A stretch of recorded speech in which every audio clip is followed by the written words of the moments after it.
Joe, How are you, Cairo? fine, and you? I'm not so bad. I'm not so bad. I thought that you weren't going to open the meeting today, and I woke up early because I hadn't seen you for a while. I wanted to make sure Florida was still there. It didn't fall off the map. Oh, let me turn on this light. Wow, I Let, get light as well. let's see. Mm. Woo! Ah, there you are. Oh, There you are. You've got nice long hair too, like a young man should. it's standing up. Yeah. Let's see. There we go. Wow, I look beautiful. And modest. So beautiful and so modest. Yes, I'm so beautiful and handsome and wise. I'm You've got it omniscient. all. That's the trifecta. I'm omniscient too. Well, now you may be going a little bit overboard. Well, I know what I know, and that's all you have to know. I'm You don't Popeye have the to know Sailor Man. anything else. I don't need to learn anything else. So fill me in on what's happening with the group dynamics. Mm. Basically, Oh, that's wow. that's the fancy way of saying what's the gossip. What's the gossip?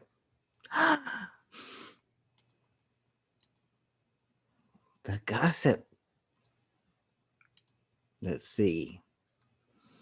Well, Have you and David made amends?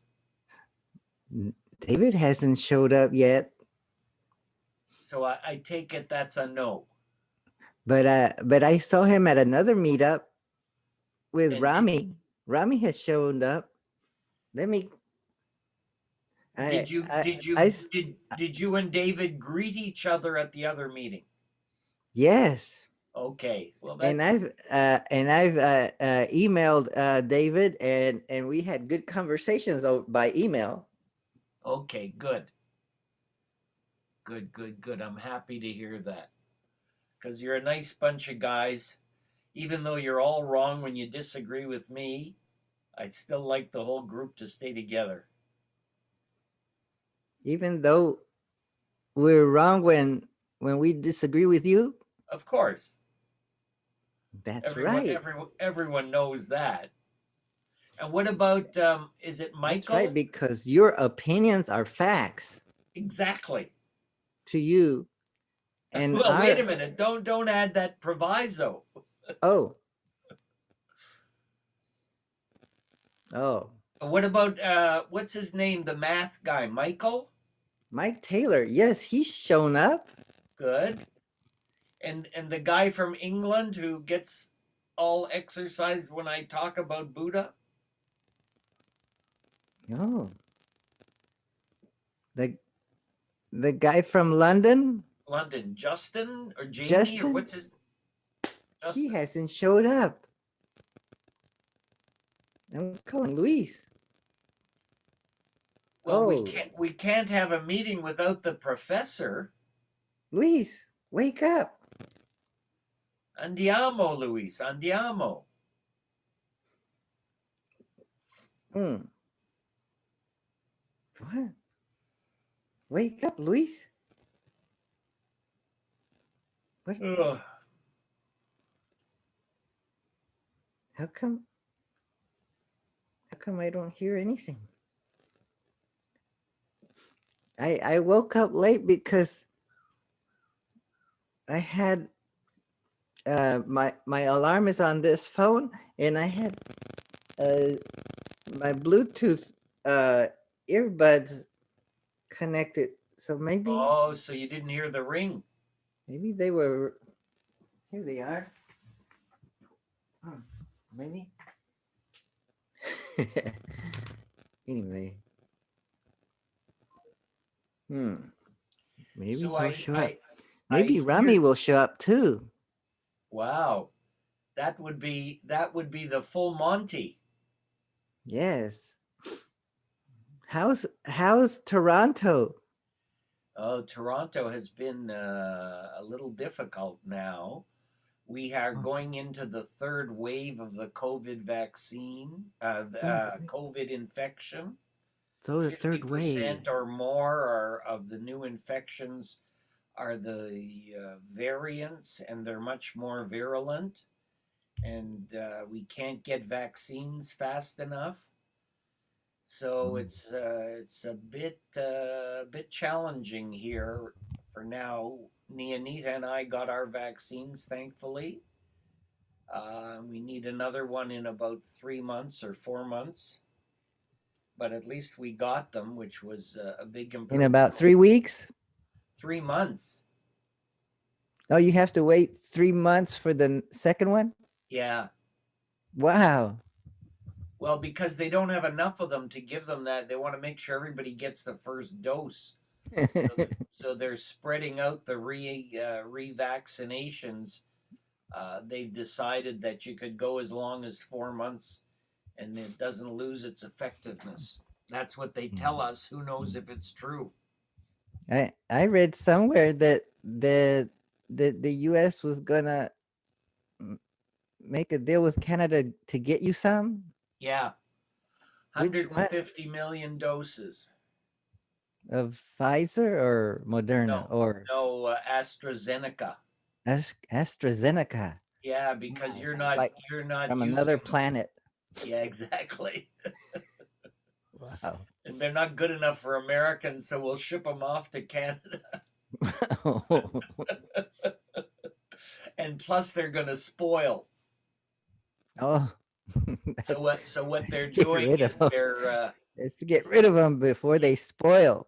get rid of them, give them to the Canadians, and then the Canadians will give us back fresh ones. Wow. Yeah, there's a lot That's of a horse trading going on in the vaccine world. nice friend. Wow. And I how's got mine on Wednesday, and you know that today is day one of year two of the post Anthropocene period. day one Of of year year two two, of the post Anthropocene period. and anthropocene? Pocene. Yeah, Let, let me look it up. yeah. Let's see. It's New Year's Day. It's New Year's Day in the New World. Let's see. Anthropocene.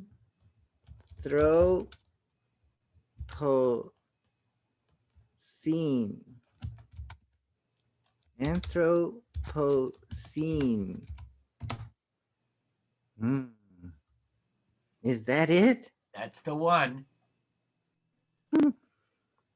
Hmm. Hello, friends, enemies, kind mothers. Today we're going to learn a new word.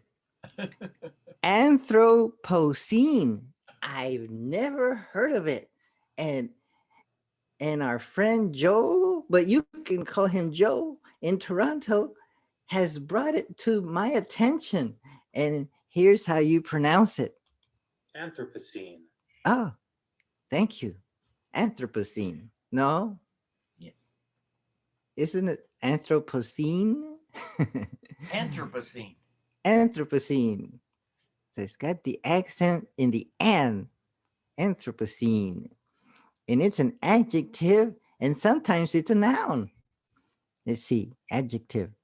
Relating to or denoting the current geological age.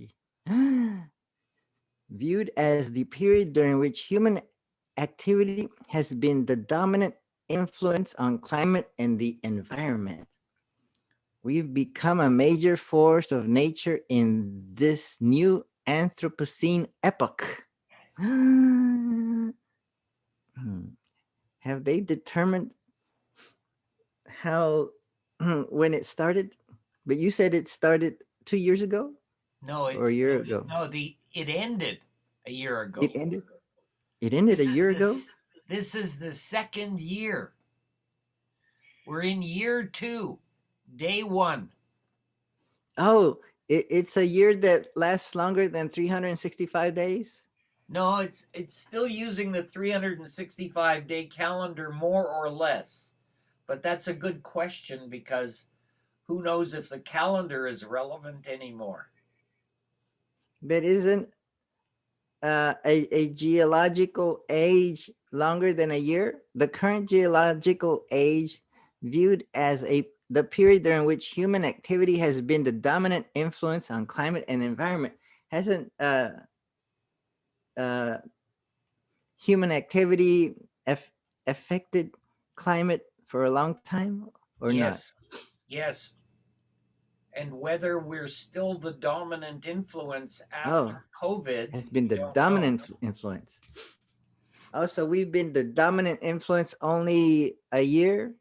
Yeah. No, Oh, we've stopped being the dominant influence and COVID's become the dominant influence. oh, COVID's been the dominant influence on climate and the environment. Yeah, think about it.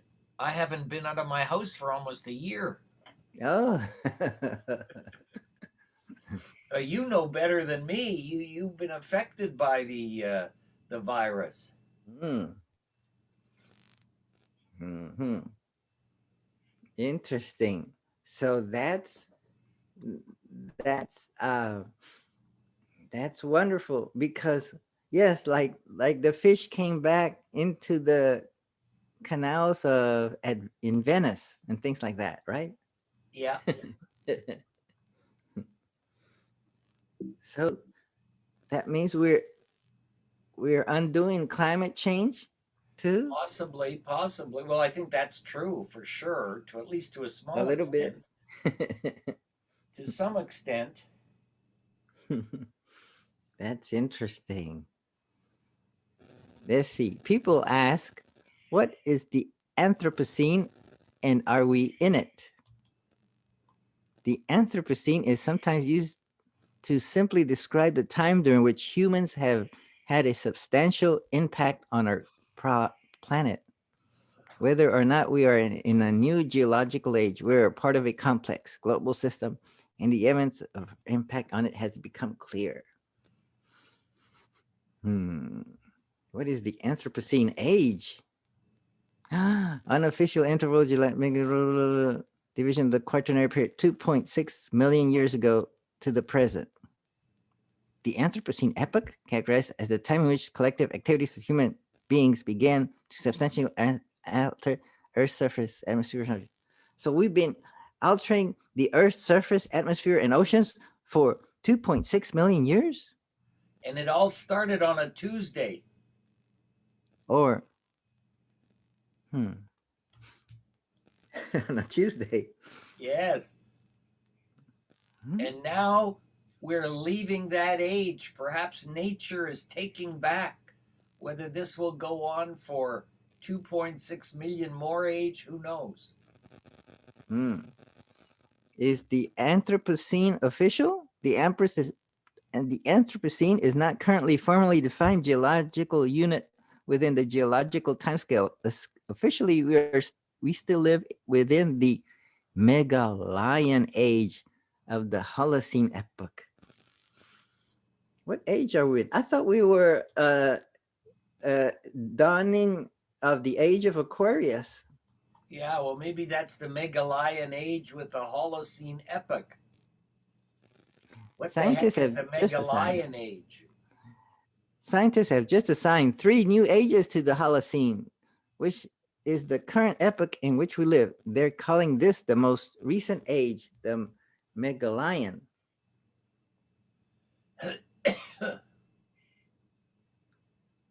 Hmm. The Megalian.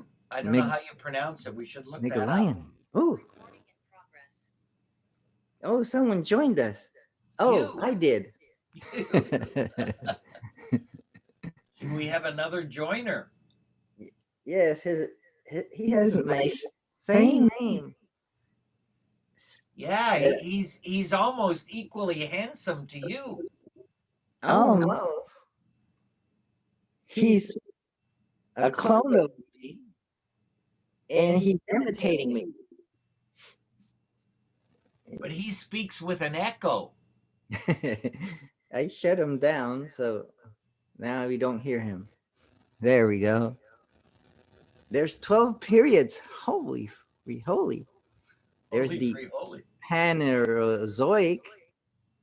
Oh, what? Another one joined. Oh, there's Jay Schuster and his game board standing up. Darwin. Oh my gosh, it's got a name on it. It's got a name and the numbers on it. Let's see. Man, what is the longest eon? The Proterozoic eon extended from 2500 Mia to 541 Mia million years ago. And it's the most recent part of the Precambrian super eon. The Proterozoic is the longest eon of the Earth's geological timescale. Wow, there's eons in this. What eon did humans appear? Around 6 million years ago. The Miocene epoch, which ended about 5.3 million years ago. Huh. My goodness. Hmm. I can't hear Joel. I'm here. I'm just not saying anything. Oh, I thought you were muted. I'm going to go put on the coffee. It looks like there's a meeting today, but without the professor and the other students, I don't know if we'll be able to carry on. Maybe we can just play a game of Darwin. Yeah, I'm gonna go take my mother to go pee. I'll be right back.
Hello, I'm taking my mother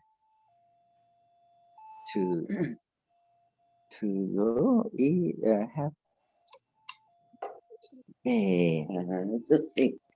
taking my mother to the bathroom. Hey, ¿dónde está ese zapato?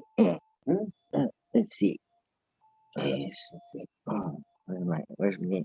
Where am I? Oh, there I am. Oh, I'm so beautiful. Oh, there's my mother. Oh, okay. There we go. Ay, mire, esa soy yo. ¿Eh? ¿Sí? Mm. How do you? How do you? Can't seem to. Oh, maybe it's because I'm sharing. Okay. Wait. Yes. Okay. So we're off to see the wizard, the wonderful Wizard of Oz. Because of the magical things here. Here's the seven dwarfs. Huh? Let's see. There's Dasher, Cupid, Donner, and Dixon, Nixon, Rickson, Vixen, and Dixon, and Mixon, and this. And that's the Rudolph, the red-nosed reindeer. Y todas tan bonitas parecen. Parecen de verdad. Bueno, yo soy fuerte, poderosa, armoniosa, completa, perfecto, amorosa, estable y feliz. Gracias, Dios mío. Bueno, ¿y eso de quién es? De lo que hay que pensar. Que eres fuerte, poderosa, amorosa y, y cagagosa. Piosa. Piosa. Ay, me hace chivitos. Voy a hacer chivitosa.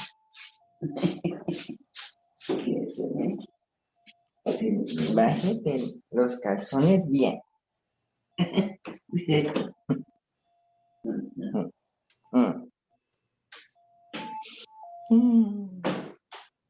Okay, what happened? Oh, there I am. I was covering the lens. Well, let's see.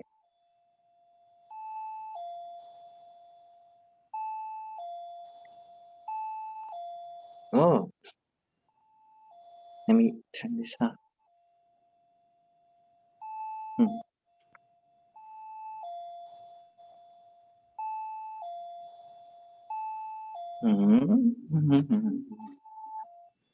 Let's see.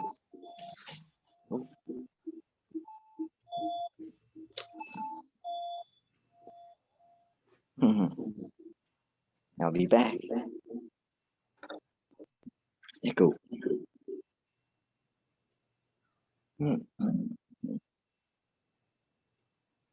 Let's see. It's a beautiful day in the neighborhood. It's a beautiful day in the neighborhood. Would you be mine? Could you be mine? Oh.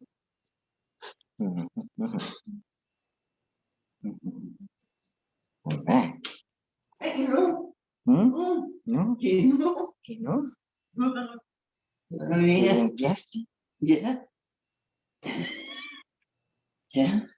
Ya.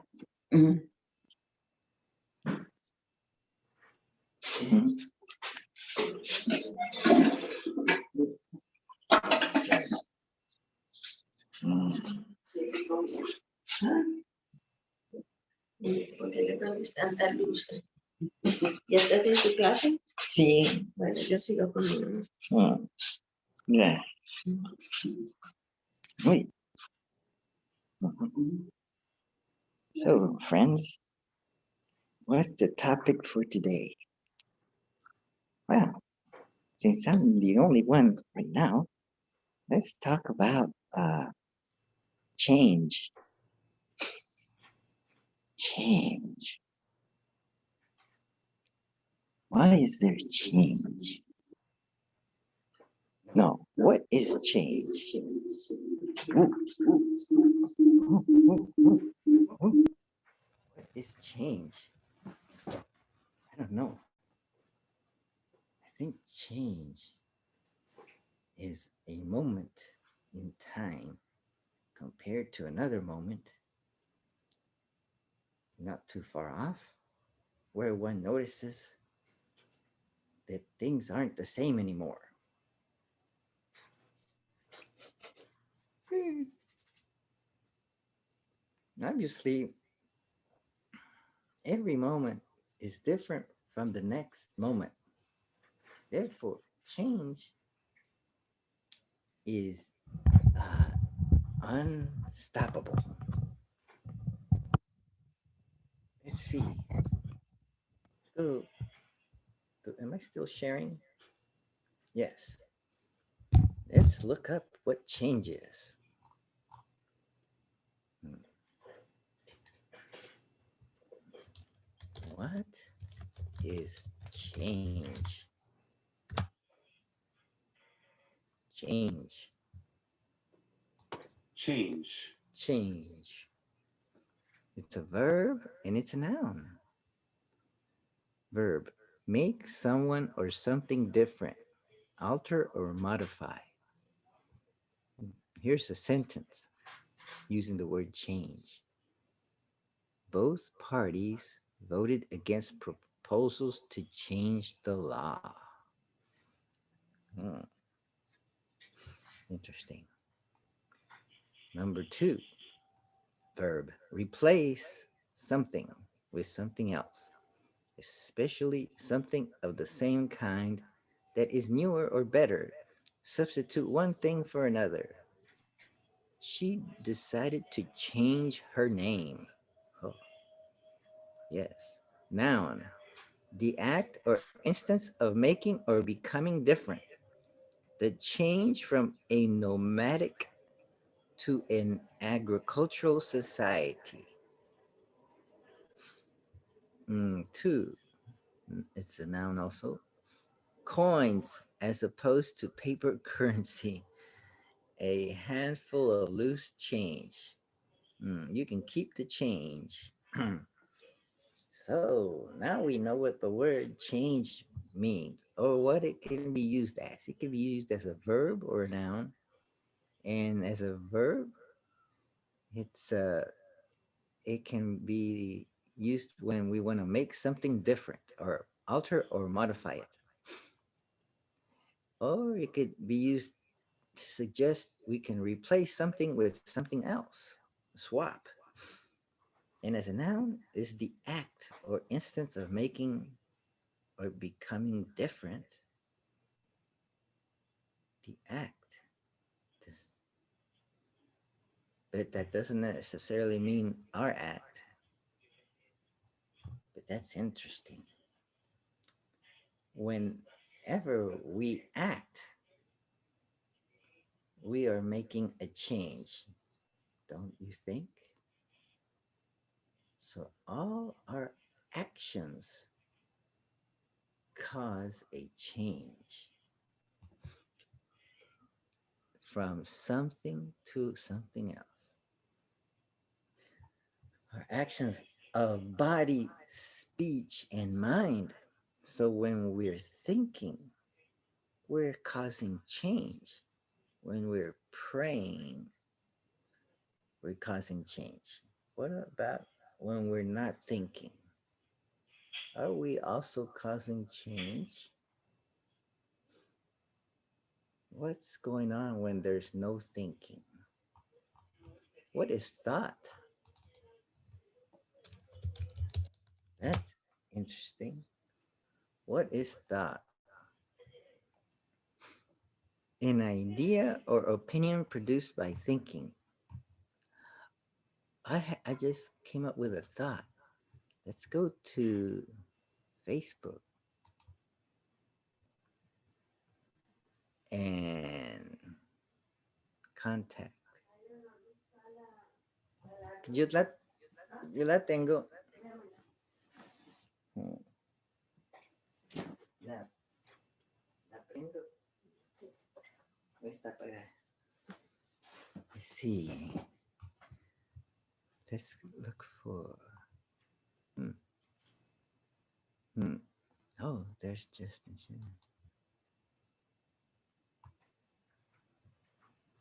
Those system resources may affect your. Let's see. How do I? Let me move this guy so here. Let's see. Oh. Oh. Hey, Justin.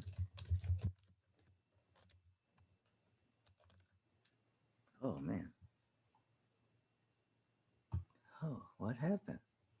I was typing. No, it switched to. It switched to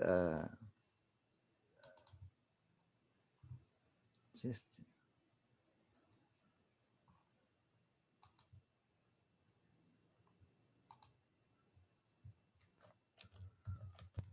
Rami, wake up and think. Clearly.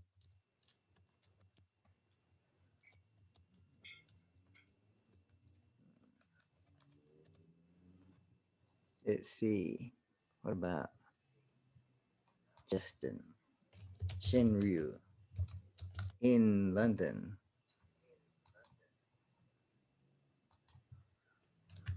Hey,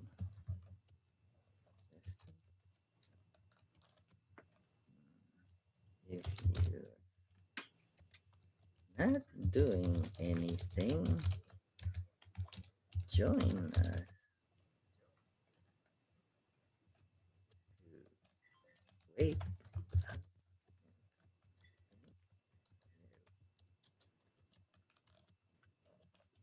Zoom ID.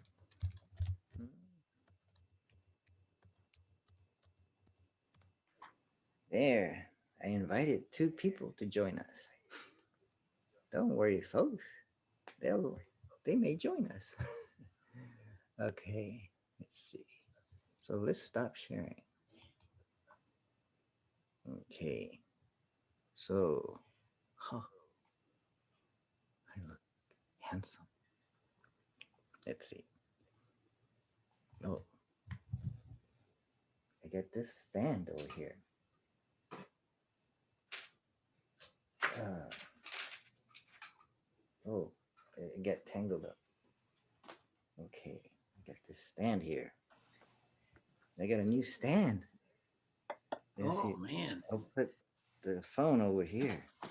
you're going high tech now, man. Stands and everything. Uh, uh, uh. There we Are go. you still exercising your lungs? No, I haven't. And don't with this COVID virus around, you could get infected again, you could get a variant. You want to build yourself back up as much as you can. Don't take it for granted. You're And I not as haven't young as me. and I haven't gone outside to exercise. Yeah, me neither. I should do that too. It's been That's a kind of big cold. problem. It's been kind of cold and windy. It's been like 60 degrees. Oh, what are That's you trying to make cold. me jealous? 60 That's cold degrees. for us. We go, oh my gosh, it's cold. It's freezing outside. Wow, we got a new view. So maybe we'll play a, a game of Darwin. Is that what it's called? I forget. And what's the name of the game board? Uda. Uda. Uda. Uda. Uda. Uda. Uda. We'll play a game of Uda, a game of Darwin on the Uda board. Oh. Hmm. And what's the name of people that played Uda? Udins. Philosophers? Udinians. Houdinians? Houdinians. Houdinians?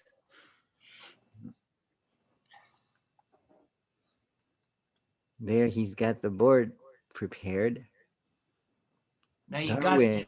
you got to give me recording permission so I can record this too. We'll use it as an instructional video.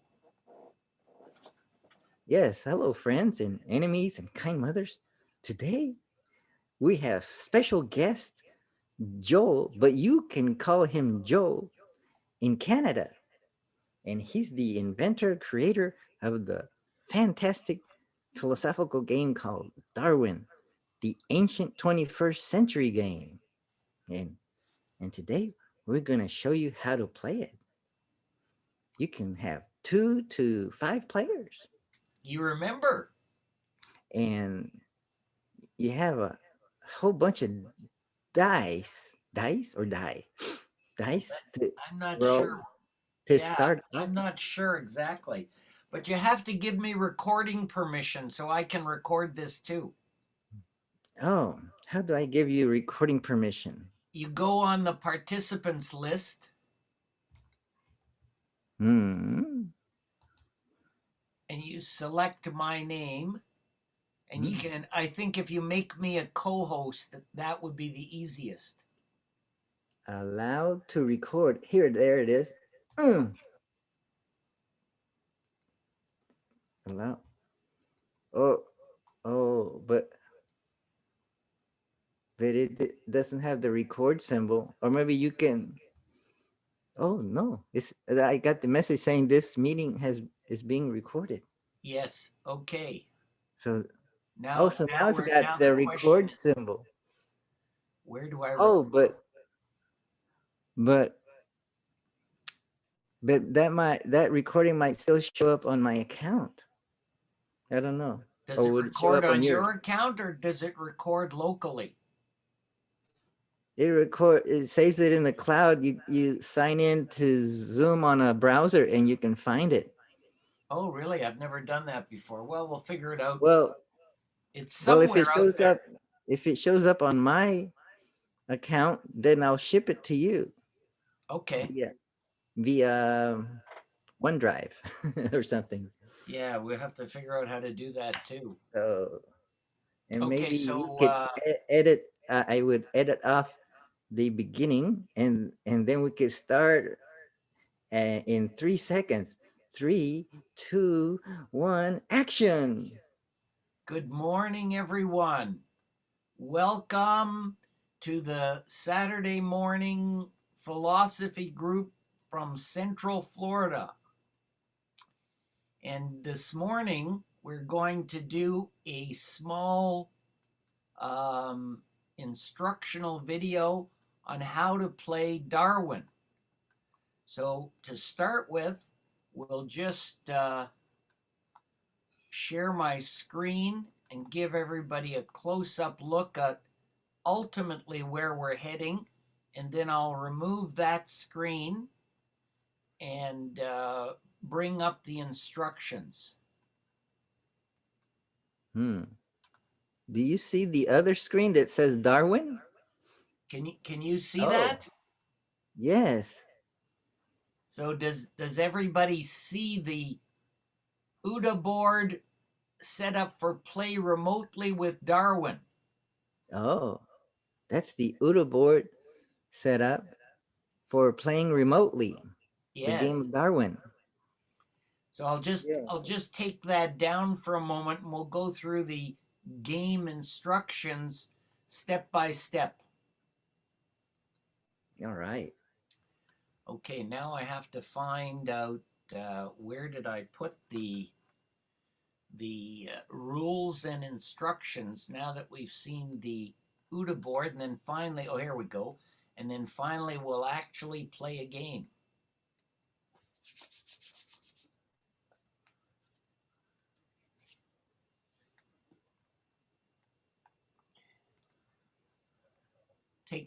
Taken us a little bit of time here, but I think it will work out in the end.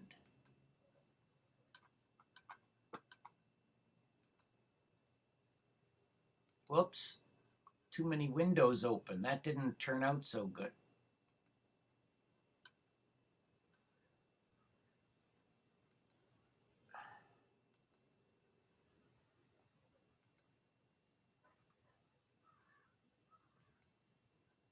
Let's see if that's better. How's that? A little clearer? Yes, Darwin, change, adapt, evolve. Nice and high resolution. Nice and clear. And remember, as long as you're not being, what was that word we used? Solipsistic. Solipsistic. We're playing with other people, and this morning it's only Hiro and myself. So whichever one of us wins doesn't matter because we're interacting with each other, with other people. So we're both winners. Oh, wow. So, how do we play Darwin? Well, like everything, it has its rules. And we need to know what those rules are in order to start to play. So, first of all, we need to know what our basic requirements are. And that's we need 2 or more players to a maximum of 5. So if there are more people who want to play the same game, we'd have to divide into teams. Oh. And sometimes, especially with older people like myself, not the young kids like Hiro, they're a little reluctant to try new things. So don't pressure people to play who really don't want to. Let them watch if they want. Mm. So are you willing to play, Hiro? Yes. Okay, so Hiro's willing, and since I'm the only other person here, if I don't agree to play, Hiro can't play Darwin. Mm. So I'll play as well if that's okay with you, Hiro. Let me think about it. Okay, Okay. all You can right. play. Now, are we going to play a regulation game for the championship of the Central Florida Philosophy Meeting, or are we just going to play a learner's game? Let me think about it. Let's play a learner's game because Okay, I'm a learner. okay. Once the players or teams are known, they have to arrange themselves in a clockwise order that's understood by everyone playing or observing. But since there's Mm. only the 2 of us, that's not as crucial. But if there were 3, 4, or 5 of us, we'd have to know what the direction of the play is. But we don't have to worry about that since there's only 2 of us. But the main thing is we would still have to understand what direction clockwise is. No. So that's important when you're playing with young kids. Maybe they haven't learned how to tell the time yet or anything like that.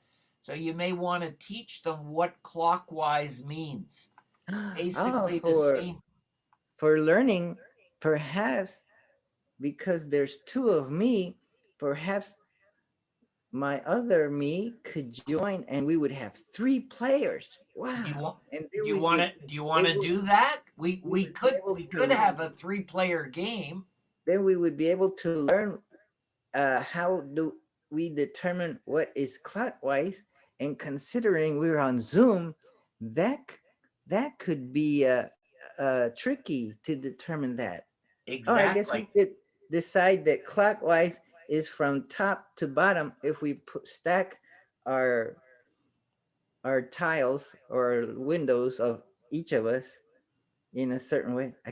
There might be a way to move them around. Like, yeah, I can Yeah, grab you, them. you you can move them too, but in a minute we're going to switch the focus from the instruction booklet to the actual game board. But that's an excellent idea, Hira. I hadn't thought of it. If we're going to try and do that, I would suggest that you change one of your names. So Oh, rename one of your identities either as, to something so that you can play for 2 players. interesting. But let's just do it with 2 for now. But that's a very good observation, and that's exactly the reason we have to understand clockwise. Otherwise, we can't play Darwin properly. No, we could say that there's two clones of me, and one of them is paler than the other. We could do that, or we could play 4 players, and I would be 2 of them, and you would be 2 of them. Oh wow! Yeah, it gets complicated. Maybe we better just stick with the 2-player game to start. Okay. Okay, so now we can see that that's not a simple matter, just deciding how many people are going to play and where they're all seated when we can't get together physically in person. So what we have to now do is decide what is the order of the play. And now I'm going to take the Darwin board or the Darwin sign off of the white area, and we're going to have to get some dice.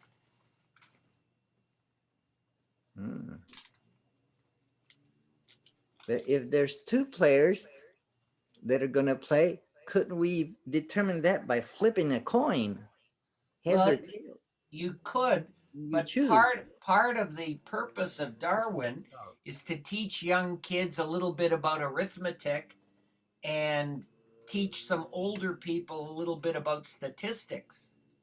Ooh. So the dice accomplish that purpose that the simpler flipping of a coin wouldn't accomplish.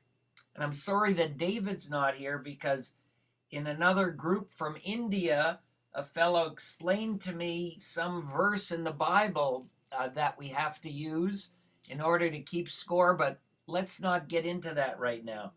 So basically what we'll do is we have to roll the dice to see who gets the higher score. Okay. So will I roll? You don't have dice where you are. Will I roll them for you first, Hiro? Okay. That's me rolling. I'm taking control of his hands, and I rolled. There, see, I can see that there's a blue 4, a red 3, a yellow 1, and there's 2 whites. One says 3 and the other one says 4, and there's a green 6.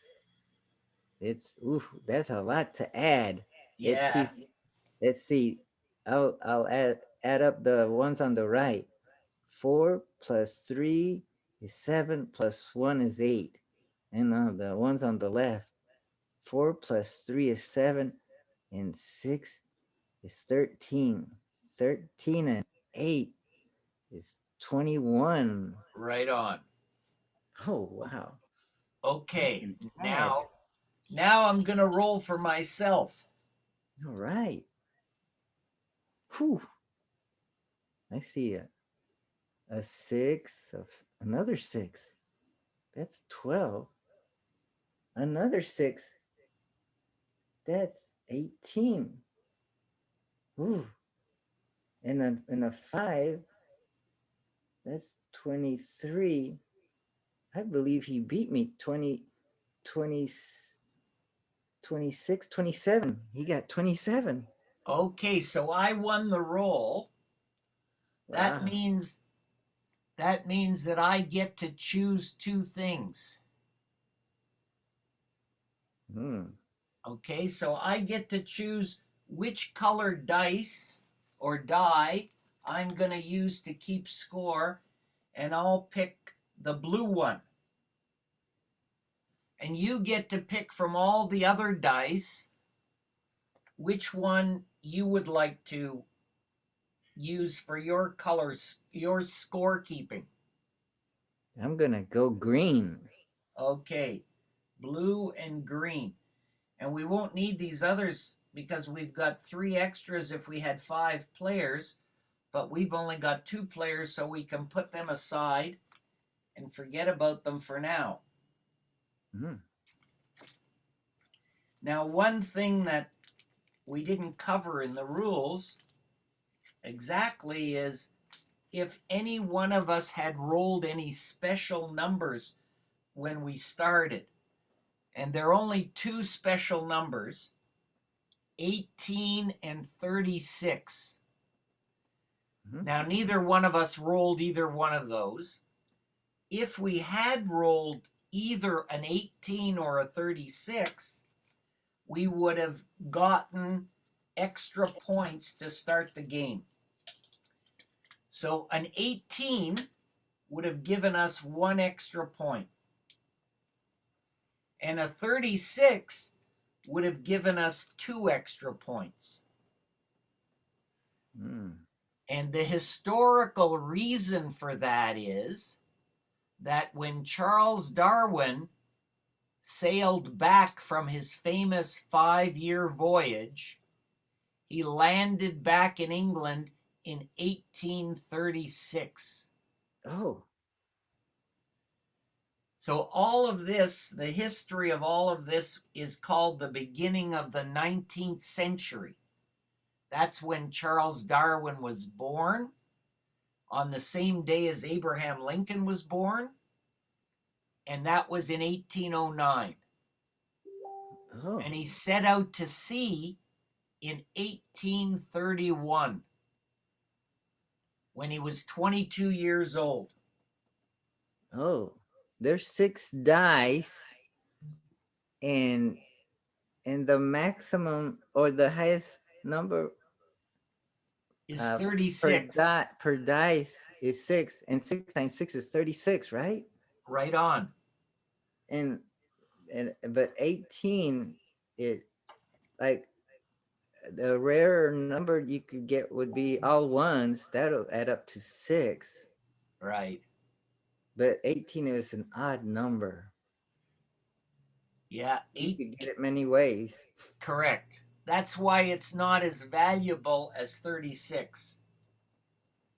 Mm. So you get 2 points for getting 36. How many points do you get for getting 18? Just one game point.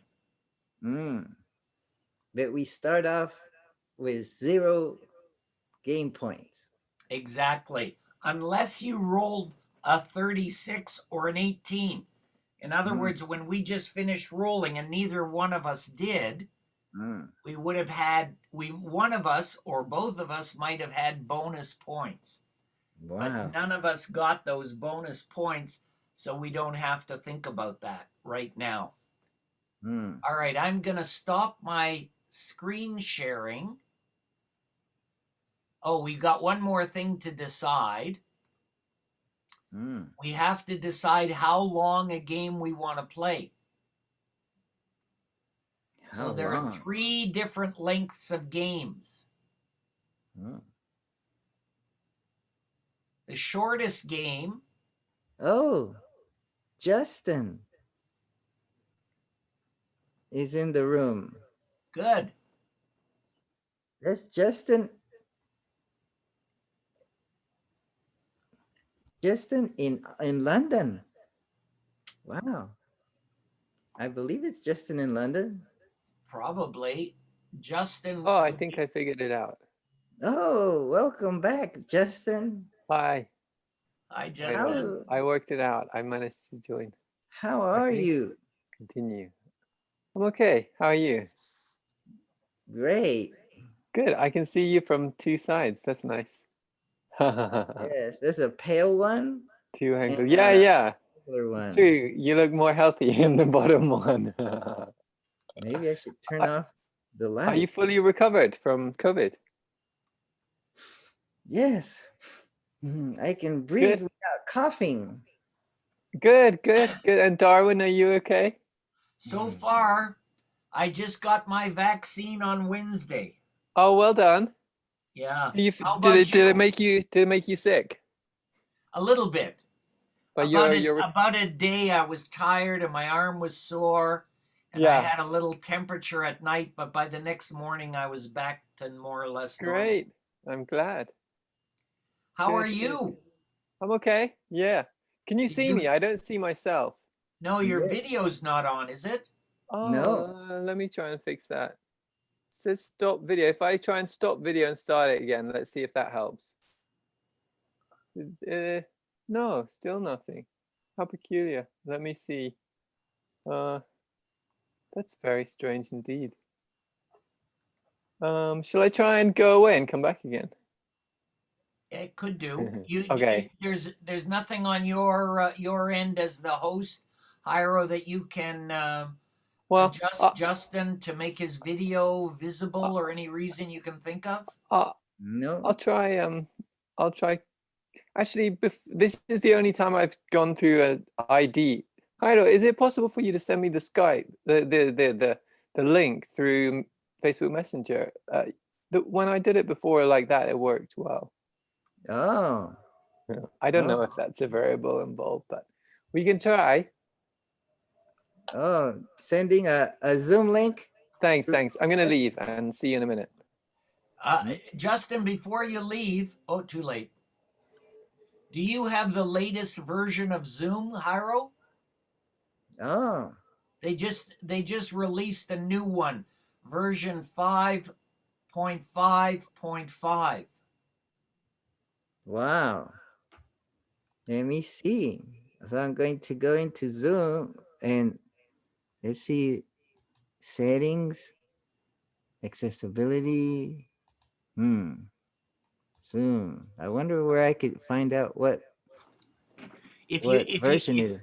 If you go on your Zoom button on top and click on About Zoom, it'll tell you what your version is. Oh. Let's see if I can do that. Let's see. I'm gonna.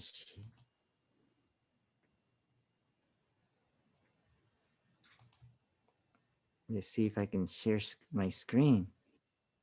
Oh. Let's see if that helped. No, it's not helping. Let's see if I can share screen. Can you hear me now? Yes. I didn't get a link from you, Hyro, but I saw that when I logged off, it asked me to update. I thought maybe that was it, but doesn't seem to be that either. Still no video. Did you find a link? I can still try that way. Let's see. I can go. I'm going to meetup.com and find the meetup, and then it has a link, a Zoom link. An You official can get the link. Zoom link. You can get the Zoom link here by going to the bottom of the participants list and click on the invite button. Yeah, let's see. Yeah, more maybe. I mean, it might not do anything. That's very strange. Invite. There it is. And just put in Justin's email or copy it to your clipboard and email it to him. Clipboard Copy invite good. link. I can put it in Clipboard sounds good. In Messenger. Yeah. There. Okay, I'm gonna quit. I'm gonna try and come back. Isn't technology great? Yes, it's sometimes difficult, but everything is kind of hidden. You have to kind of look for it. Yeah. Oh, I'm gonna admit him.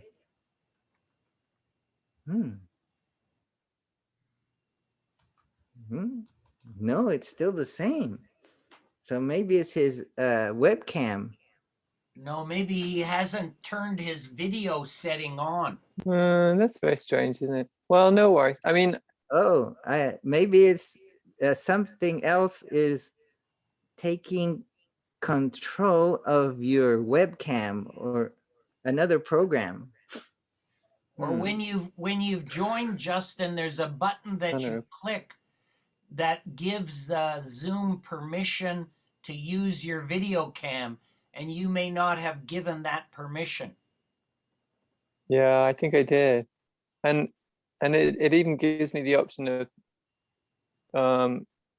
selecting a camera. It's got this FaceTime HD built in. FaceTime HD. Oh, Well, anyway, so never maybe you have mind. to reboot your system, or is that on your phone? No, it's on the computer that you saw my face on before. Never mind. Well, I'm Yeah. here anyway. But I don't know for how long, but I'm here Well, this I moment. can see you on Messenger. You got a white shirt and something strapped around your shoulder, and your long hair. And it's Yeah, that was at the British Museum. One of the in gigs I did there. black and white. That was at the British Museum. Yeah, I played a few times there. Oh, It's nice. That time I think I played in that space. Do you see like a funny roof behind me or something? a window. Is it like And a you know, yeah. Can you see there's the kind of roof with the nice geometrical shapes not much, on but the I left, see a top window left? on The your. window on the top right, but on the left, that's actually the roof above all this. It's like a building within a building. It's a really nice space. It's like the main kind of almost hallway of the British Museum. And you can kind of go off to all the different parts of the museum from there. And it's really nice acoustic space. Lots Hmm. of reverb. Is that's outside the building? No, so it's inside the building. But that I mean, it looks like there's a building behind me with a window, right? But Yeah. that building itself is within the building. It's all under this big glass roof. It's really Mhm. cool. Oh, Yeah, if you come to England, I really recommend visiting the British Museum. It's on donation basis, so anyone can go. Very, very good policy.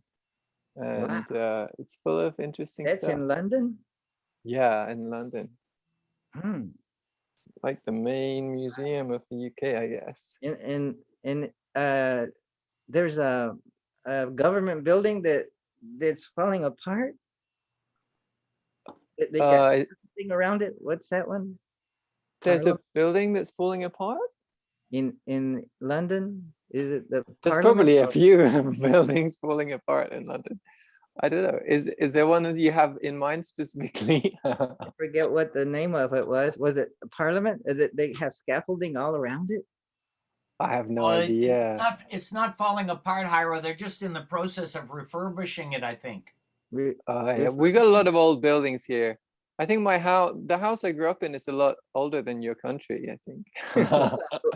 How old is the United States? 200 plus years. So my house is like 2.5 times 1776. older than that, where I grew up as a kid. Mm, So sometimes, yeah, they refurbish things. It's nice. wow.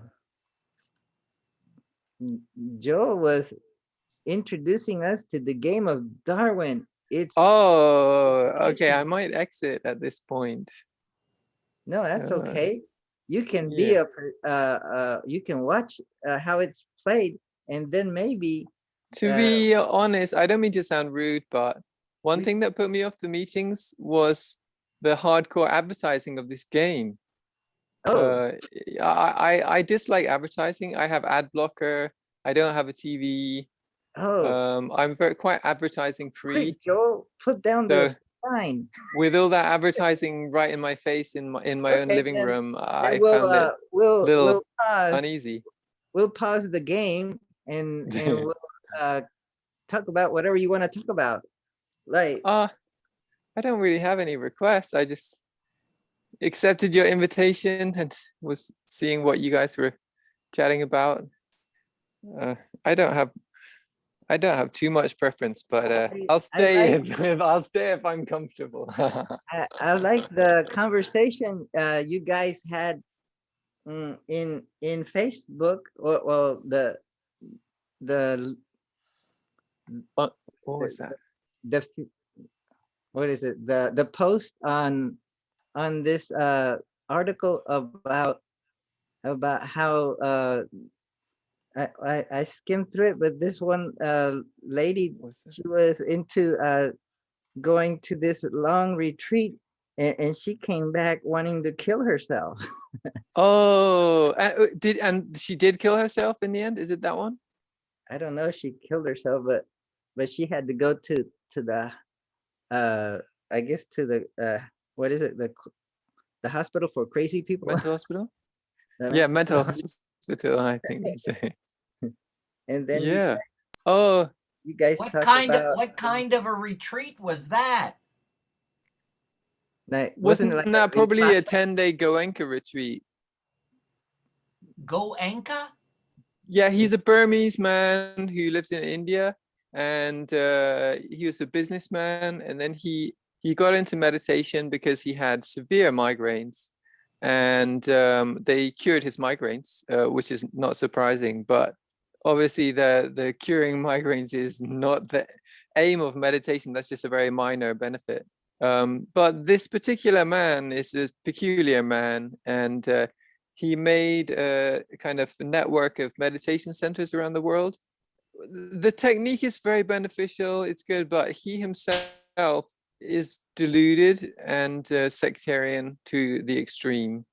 And there are some negative impacts from, not from his sectarianism, which fewer people are aware of, but from intensive meditation retreats themselves, especially when not guided by a qualified teacher. There can be troubles, just like with any deep psychological work. If you're going deep into the mind, it's a little bit like surgery. You can cure many ills, but there are also hazards.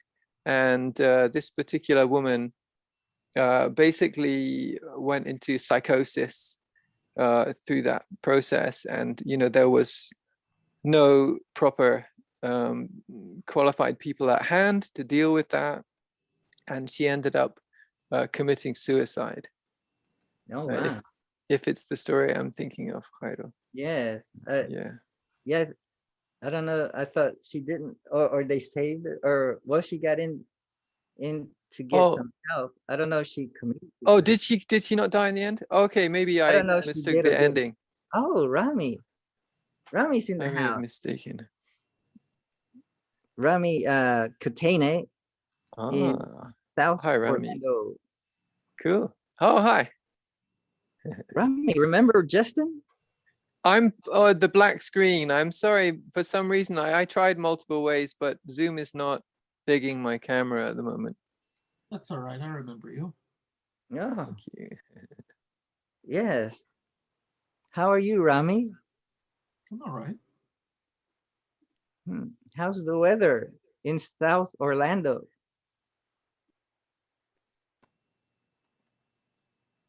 Oh, you've muted yourself, Rami.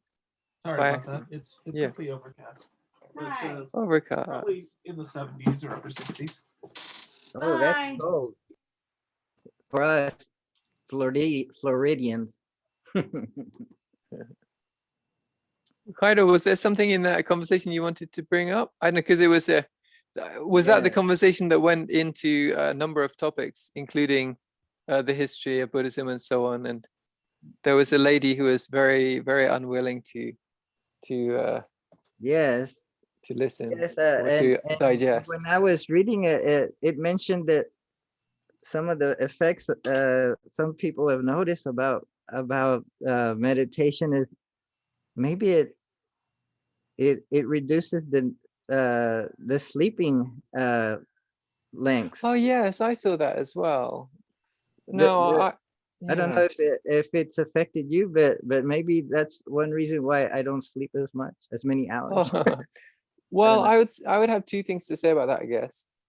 I don't know. One is that in the context of an intensive 10-day meditation retreat where you're meditating 10 and a half hours a day, and this is maybe mostly people who do little to no meditation before the retreat.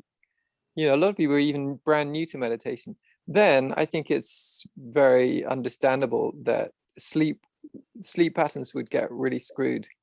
But there's the second thing I would say is, in terms of like a more normal kind of practice, whether that's daily practice of just like an hour or something, or if people are getting, 4 hours or 6 hours a day, but in maybe slightly more balanced surroundings than that kind of retreat, then I think when you get deep into concentration, you need less sleep, or not. You don't need as much sleep, I should say. Subtle difference there. Yes, maybe I've noticed. Like I'm Yeah. okay with 4 hours of sleep. Wow, And I wonder why, great. So maybe that's a good sign for your meditation. people sleep so much. Yeah. Or I feel okay with 4. Well, I think I do. Maybe I still sneak in a little nap because I'm kind of in the middle of the day, or especially maybe Well, after I eat a big lunch. I might suggest that for an ordinary mind, it's see, now I'm suffering from advertising again. Perhaps I could get some paper to cover up that part of my screen with advertising on it. Oh, the Darwin. Can I Yeah. can I guarantee myself a suicide if I take a 10-day retreat, or is it only a sectarian retreat? I tell you what, I'll just cover up that whole half of the screen. Sorry, what was the question? If I go to a sectarian Buddhist retreat, am I guaranteed to commit suicide? No. Because I've never meditated. So if I meditate for 10 No. hours a day, I was gonna. Yeah, if you meditate for 10 hours a day, then what? then like this lady, am I likely to commit suicide? Because it's deep You've asked psychological. you've asked two totally different questions there. You've asked about the sectarian retreat and you asked about 10 hours meditation a day. Which would you like me to answer? Well, either one. I'm sorry, I didn't realize I'd asked two, because you were talking about Yeah, so the first article where question a is no, lady you're not committed. guaranteed to commit suicide if you go Okay. into a sectarian retreat. That's I would have thought that would be common sense. And the second question was it, if you meditate 10 hours a day, are you more likely to commit suicide? Well, it's a very open question because there's nothing more defined than simply 10 hours of meditation a day. You could be meditating on anything under anyone's guidance. Would that make you more likely to commit suicide? I don't know. It's such a broad question with so many variables. I would have to say maybe no. Sorry, It would depend on the variables, of course. I'm sorry if my questions weren't precise, because a lot of these words are very new to me. Like I posted the definition of sectarian because it's not a word that I'm familiar with. Yeah. Oh, really? I looked it up on Google, and because we're talking about it in the context of a lady who went to a sectarian retreat of some sort, or the leader was a sectarian in deep psychological meditation, and she committed suicide. I haven't read the article, so I'm really just I'm trying to figure out what the discussion is. Oh, very good. Sectarian is really, when like one group in a religion is against other groups. I think I would generally say, for the way I understand the word sectarian, I would say it would involve some kind of irrational basis for viewing one's own school as superior to others categorically. So sectarianism is a form of prejudice, discrimination, or hatred arising from attaching relations of inferiority and superiority to differences between subdivisions within a group. Yeah, the prejudice being the inaccurate part, like the bias, the irrational part. What do you think, Rami? I have a quote for this, but you'll have to give me a moment. You have a quote? Have you read the article, Rami, about the lady who committed suicide after going on the sectarian meditation retreat? No, this is the first I've heard of it. Okay, so we're on an equal footing there. I hadn't noticed it. Apparently, it was on the meetup site. No, it is on Facebook. Oh, I don't use Facebook, so I probably would never have seen it. No, Yeah, but it's I found it interesting because in the article, I realized, wow, yeah, it could be dangerous because they're kind of filtering out a lot of Buddhism and just focusing on the meditation, I think. And then there's the effects of if you meditate a lot, you might end up not having to sleep. Oh, did somebody want to join? Oh, here, Luis Del Pino. Luis is in the house. Dr. Del Pino. Dr. Del Pino is in the house. The meeting can begin. Good morning, gentlemen. Luis, hey, Morning, we have Dottore. Justin in the house. you No, can't you see me, probably- Lewis, because my camera is misbehaving, or Zoom is misbehaving. Well, Sorry it's good about to hear. that. It's But good to hear from you, Justin. yeah, you too. Sorry, I'm here to say hi and goodbye because, of course, I told you, Jairo, that I was going to have another Zoom today. It was an impromptu meeting with a couple of friends, and I was not going to make it to this one. But Oh, I really? thought maybe they're still on. Maybe there's a good conversation going on. Maybe I can spare 5 minutes. So, hi everybody. What's cooking in the kitchen? Wow. Yes, we have Justin in the house. He's in London. And Yes. how's the weather in London? Oh, pretty great. Yeah. Hmm. But Louis, to Louis, to answer your question, we only really just started discussing. Jairo was bringing up the case of someone becoming suicidal. I think we were unclear if she committed suicide or not, or I was unclear. But yeah, from one of Goenka's retreats. So yeah, I think it's very worth for Buddhists to consider the potential dangers of practice as well. In traditional circles, of course, this is not neglected, but in the West, Yeah. sometimes neglected. Yeah, Well- there's a lot of Buddhism week retreats where you get thrown in and you have to stay silent all day and you do a lot of meditation and I guess 10.5 hours a day. you provided some breakfast, lunch, and dinner maybe. I went on one in the Thai in Kissimmee, the Thai Buddhist center in Kissimmee. What Dharam? But it was for a week that I only stayed there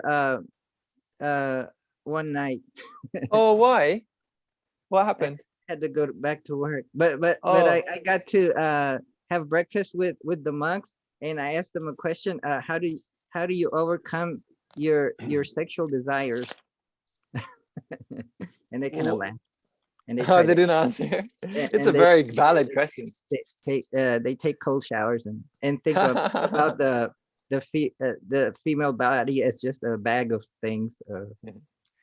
I think in general, those to go on a 10-day intensive meditation retreat is very, very beneficial. I've seen it give very significant change to a great number of people. Really, really, really, really good thing to do. Yeah. This thing about the meditation and suicide, it reminds me a little bit of in mathematics, they have a perturbation mathematics, which is when you're trying to solve a let's say a formula that you can't you don't have an answer for, you don't have a solution for. Yeah. You can use perturbation theory, which is to change the computation a little bit, and it gives you some parallel series, and those give you an answer to the problem you could not solve conventionally. And but the problem with those mathematics is that they give you two types of series. One is convergent, which gives you an answer, and the other one is divergent, which doesn't give you an answer. And I draw a parallel with meditation and nihilism, and of course falling into this dark hole of fuck it, and then suicide. Of course, in this case, it's inverted. If your meditation sinks you into the hole of darkness, this doesn't make any sense, nihilism, it's despair, there's no way out of samsara, boom, it could bring you to the brink of depression, some psychosis, or even suicide. But on the contrary, it can bring you out of the hole. And so we got to be careful with the mathematics and meditation. I would say, Luth, that's very interesting. Like, we're kind of basically thinking outside the box and either hitting on a right or wrong solution. Yeah. But in this case, it was a little different. It wasn't slipping into depression. What I would put it down to was wrong view. And so for me, it's the kind of important topic for that case was the importance of what we call in Buddhism the view. Basically, like worldview, how do you view the world? And so I was breaking it down into the basically two. I mean, I see human mind, as basically in two sides: the cognitive and the affective. The cognitive being the kind of thinking, sense of linear time, language, mathematics, all that. Then affect being feelings, basically. So in such intensive meditation, there's a lot of affective work going on. There's a lot of feelings brought up, it's sometimes terrible pain, or sometimes pain from the past or whatever, and then also bliss and tranquility, or you could even feel kind of like you're seeing God, or that you are God. And these are all genuine felt experiences. But for the cognitive side, how do you contextualize that? And in Buddhism, view is very important. I mean, we even put view first when we say view, meditation, and conduct, right? Or do we? Actually, I'm not sure if we do. But let's say on the Noble Eightfold Path, summary of the Buddhist teachings, view comes first. We have to know, okay, what the hell is going on? What is our situation? And then what do we do about it? Which is what the Four Noble Truths is. Yeah. So I agree with you. I agree with you that view is fundamental. Can I just go back a minute? Okay. Do the perturbations that you were asking the monks about in terms of, suppressing their sexual desires, does it help? Is perturbation like masturbation, or is that just a mental process? It's just because you're using big words that I'm not really that familiar with. But do the monks use their perturbations in their cold showers to prevent? It's a very good question. It's a very good question, Joe. But because just let me finish the question. Does Buddhism allow suicide? Is suicide permitted in Buddhism? No, no. There were some cases of some of the Buddhist disciples who were enlightened, who were very sick and dying to commit suicide. But that's the kind of very rare case. In general, suicide has no place in Buddhism because it doesn't even get you, it doesn't even solve a problem, really. You'll just be reborn somewhere else. So only in the case of basically euthanasia, there's, unlike in Christianity, there is nothing against euthanasia in Buddhism, really. Well, I wouldn't say nothing, but at least at the time of the Buddha, that was not too bad. I think I would put a little bit of perspectivism on the question and on the answer. First of all, the perturbation and masturbation, they are very equivalent. Very good point. if you read the Four Noble Truths, of which the fourth one is the way, the Magga, it tells you exactly, and the Buddha himself said it, all I teach about is suffering and the cessation of suffering to begin with. So if you take that by the book, then suicide is quite acceptable. But if you go to the right view, which tells you that it is the right view about the Four Noble Truths and the three characteristics of existence, you will it gives you the formula. Life is suffering. That's the first one. But it says, why do we suffer? Why do we feel? And you yourself said it, there's cognition and there's affect. So why is it that we suffer? And specifically, why do we suffer about life? Because what else can we suffer about? And in the truths that he talks about, he says we suffer because we are attached. We have thirst. We are thirsty. What are we thirsty for? Well, we run away from pain and we run towards pleasure. The moment that we stop doing that, which means that we see reality as it is, we take it with a stiff upper lip and we go, okay, this is what it is. I'm just going to play the game because I'm here. Then we cease to suffer. That is the right view. The right view is there is reality. It is what it is. When we don't like what we see, we suffer, but it's because we think reality is this or reality is that. So the transcending of our own emotions and feelings regarding what is, which is what is, reality as it is the liberation from suffering. And then it gives us the pill, the therapy. How the hell do we do that? Because it's easily said, but not easily done. And that's the fourth truth, which is the way conducive to the cessation of suffering. Which is the Noble Eightfold Path. The Noble Eightfold Path.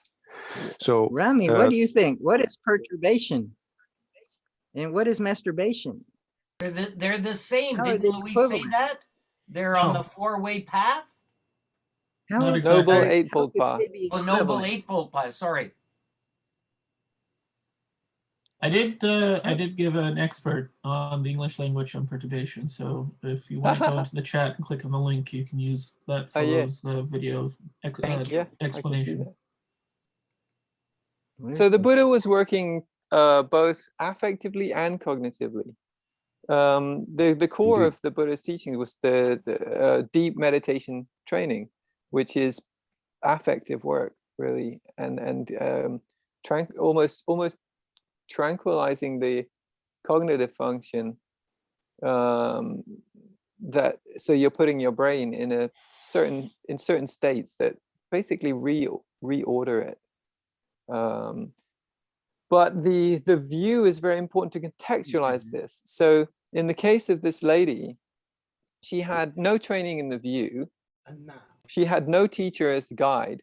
She was going into very deep affective experience, and she was contextualizing that in a very unskillful way. So she thought, I don't know, something about she needed to die to save the universe or something. So it wasn't depression. She was fairly elated, I think, at times, although, also how do you say, anxious at times and so on. So she was a little disorganized affectively, but she'd contextualized her experience in such a way that gave it meaning, which is very important to contextualize things and give them meaning. But the view was so faulty that the meaning was very unskillful and led her to believe that she had to commit suicide. So not depression related, but in terms of view. And this is why in normal Buddhist training in the view is fundamental. But what's wrong with suicide? Yeah, after all, that will that helps Lewis's business. So Lewis, That's why right. don't you commit suicide now? Because I don't want to. Okay, but would it be good if I made you want to, and then you You can committed try, suicide? but you can No, try, but would I'm it be gonna good if I succeeded in convincing all three of you to But commit who's- suicide, and you did? Would you say that that would be good, or neutral, or bad? What would you say? You have your opinions, I have mine. If you convince me to commit suicide, it's because I decided that, yeah, that was the right way. So and I could you will answer commit whether you suicide. believe it's good, neutral, or bad if I successfully convinced all three of you to commit suicide today? Just See, good, or neutral, or bad bad? is your opinion or my opinion. It might not I'm asking coincide. your opinion, Lewis. I think you can do whatever the hell you want. That you're not answering my question. Do you think it would be good, neutral, or bad? It's Please answer. all three at the same time. Okay, so our view differs. My view, and I think the normal Buddhist view, would be that that would be really not a good thing, that it Right. would be categorized as unskillful, and that it's actually classed as harming. So from my perspective, this is the Buddhist view. I am not a on Buddhist. Suicide. I am not a Buddhist, and I am abnormal. Yeah, but I'm Because- giving the Buddhist view on this. Yeah, but That's a great question. Who decides what the normal Buddhist view is? Is that the there you Dalai go, Lama? Joe. Yeah. Oh, is what that the the Okay. hell? Dalai Lama? I'm just curious. I No. don't know, because this Each is Buddhist- a huge question in all each religions Buddhist- that I know of. Darwin, right. I would like to. It's a good question, and it's answered differently for Buddhism than it is for, let's say, Catholicism, which has, you know, the Pope is the authority in Catholicism. So I'll pose a question to you. Wait a Who minute. says- Wait, before we divert my question, I'm not. I'm answering. is there no answer to my question? If there's no answer, that's fine. I accept. No, there is an answer. I'm trying to answer you. Okay. If that's okay. Okay. So this is part of my answer. Is a Each one question to decides. you. Is a question to you.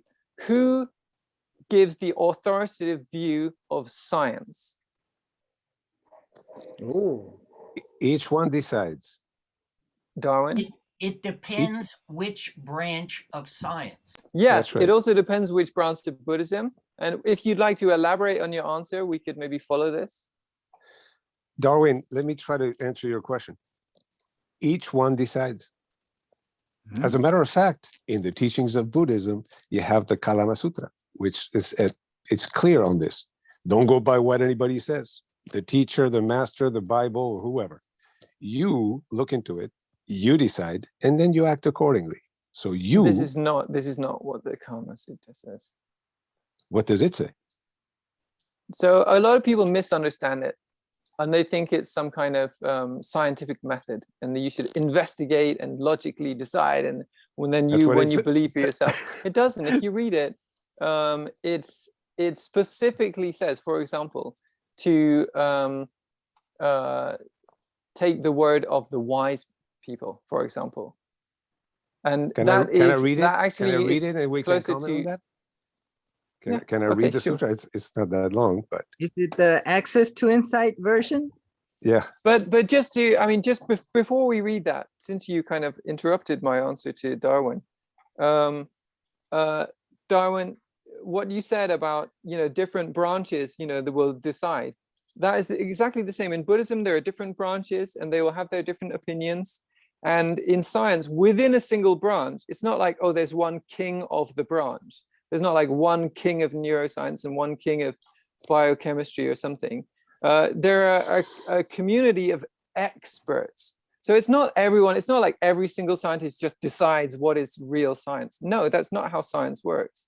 Science works by a system of respected colleagues and peer review, and you have acknowledged experts in the field who really know what they're talking about. So if one so-called scientist says, oh yeah, climate change is not real, that is not the scientific opinion. That is one misinformed opinion of one person. But you have scientific consensus, which is really down to the community of experts. And in Buddhism, it's the same. You have community of experts, like the monastic community plays a very vital role. But within each tradition, you have, sort of highly respected teachers will become authority figures, just like in science. So Yeah, it's similar. It's not identical to science because it's not about peer review, which science has a very, very good advantage in that respect. But in the other respects I've mentioned, it's not so dissimilar to authority in science. What do you think, Rami? Is it like that way in Christianity? Are there authorities in Christianity? Normality is always defined by the community, and that's regardless of what the community is about. Rami, your voice is a little quiet. I couldn't hear. Here we the go. first How's word. this? Is this better? Oh yes, yes. All right. Wonderful. Thank you. So normality is always defined by the community. Normality, did you say? Right, because that was I the don't know what question. that means. Yeah, right. Who does until you're part of a group? So Italo, I hope I pronounced his first name correctly, but Italo Calvino, he once published a story. He was a great collector of stories, and he one of his anthologies, he put forth a story of a mountain climber who was about to die in climbing this great steep mountain with a winter storm, and then he found this crevice, and he got through it, and he found his way into a sort of a village scape, and it was a village of people who were all born blind. None of them had eyes. Have you read this story? Are you familiar with it? It rings a bell. Yeah, it rings a bell. Right. I'd love to hear it. So he gets in here, and he's always saying what are to the people of the village these fantastical things, because he perceives the world in a way that none of them are able to, because none of them have sight. And in the end, because he wants to get out of there, and he can't handle it anymore, and because they've all thought that he's gone mad, they've determined that in order to cure him of his madness, they have to take a stick to poke out his eyes. That's normality.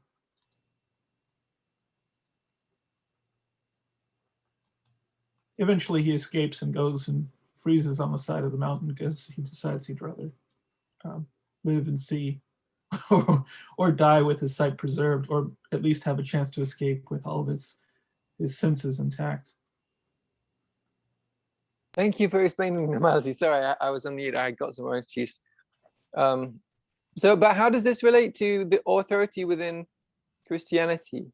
I didn't quite catch, Rami. So in the end, it comes down to interpretation.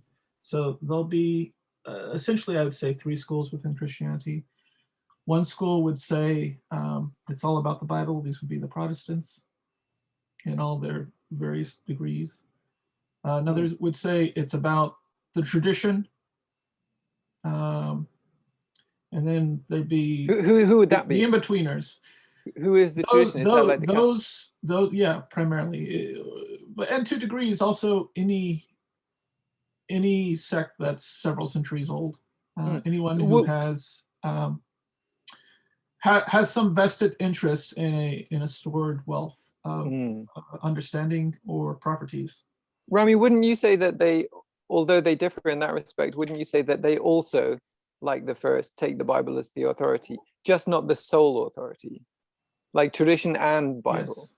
Yes. Yeah. If I can't imagine a Christianity without some fallback upon Scripture. Yeah. I mean, can you imagine a Buddhism without some fallback on Scripture? Yes, but I wouldn't imagine it would last very long. The reason being, Rami, is that the texts that we have in Buddhism, they're not seen as having a divine origin. It's just, well, and again, of course, views vary and have evolved over time. So some might almost slant towards that. But in general, the Buddha was just a man who became realized and gave teachings. So for sure, almost all Buddhism has a very deep reliance on the textual teachings. But at its core, it's about realization. So it's perfectly possible in Buddhism to have lineages of practice where the practice is transferred from teacher to student, and not only the practice, but essentially, at least in some cases within each generation, you must have the you could say transmission, but it's not necessarily transmission of realization. So the purpose of Buddhism is not just to have the teachings. The purpose of the teachings is as a medicine. So if the subject takes the medicine and becomes cured, then they can help guide others to become cured. In which case, the only teachings that you actually need are those that are enough to cure the patient, so to speak, to awaken people. So it can continue without the text. However, without an anchor in the text, and I wonder if this resonates for you with Christianity, without an anchor in the text, the tradition can soon drift. So for example, well, yeah, maybe I don't need to give examples, but you can soon stray from, things can take a very different direction, just like many religions do, and within a few generations you could have a very different focus. Right. Well, it becomes the game of telephone, where the signal or whatever the teaching was becomes lost. There, even amongst science fiction aficionados, Star Trek, the original series, one of the last episodes was about the original crew coming across a planet much like Earth, where people speak a de-evolved language, and they have these holy scriptures that they take out and read and don't even know how to pronounce the words anymore. And well, that sounds like Buddhism in Japan. Or, not entirely, but it resonates. Or in Nepal as well. So sometimes just empty rituals with words. I mean, even Christianity in the West, before the Protestant movement, they're talking Latin to people who have no idea what they're saying. Yeah. Can I try to answer the question to Joe about who decides? And by reading the sutra, I think it's clear that in the teachings of Buddhism, or at least some, I don't know, there's a point in there that says you decide. You individually decide whether something is right or wrong, if the suicide is okay or not, if it whatever. And it says it doesn't talk about suicide in the Kalama Sutta. No, it just says the following. Of course you are uncertain, Kalamas. Of course you are in doubt. When there are reasons for doubt, uncertainty is born. So in this case, Kalamas, don't go by reports, by legends, by traditions, by scripture, by logical conjecture, by inference, by analogies, by agreement through pondering views, by probability, or by the thought, this contemplative is our teacher. When you know for yourself, or so yourselves, they pluralize there because there's talking too many. When you know for yourself, these qualities are unskillful. These qualities are blameworthy. These qualities are criticized by the wise. These qualities, when adopted and carried out, lead to harm and to suffering, then you should abandon them. You are in control. You decide. You think suicide is bad? It's fine with you. I think it's up to each one of us. Sorry, you only explained on what you should reject.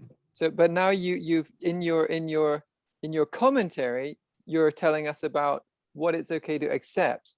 Yet from the sutta, you only read us what it said to reject. Now, perhaps you'd like to tell us on what basis to accept things, quoting from the sutta. You see, I get back to the sutra itself.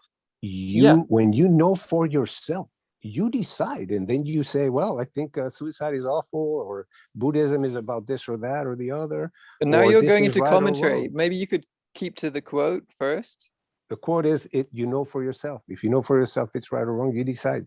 You're not quoting. You're giving commentary. You're quoting several words, and then you're adding your own words, which is very much warping the understanding that you're giving. If you like, I'll quote what it says to accept things for.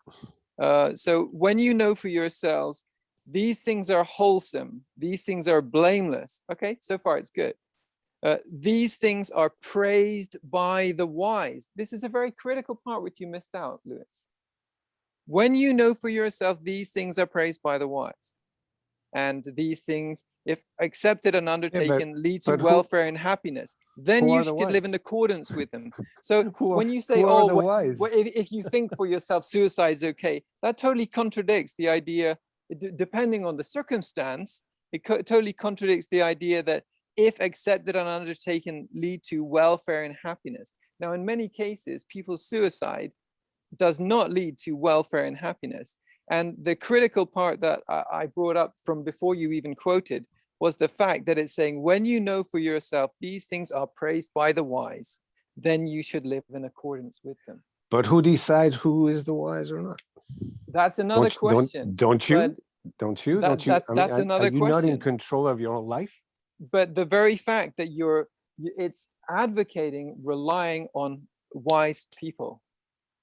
But you have This to is decide who is wise or against your not. interpretation. That- Yeah, of course you have to decide yourself. When you know for yourself who is the wise and what they Yes. say and what is right or wrong. So at the end of Yeah. the day, we each So it's one not of us all will about will have- your own ideas. It's He not. is about- wise who learns from all men. Who is the wisest? Well, maybe he's this wise who group. learns from wise men. But yeah, you can learn what not to do from unwise people. How do we determine who is wise in this group?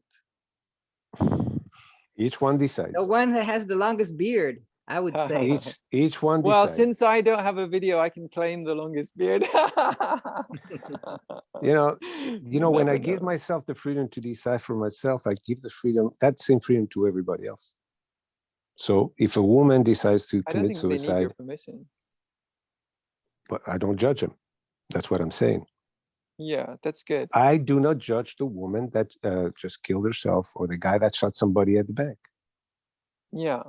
Well, if you have other people in your care, then it's very good to have some judgments about suicide.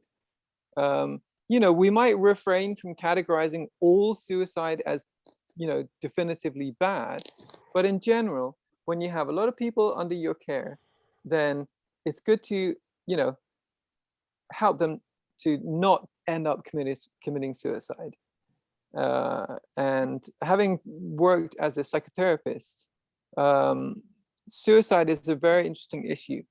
Most people who are prevented from committing suicide are very, very grateful for it.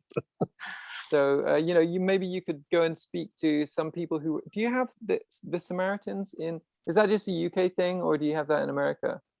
We have a phone service. You can telephone for free if you feel suicidal. A charity called the Samaritans. We have a And national suicide hotline. suicide helpline. They're very, very good. And if you speak to people who work in that kind of service, then you might gain a view of that it can actually be generally a positive thing to help people to come out of feelings of suicide. I need to detach. Unfortunately, this is a very interesting conversation. It goes to the core of beliefs and feelings in all of us. And I think we should pursue it deeper and see the ramifications and the good stuff and bad stuff, and just continue putting critical thought to these things. Thank you, Luis. I'm glad I made it. Yeah, it's always a pleasure talking to you all. Our conversations are very enlightening, always. We talk about nothing, but we talk about a lot. The interaction with Justin and Luis is exciting. Yes, I learned it's all always about perturbation, masturbation, and ramification. What we're doing here is mental masturbation, right? Well, I don't know about that, but it's caused a lot of perturbation, and I agree with the beard concept of wisdom. the longest is the best. All Are you right, talking about guys. masturbation or beards? Wins. Maybe Both. Darwin has the longest. All right. Always a pleasure. We'll see you next Saturday, I hope. See you. The Luis. one Nice with to the see you, longest, Dr. Del Pino. the one with the longest earlobe is more enlightened. The Buddha had long earlobes. A very Chinese It's idea. my earlobes. Maybe I could hang a weight on each earlobe. Then I would look like a Buddha. People do that. What do you think, Rami? I wonder if the elder Buddha had a lymphatic issue, something to do with his lymphatic system. Is that a serious point? Why do you say that, Rami? Well, when you look at the size of his earlobes, how the heck do you get earlobes shaped like that? So Rami, if that is a serious point, I have to mention that Buddha statues don't really have any connection to the physical Buddha. The first Buddha images were made by Indo-Greek culture, so they actually have more attributes of Apollo than the Buddha. I've never seen an Apollo with earlobes shaped like that. I think Yes. more to do with something about their head and the robes. You'd have to look. There are some articles on Gandharan art, but for the first, I don't know, couple of centuries after the Buddha's death, people didn't make any images of the Buddha. The Buddhism is not about like worshiping a person. Although, you know, in some forms of modern Buddhism it can get like that, but you know, the actually, instead of representing, they would represent the Buddha symbolically with a wheel to represent his teachings, or with a tree to represent his enlightenment sitting under a tree. So I think actually that could be very appealing to, I don't know, humanists or atheists. That kind of early vibe on it. Just, you know, like focus on the teachings as a medicine, not on the image of a person. Well, speaking symbolically, what do you suppose the fat earlobes represent? So I think I read some kind of, you know, sort of scientific thing that the ears keep growing as you get older or something. I don't know. So in some parts of Asia, there's an association between like ear size or earlobe size and wisdom, I suppose, because, you know, some people tend to get wiser as they get older. So it's just a cultural thing. You know, in acupuncture, the shape of the ear is shaped like an upside down uterus. So the lobe is the head, and the backbone is around the ear. Fascinating. So perhaps by having a longer earlobe, that suggests that your mental capabilities have increased. Do you know why our ears are such a funny shape? No. It's to give 3D sound perception. 3D. If you didn't have ears, if you cut off your ears, you'd have two-dimensional sound perception. You can tell, you know, things from the left field relative to the right field, like you can with speakers. But our ears reflect the sound in this complex manner with the strange folds in the texture.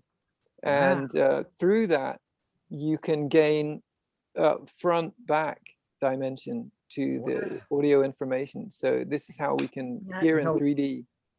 I learned something today. Yes. Yes. Will we ever get to answer the question of what normal Buddhism is? It was an expression that I heard here for the first time, and I never considered it before. But all I know is there's an eightfold path, and there's normal Buddhism. Rami brought that up. Do all branches of Buddhism have the same eightfold path?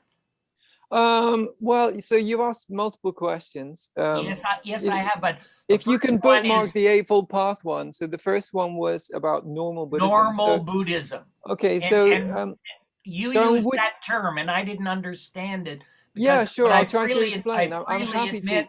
I don't even know what Buddhism is, let alone normal Buddhism. Evidently. But so, Rami was very, very clear in his explication of Christianity that there were three branches essentially, which made sense to me. I could understand it, but I come from, you know, Western background, which is imbued with Christianity. So I have some minimal Western background, which is Christianity. Right. I don't think you should say Western culture equals Christianity or Western background. You know, there is more than one religion in the West, by the way. Yeah. There's many. So Buddhism, do all branches of Buddhism have the same eightfold path? Well, I'll address your first question first and your second question second.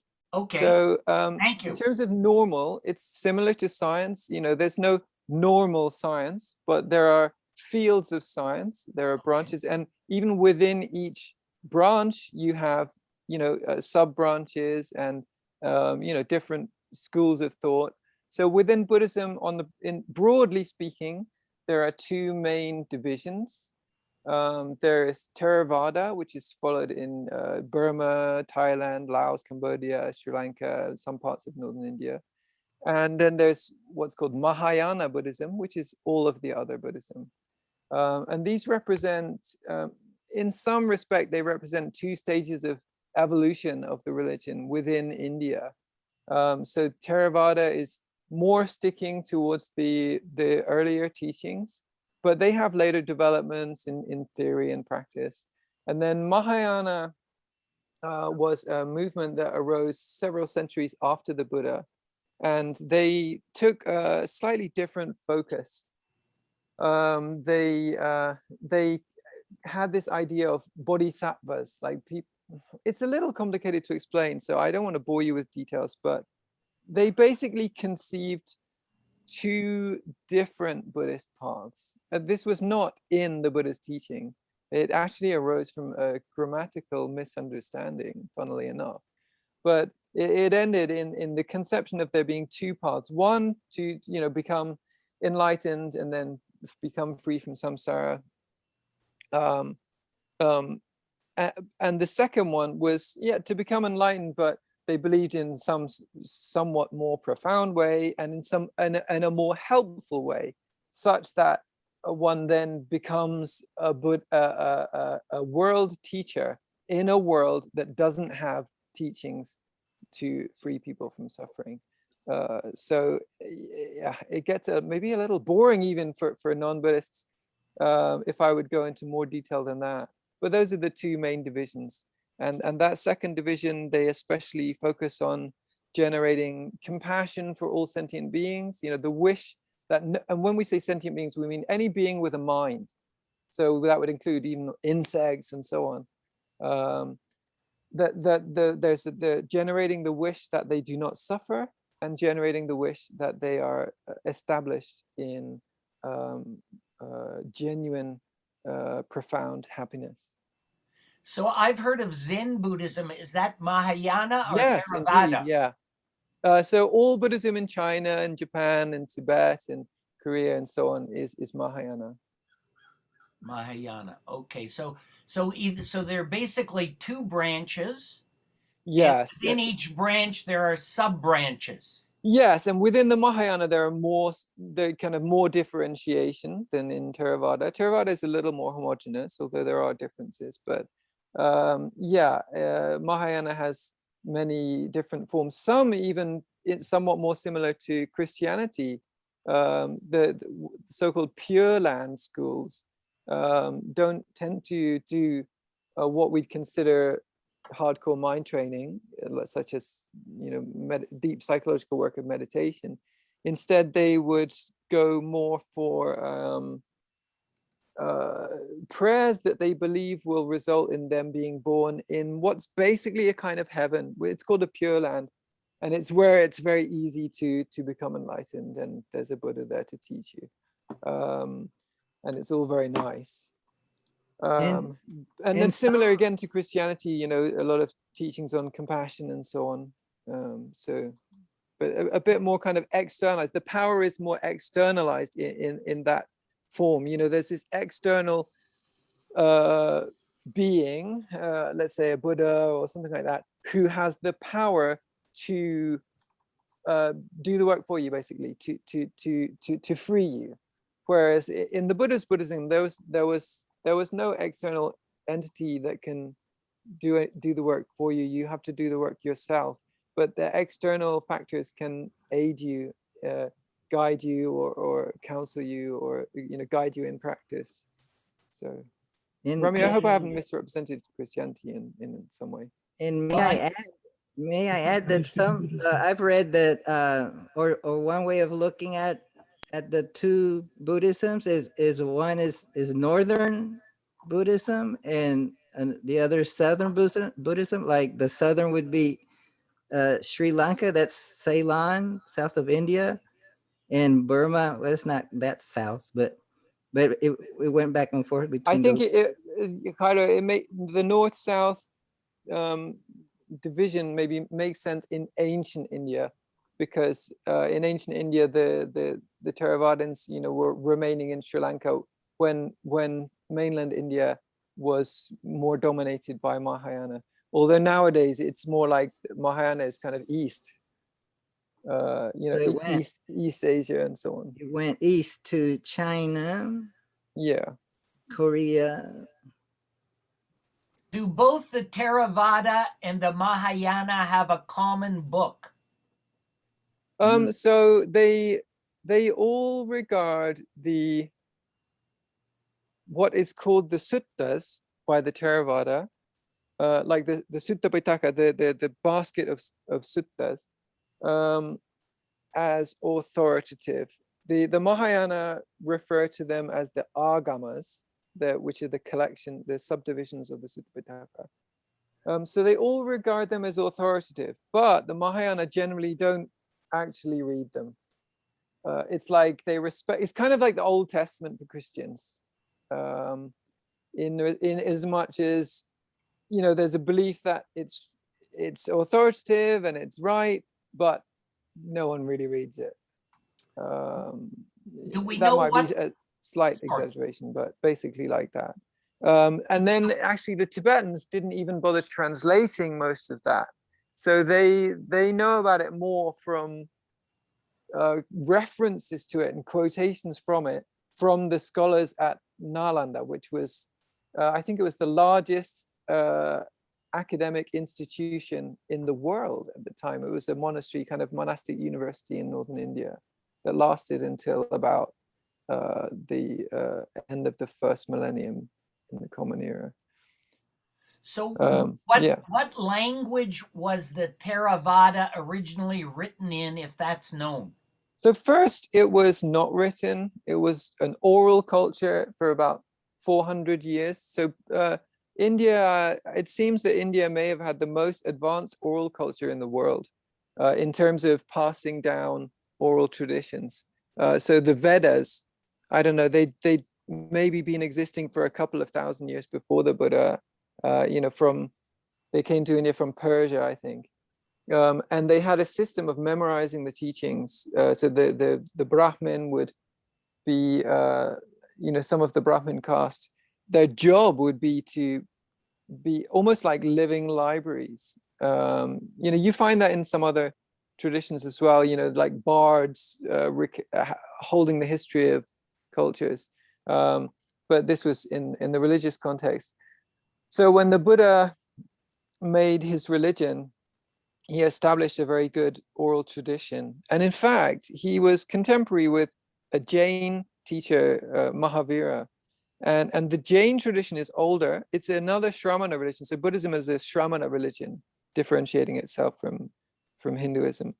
And the Jain religion had been going on for some centuries, and they'd actually, one of the two branches had lost their canon, their oral canon. So that was quite devastating. So the Buddha would have been aware of this and the danger of not establishing a good oral tradition. So yeah, that was established, and obviously it doesn't continue with no change, but those Indian oral traditions have been academically established as being extremely conservative. So after about 400 years, the Sri Lankans wrote it down because they had a famine.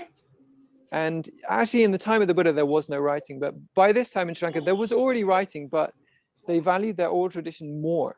But due to a famine, they were in danger of losing their text. And in fact, there were some collections of texts that were only memorized by 1 or 2 monks. You know, because different groups of monks would be responsible for maintaining the memory of different parts of the canon. So that's when they decided, you know, to the protestation of some, that's when they decided, okay, we really must write this down. And it was written down in the Pali language. which is basically, it's classified as a Prakrit. It was one of the local languages of northern India about 2,500 years ago. And it's similar to Sanskrit. Yes, it's similar to Sanskrit. So basically in India, E94 is used first. there were E94 is used first. sorry? Oh, Rami's maybe talking to someone else. Kaido, there was Sanskrit and Prakrit. Prakrit is not really a language, it's a group of languages. It's the local languages that basically evolved from Sanskrit. And Sanskrit was really only understood by the Brahmin caste. So the Buddha actually kind of banned his disciples from giving the teachings in Sanskrit, because Sanskrit was really, it was kind of like the Europeans' Latin, you know, the religious language that the aristocracy and the religious leaders could understand, but the masses couldn't. So quite undemocratic. And the Buddha was very democratic. So he insisted that his disciples teach in the local languages that the people could understand. And Pali is basically that type of language, kind of frozen in time at the time it was written down. So I should learn Pali Pali. is Pali a modern language? Is Pali spoken today? Well, when you say modern, as I said, it was kind of frozen in time about 2,100 years ago. Yes, roughly. So it did evolve somewhat after that. Later Pali texts are a little different. But there, you know, there's no country where anyone's first language is Pali, but there are, you know, some monks and scholars and so on who understand Pali. It would more maybe in Sri Lanka. Sri Lanka is probably the best place where monks have understanding of Pali. That's really interesting. I want to thank you very much, Justin, You're because welcome. most of my previous questions, I'm sorry if they gave offense, they came from ignorance, and I've never I think had they anybody. came from some form of ulterior motive at times as well. I'm not criticizing you, but you maybe have a jokerish attitude at times, which is, you know, sometimes we need the joker. Well, for whatever, wherever they came, I really appreciate it, because I really have I have visited monasteries. I have actually spent whole days with Buddhist monks. I'm not sure if they were Theravada or Mahayana. They were in, what's the name of the country now? Anyway, where is Chiang Mai? In Thailand. They would have been Theravada. Theravada. Okay, so Yeah. I have spent entire days with Theravada monks, and I had great experiences with them, but I never really understood any of this. So if my questions appeared to be critical or belittling, it only came from my own ignorance, and I've learned more about Buddhism just in these last few moments. Having said that, I have a meeting in Chicago, and I want to thank you for taking the time to explain this to me. You're welcome. I really, I look forward to going back to Thailand now. Right. Darwin, I'll just say it can be hard to find someone with a holistic understanding, you know, because often, you know, maybe similar to science, sometimes somebody specializes in one thing, they don't necessarily know the context of the whole and so on. So, but yeah, if you ever want to ask me, you're welcome to ask me about those things. Thanks, guys. Good to see everyone. I'm glad to see you're doing well. Rami, I'm still trying to grow a beard like yours so I can become smart too. Bye, guys. Have a great week. Bye. You too. Joe. We'll continue our game another time. Okay. What do you think, Rami? Was there an oral tradition in Judaism? I would think so. Certainly. That they didn't write things down until a certain point. Yes, and we're not even certain that all the stories were Judaic. Oh, they came from Babylonia, and there's this thing called the Book of J. Have you heard of that? Maybe it came from the Christian God comes from the Canaanite, the Canaanite religion's god El, doesn't it? One of their polytheistic. That would be part of the genealogy. At least one area of study is belief with regard to the origin. I think if you want the Christian God, then you'd have to take the word of Jesus as found in the canonical Gospels, probably starting with John's chapter 1. That's the closest idea of the Christian God, because But in terms of tracing the, so in that text we can find the belief in a certain God, right? Which I think maybe you might agree is a human concept. I'm not saying that the human concept doesn't refer to something necessarily real. So supposing the God exists, the books contain human concepts about that God, let's say. So would you agree that we can trace the evolution of that cluster of concepts about God? And if we trace it back from the New Testament, we can maybe find origins from the Old Testament, Jesus being a Jew and teaching Jews about Judaism. I thought that's maybe what maybe not as a separate religion, but did he see himself as basically kind of like a reformer of Judaism? I wouldn't limit Jesus in any way. Okay, no problem. But he was an Old Testament man, would we say? Not to say that the they're not scriptures New were the Testament, Jewish scriptures. Sorry? The scriptures were the Jewish scriptures, but exactly. When you go into the Jewish scriptures themselves, that's what I mean. You get a variety of origins and concepts. Right, exactly. So we can look at the Judaic concept of God, and it seems to me that perhaps when they use the word Elohim, for example, to label that phenomena, then it seems that, as far as I understand, we might trace that to the Canaanite conception of El.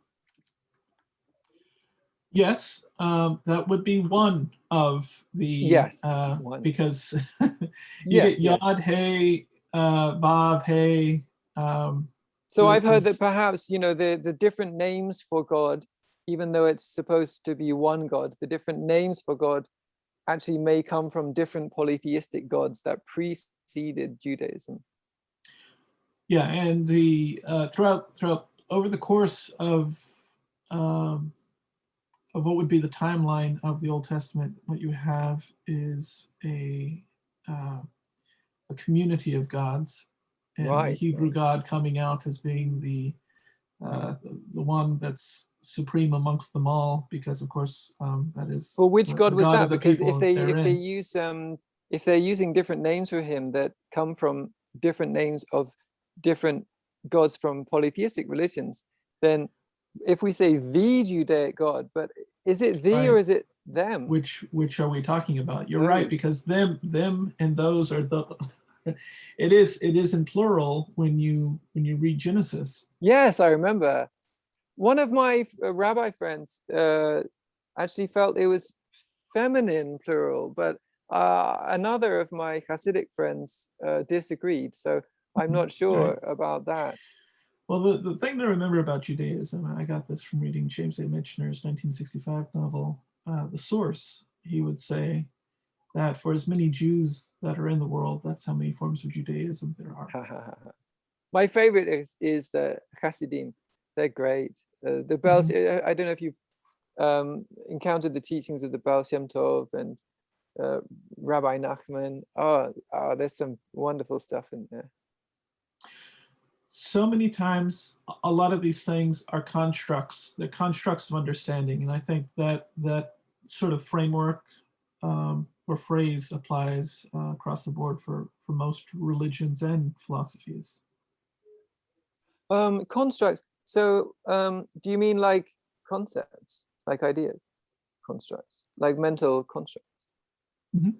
Because for me, I think the most interesting thing about religion, and one of the reasons why I love Hasidic Judaism so much is they have very admirable concepts, and some of them very profound and resonate to me with some of the Buddhist concepts that I like so much. But what's more interesting for me is actually the practice. And from an external perspective, Jewish practice looks absurd. They have so many rules and they do very strange things. But talking with my Hasidic friend, who's a very deep practitioner, we came to understand that there are some practices that we were both doing that were having the same results, rather specific types of sort of mental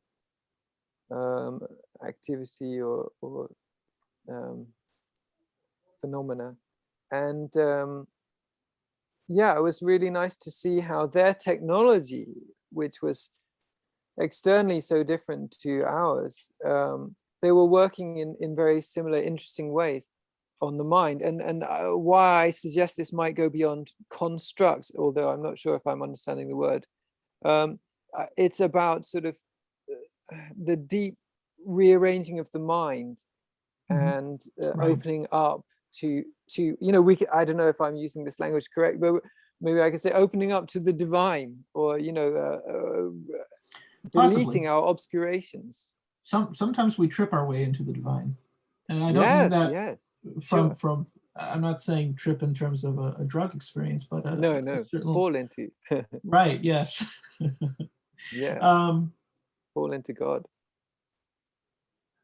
Daniel Kahneman, who is a psychologist, wrote a book called Fast and Slow Thinking.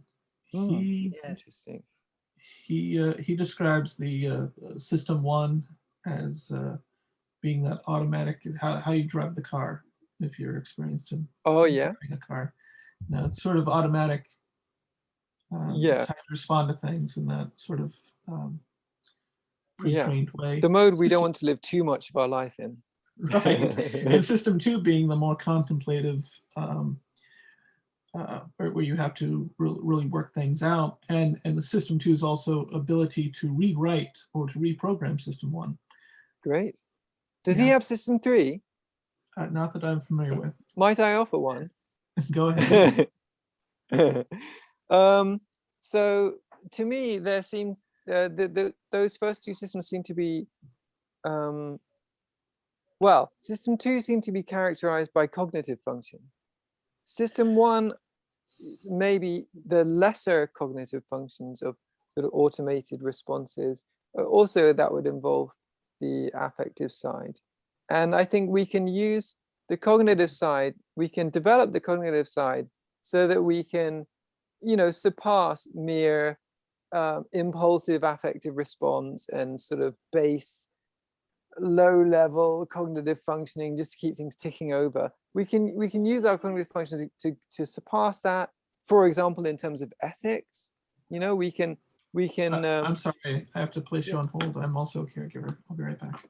Right, sure. We will wait, or I will wait. Jairo. Will you be able to remind me? I'm so forgetful. When he comes back, will you be able to remind me where we were at? In fact, where were we? I'll try and bookmark it in my brain. Oh yes, systems 1, 2, and 3. Okay. System one, I think of as also reflex and maybe built in through evolution. So in system one, maybe there's not much thinking. It's just reacting to situations. Yeah, but I would say that, let's say, for example, if you compare us to mammals such as dogs and so on, I think their automated system, they have automated systems, but I would say they're very much in the affective world. They're responding to smells and sights and sounds based on their affective reaction to those things. They have some cognitive function, they can learn to cognitively repress affect. For example, you can train a dog to, not steal your food. But their cognitive function is not so developed. Whereas in humans, the cognitive function is so much more developed that even in this, what we're calling more automated response, it's not merely affective. Like, let's say if someone has, is it Alzheimer's or something like that, where the cognitive function starts to decline, and then they become more affect based, such that even an old man might start kind of slapping their nurse or even their daughter on the bum, because they're they've gone into the more the affective functioning is remaining, but some of the cognitive functionings have gone away, like social repression of affect, for example, which is socially appropriate. Whereas in the more healthy functioning human, the cognitive function is still part of that, what we're calling still more automated response. But let's say, for example, you could be somewhat on autopilot, going into a shop and buying 5 items that you need, and then driving home, stopping at all the traffic lights and so on. That actually requires a significant degree of cognitive functioning, even though we can kind of automate that. Do you see what I mean? Mm-hmm. Like counting yes, the money or knowing which thing to pick up. Yes, I'm thinking that Daniel Kahneman, in his book Thinking, I think he titled it Thinking, Fast and Slow.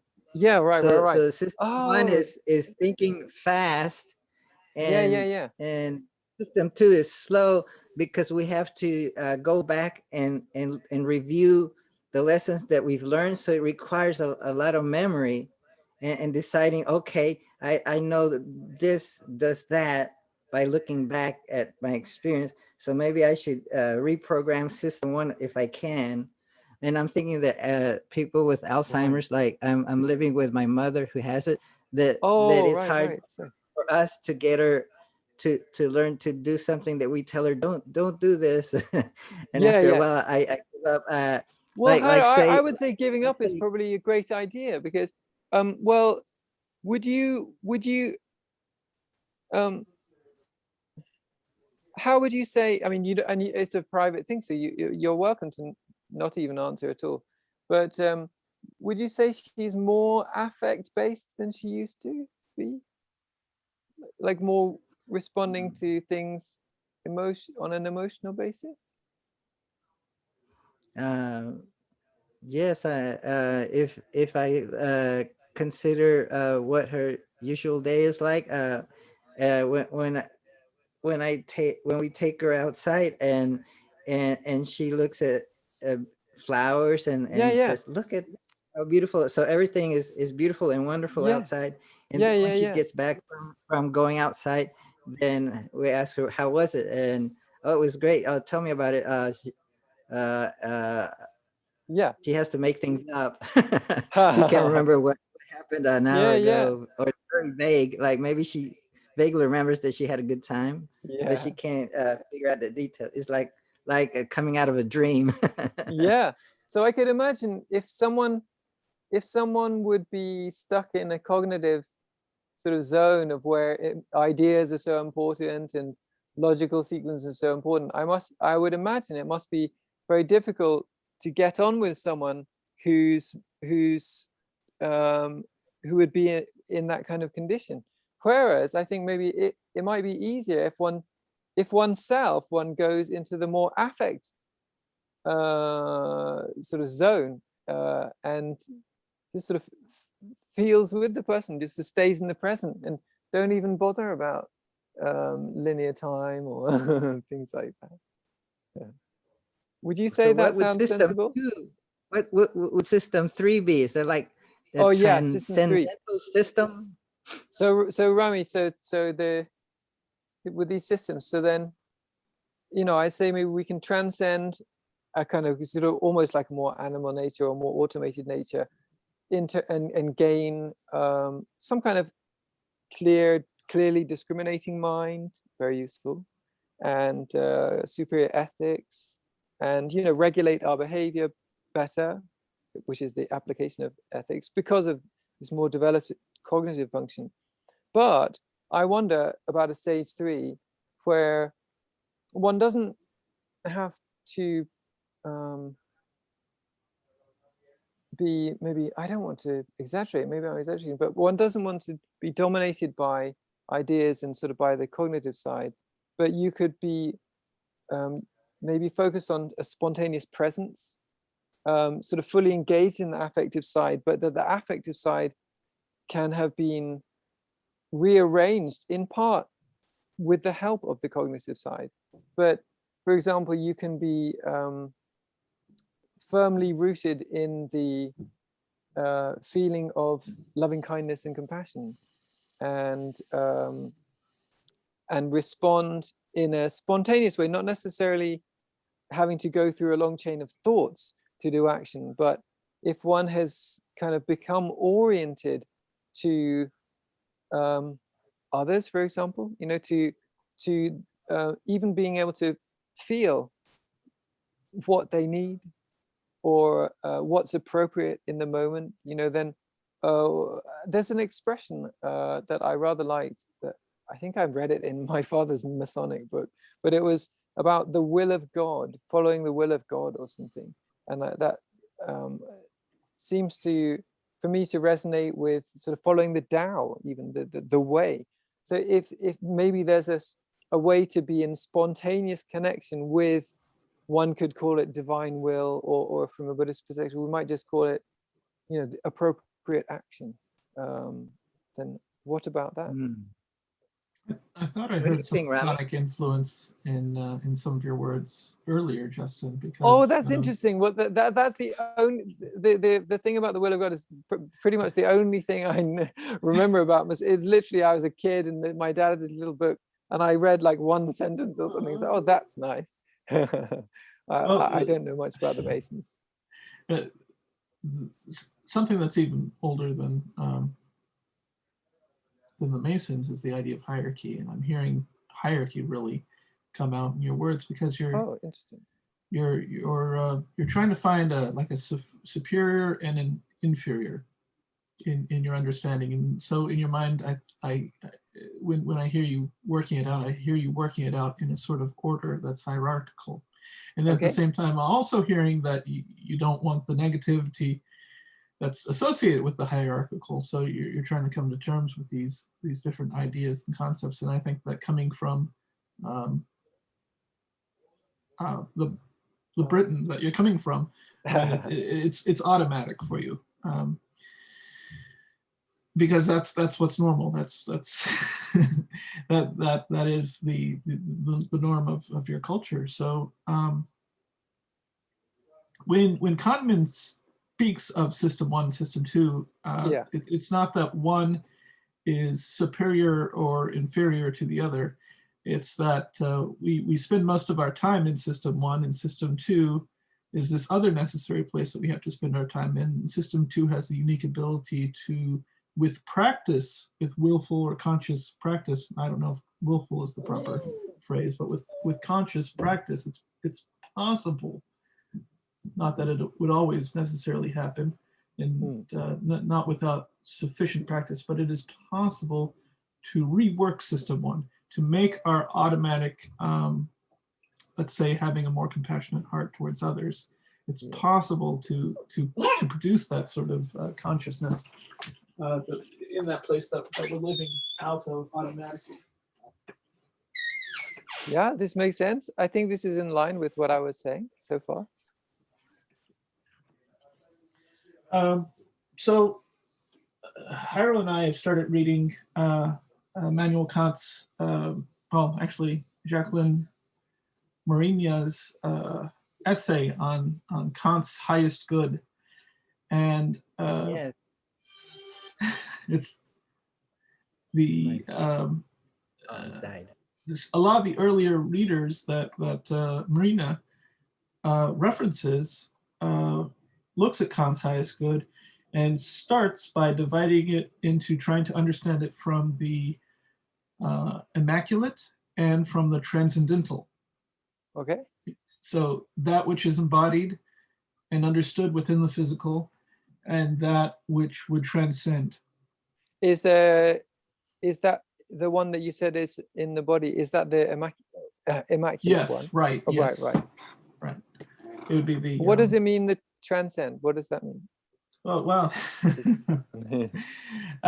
I don't know that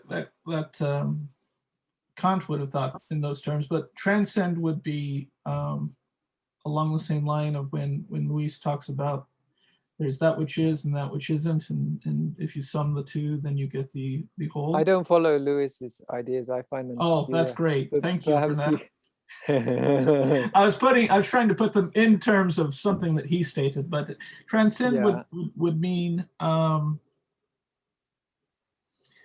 so there's the world that is, and then there's the world that could be, and how do you get to the world that So there's what was the first world? I missed it.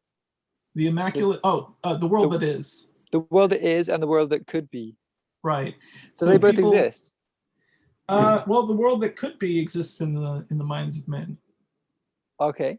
But it's not actuated. Right. Okay. So how do you get to the world that could be? Depends on which world you're imagining.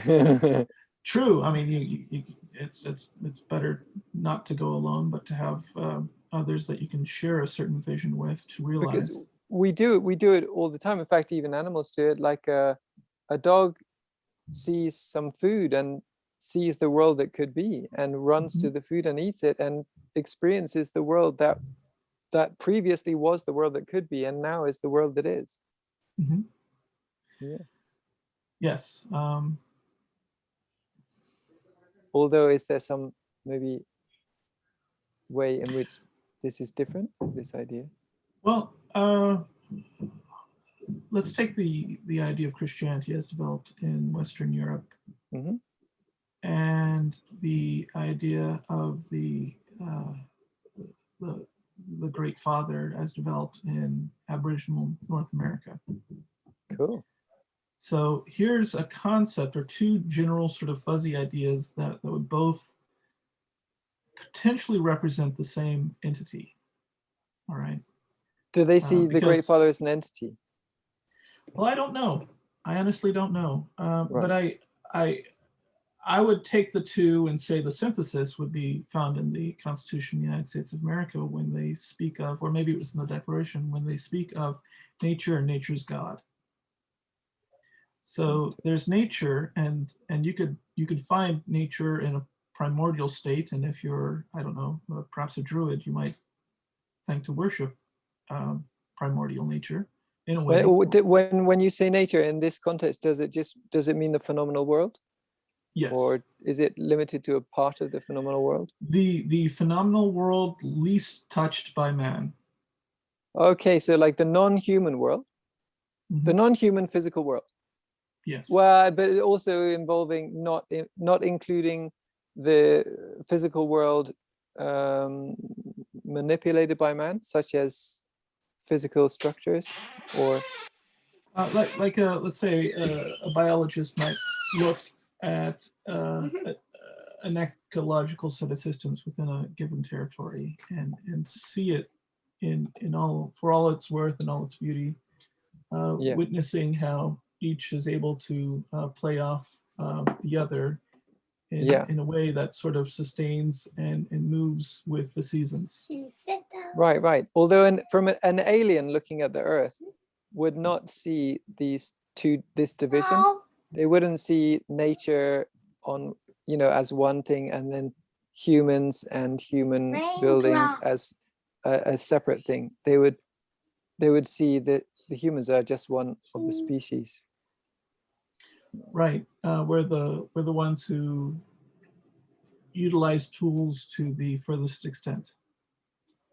That's one attribution. There are many attributions. But in this theoretical framework, there's a separation between the human world and the non-human world. And the non-human world is termed as nature. Nature meaning we depend upon nature. We depend upon its certainties. We rely upon it for our sustenance. We breathe it. But we are separate from it. We feed off of it. We're part of it. And in fact, we are a part of it in this framework. Right. Well, because nature flows through us. I think part of it too is also the difference between male and female, because in a way, it's, I'm not going to say inescapable for either gender, but I think men forget that they are part of nature more often than women do, because women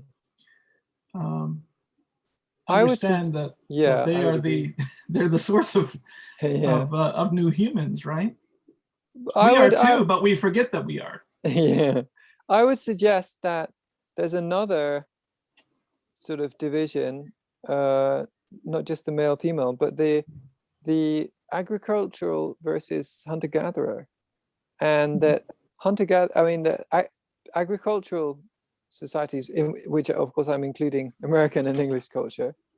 You know, we are fundamentally, you know, agricultural.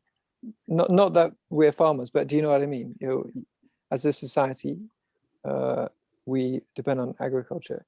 I would say that that type of society leads to a division in the mental view between humans and nature. Physically, because you are, instead of as a hunter-gatherer, you're literally just one of the species, and they tend to have, as far as I understand, they tend to not view themselves as separate from nature. But when you start farming, I don't know, maybe 12,000 years ago, whenever it was, then you start to, you know, you have to, you have plants belong to humans, and you have to keep the other plants out from the fields, and you have to keep the other animals out, and then you accumulate stuff as well, and you build physical barriers, and through the physical barriers and the human activities, which are then very much focused on the human created landscape, you could get this mental division occurring and building in the society, I think. A versus sort of mentality. So could Yeah, the yeah, it's, yeah. the hunter-gatherers be more immaculate versus us are more transcendent? Oh, that's the story of Enkidu in the Epic of Gilgamesh. Oh, tell us.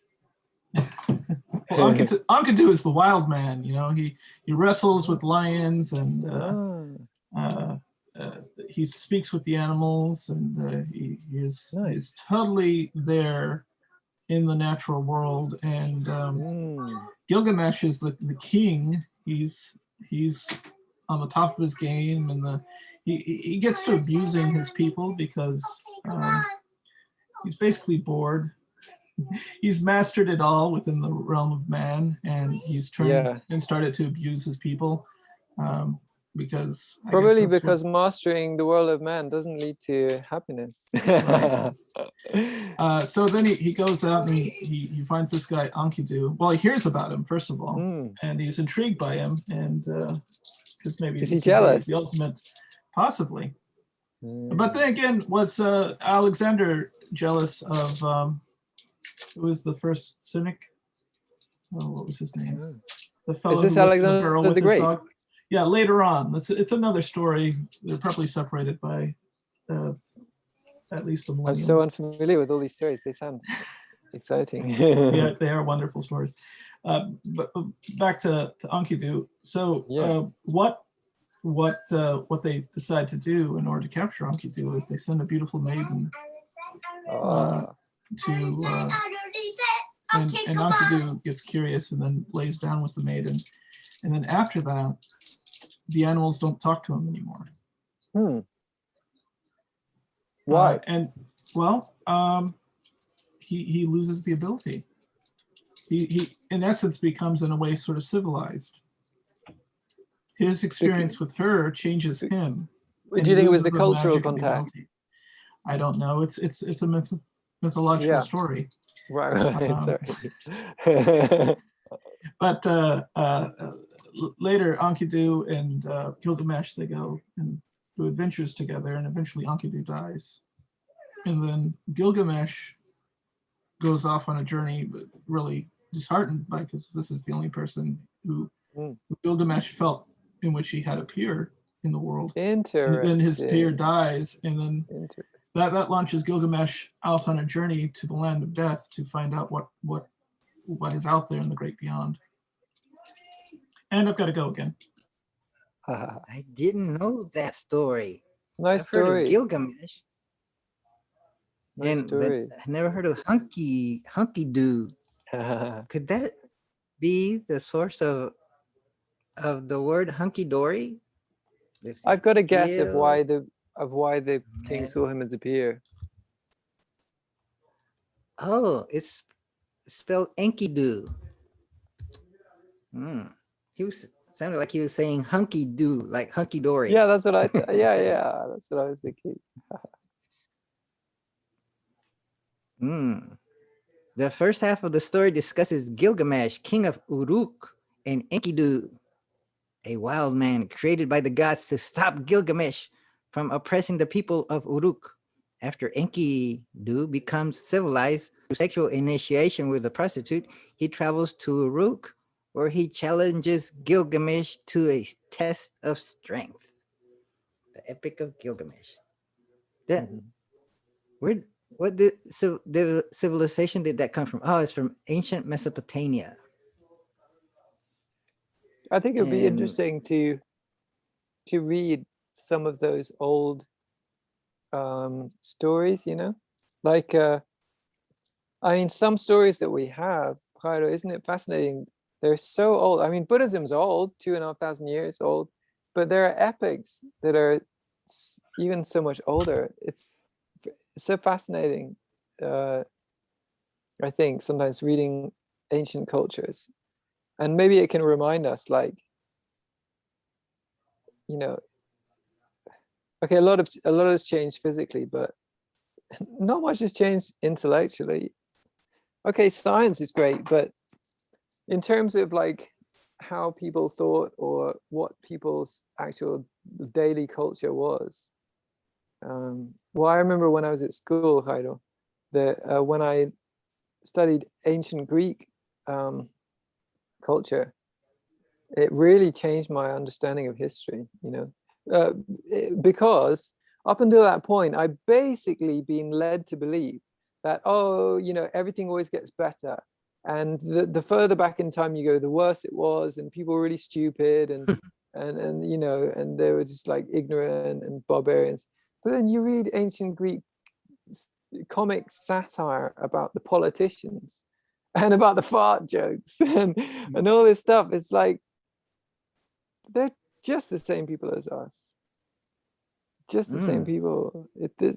As people, we're no different. It's okay, different cultural environment, but you know, in so many respects, and what just the same. What if if ancient people were even superior to us in many ways? In some ways, they yes, they tended to not write down their stories. They had to tell them and remember them. long And I ago, guess long ago enough, then yeah. they would tell them, and then they would have to pass it along. So somebody had to have good memory and be elected to retell them. Well, you know, even today there are some Muslims who I think have memorized the whole Quran. Yes. Or in India, people, I don't know if there are maybe people who have still memorized the whole Vedas. I think memory in itself is kind of impressive, but I think that by itself doesn't impress me too much. But I don't know, some of the differences that interest me most maybe are on the positive side. I think some modern developments in equality are very profound. You know, the more and more accept. I mean, in so many cultures, like left-handed people, for example, were kind of ostracized. You know, or being gay in some cultures. I think in Greek culture it was fine. You know, in some cultures it's fine, but in a lot of cultures, not just Christian cultures and Muslim cultures and so on, but in many other cultures as well. Basically, if a small enough percentage of the population has a certain trait, then whatever it is, whether that's left-handedness or whether that's being albino or whether it's being disabled or autistic or gay or trans or whatever, then it's very common, I think, for a minority group to be severely ostracized and have a What really hard about time. So in Join the modern Western meeting. culture, that there's great movements for equality, I what think. about looking at other aspects besides memory? What about language? What if ancient languages there were fewer and more complex Diversity. and Oh, more, powerful than current language? Like say English is really a mutt language. It's got a little bit of everything, but that's an and advantage. That's an advantage, uh, Cairo. That actually adds more yes. nuance. So for example, sometimes you have a word that also has a kind of French derivation word. So I think there was some, I don't know, some old English writer was mentioning this, that in an ordinary language, the words are so close that you wouldn't bother having two. But because we've inherited them from different sources, we maintain both, but with very slight shade of difference, that it actually gives more linguistic power. So, but Yes. then if in terms of analyzing how complex a language is, I think we have to consider ordinary speakers. For example, what is the vocabulary size of an ordinary speaker in one language or in one period versus another? And for sure, that will depend on which segment of the population you encounter. Academics, Well, for example, maybe will probably have a much bigger vocabulary than most old people in old cultures. well, I was thinking in particular Sanskrit, but maybe that's not right. Well, Greek versus Sanskrit. I've heard that even Greek is more refined or more complex in the grammar than Sanskrit. More complex I was, sounds I bad, read, doesn't it? Harder to learn. but I read that at some point Sanskrit got normalized, or Well, it was maybe Panini. Panini had a very good yeah. kind of So impact, didn't maybe he? so Sanskrit is extinct, but I read or I heard some say that now Sanskrit is so, I guess is so normalized and also kind of mathematical that they use it as a programming language kind of, or they could use it for that because they could kind of like German, they can build on it to create new words out of it. Like Yeah, well, I don't know how. if it's a could have but no one has, maybe it's not so useful for a programming language. But yeah, it's But I'm it's nice. that It's nice if rules are kind of standardized, because normally languages evolve through a natural course. So you'll get irregular usage of grammar endings, so on, irregular verbs or whatever. but So what I'm thinking is that assuming that language or they say or they might teach that Sanskrit is sacred and it came from the gods through the yeah, rishis or that's whatever, just and nonsense. but maybe it came from aliens or It came from that Persia came to our before it was society. in India. And The Hindu what I'm thinking fundamentalists, is that they deny all the evidence, but it came to what India I'm from the thinking north, right? Yeah, what sorry. I'm thinking is that maybe a language like Sanskrit or Greek, like over time, you could say that they evolve, but I'm thinking that they devolve, they degenerate, but they mix with other languages and things come up that's Hindi, interesting. Punjabi, But the language Bengali, itself, they're all derived from Sanskrit. but what I'm thinking is maybe I'm thinking of the purity of the language itself. It degenerates until it becomes extinct, and so maybe that happens to all the language, but come out I don't that's think new, that I don't that think that languages become extinct through degeneration. I mean, you know, for example, you know, Hindi, Punjabi, Bengali, Gujarati, well, Urdu is kind of mixed, but they, you know, they have all evolved from Sanskrit. You know, they're just you know, naturally, if the, you know, the invaders who, or I shouldn't say invaders, the immigrants who brought the Vedic culture to India, their language was Sanskrit. You know, it's just an ordinary human language. And you've got, you know, you've got languages that Sanskrit evolved from, the Proto-Indo-Iranian. I think you'll end up there if you go far back enough from Sanskrit. But it wasn't. I wouldn't call language evolution devolving. It's just organic change. And but then at a certain point, one thing that kind of acts against the natural evolution is religion, and you see this with Latin being continued to be used after the Roman Empire in England, because they, you know, usually when a religion is made, it's just written or orally memorized in the ordinary language of the day. So in the Roman Empire, okay, Latin. But as time goes on, the spoken language of the surroundings evolve, but the religious language tends to be conservative because the texts are seen as sacred, and so nobody wants to change them. So after 300 years, you know, their spoken language has changed, but they're sticking to this religious language. You can even see this with English in the Bible. You know, the kind of language, thy art thine heavenly Father, therefore thou this. You know, it's ordinary English from when it was translated, but people give the language itself some kind of spiritual value, or even the physical book. You know, like the Buddhists, you know, wouldn't put a religious text on the floor or something. They'd even bless people with the religious text. So this investment in the medium of the teachings as a kind of spiritual object.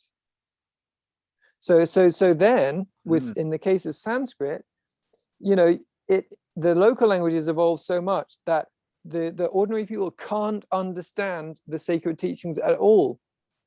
You know, or in Tibet, Tibetan texts are written in pretty much in ordinary spoken Tibetan of 1,000 years ago. So if you read those texts to an illiterate person in Lhasa, or even just an ordinary person in Lhasa, they cannot understand the text. However, if you read the same text to an illiterate nomad from the highlands, even in East or West Tibet, then they will understand far more, because language tends to evolve slower in isolated situations, and the nomads very isolated. So the rate of language evolution is much slower than in the cities or in the towns. So their language is actually still now much closer to the textual language. That's interesting. Yeah, I find it interesting. So people in the rural areas tend to preserve things better, and maybe even I mean, even look at the evolution of clothing, Jairo. Like, where does fashion evolve fastest? In the countryside or in the cities? I mean, now we have a very strange economic system, but you know, in past centuries, where would you expect the fashions to be evolving faster? Where would you say, Jairo, the countryside or the cities?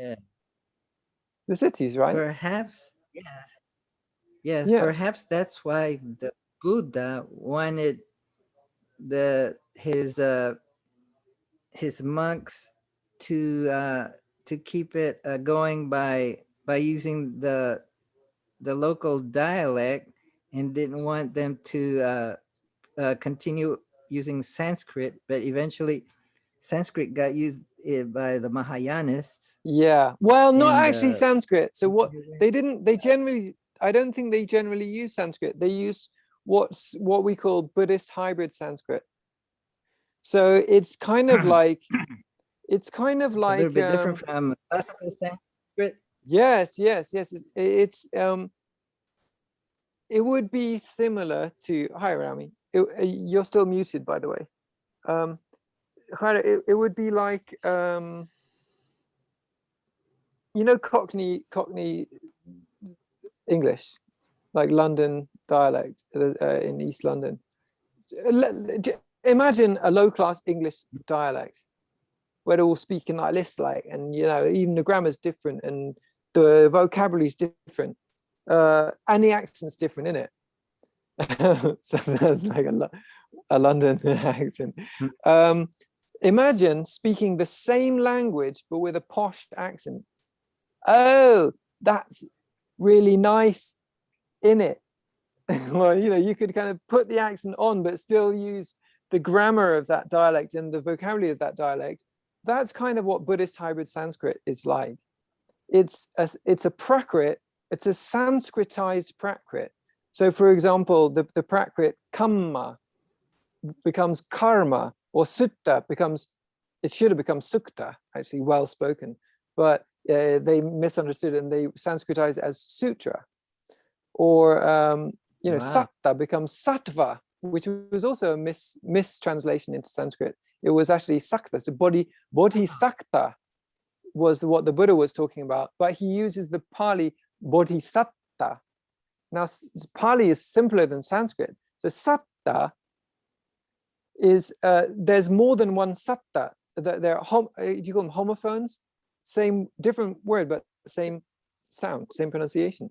So the Sanskrit is, the Sanskrit has more consonant clusters, and consonant clusters get simplified in Pali language. So sattva and sakta and sapta are all the same word in Pali, satta.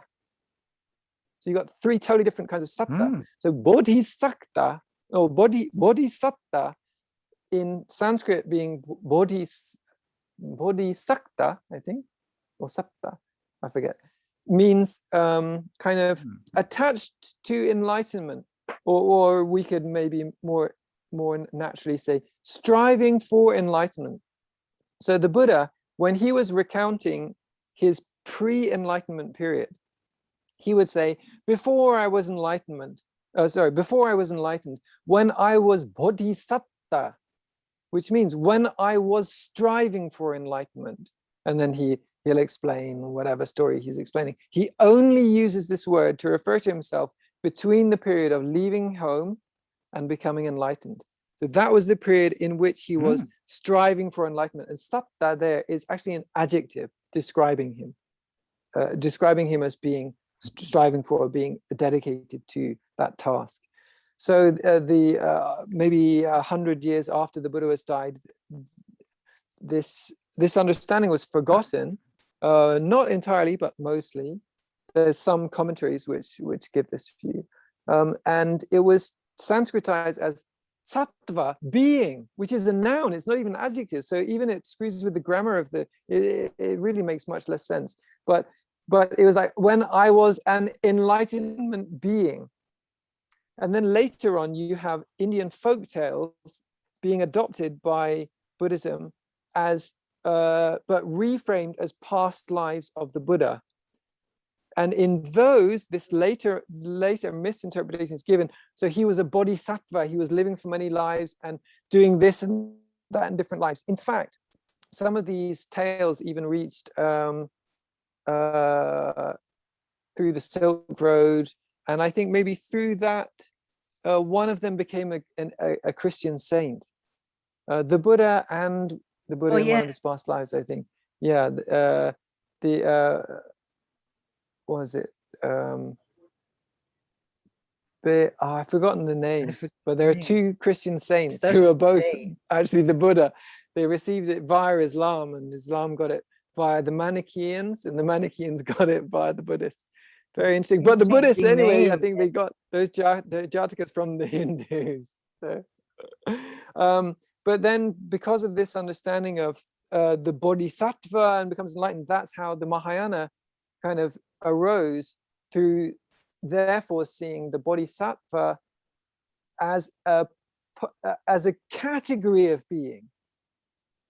And therefore we can become bodhisattvas, and bodhisattvas become Buddhas, and Buddhas are better than Arahants. In fact, the Buddhas and Arahants were the same. It's just different word for enlightened. But with this new categorization system, they conceived of two separate kinds of being, and therefore two separate paths. Yeah. I did not know that. Thank you. Wow. What do you think, Rami? Is there something like that going on between Aramaic and going into Greek and then English in some words that you noticed, or even and the Hebrew way back ancient to the same root, like the word Yahweh, like who knows how it's really pronounced, because they're consonants. Maybe it's pronounced Yahweh. Right. Aren't we forbidden from pronouncing it though? Or in the German mispronunciation, they would say Jehovah. Oh yeah, that sounds familiar. Right, they're all taking it from the Tetragrammaton, or it might even be saying that the YH, what we translate as YH.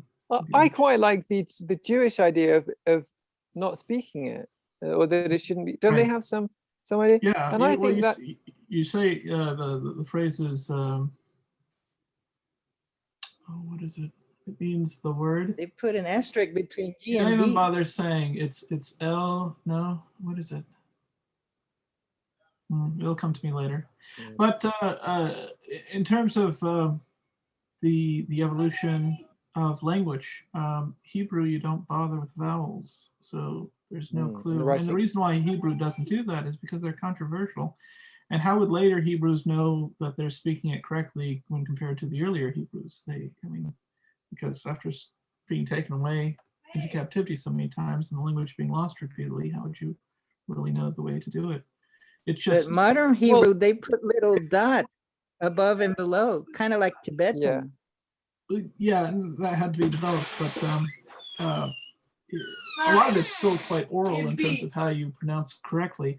Now, you find the opposite by the time you get to Islam, or throughout the course of the Arabic language. Hungry. I still have to make some food. Quiet. Okay. I'll be back, guys. I thought I had this understood. Thanks. I'll be right back. No worries. Yeah. Yes, I've been studying Tibetan, the language in script, but right. much vocabulary.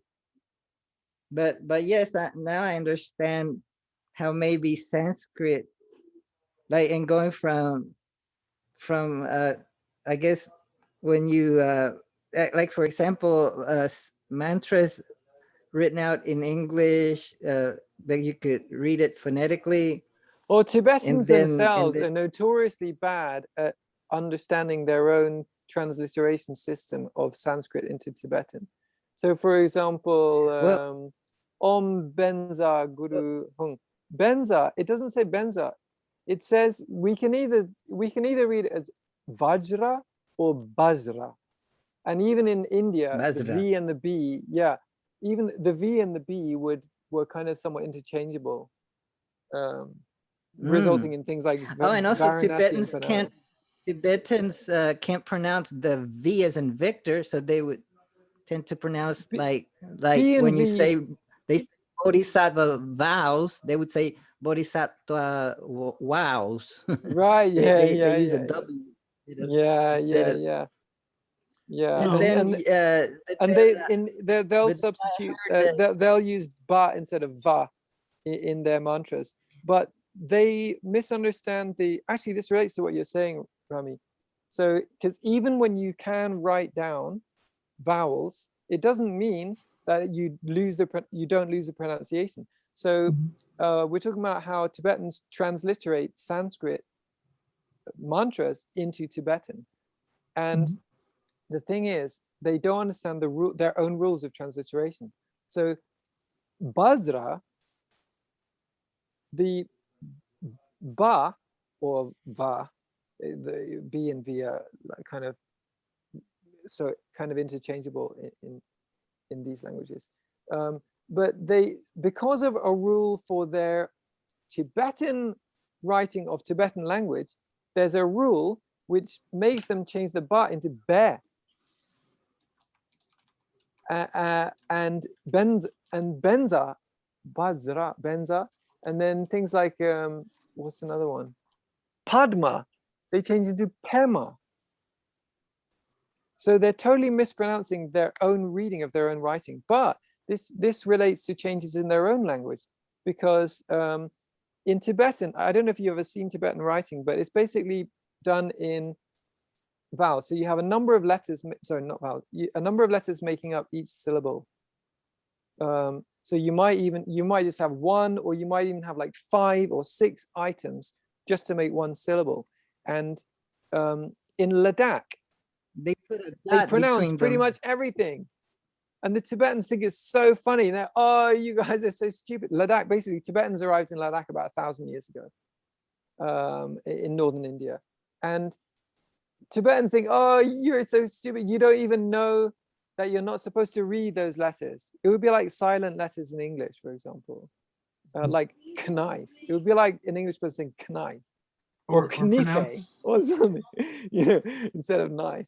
Or trying to read French. Yeah, but how you read French will depend on your own mother tongue.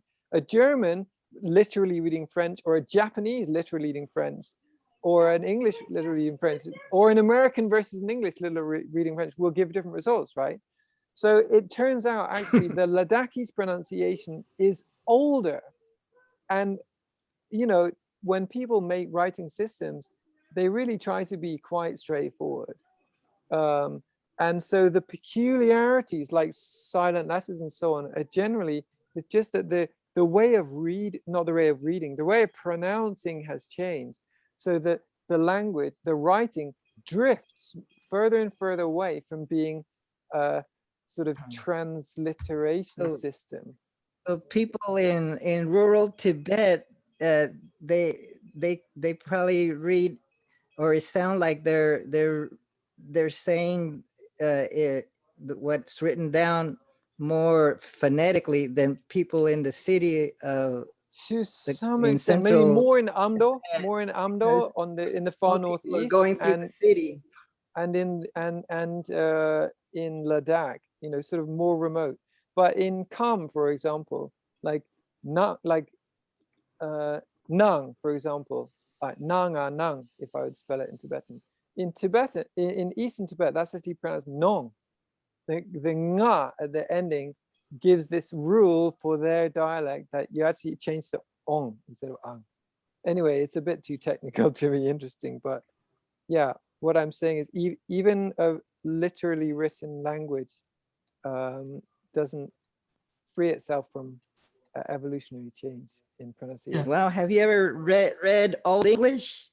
Right. Like, I wonder if I read it phonetically, it would be the way they spoke, or close to it. It does like reveal things about some peculiar English spellings for sure. Well, not necessarily not necessarily going as far back as Old English, but yeah, older English pronunciation is very interesting. In fact, Shakespeare, some of the puns that Shakespeare made, you can't really understand unless they're spoken in the way it was pronounced in his time. Right, because throughout that period you had the great vowel shift in oh yeah, right. 1400s, 1700s, 300-year process, more or less. What way in year to come Theato Singa Threm? Who's gonna get that today? Not me. Rami, what were we talking about before you disappeared? Hebrew is a 22-letter alphabet. Wow, Greek, so few. 24. Yes, Greek is 24 letters. English, we use a Latin variant that's 26. The Arabic alphabet is 28. And And then you have, in addition to the 28, 3 short vowels and a few additional special characters. To be fair, like English has many vowels also, but maybe you'd have, and some other language, but you might have to derive them through letter combinations. Right. Yeah, true. So and you can combine long vowels and short vowels in Arabic, which is why the Quran just literally means recitation. And the reason why Arabic as a formal written language was developed was so as to, it was an attempt to capture as it was originally spoken. Makes sense. So yes, and that marks the evolution of language from the older Semitic language of Hebrew compared to the younger Semitic language of Arabic.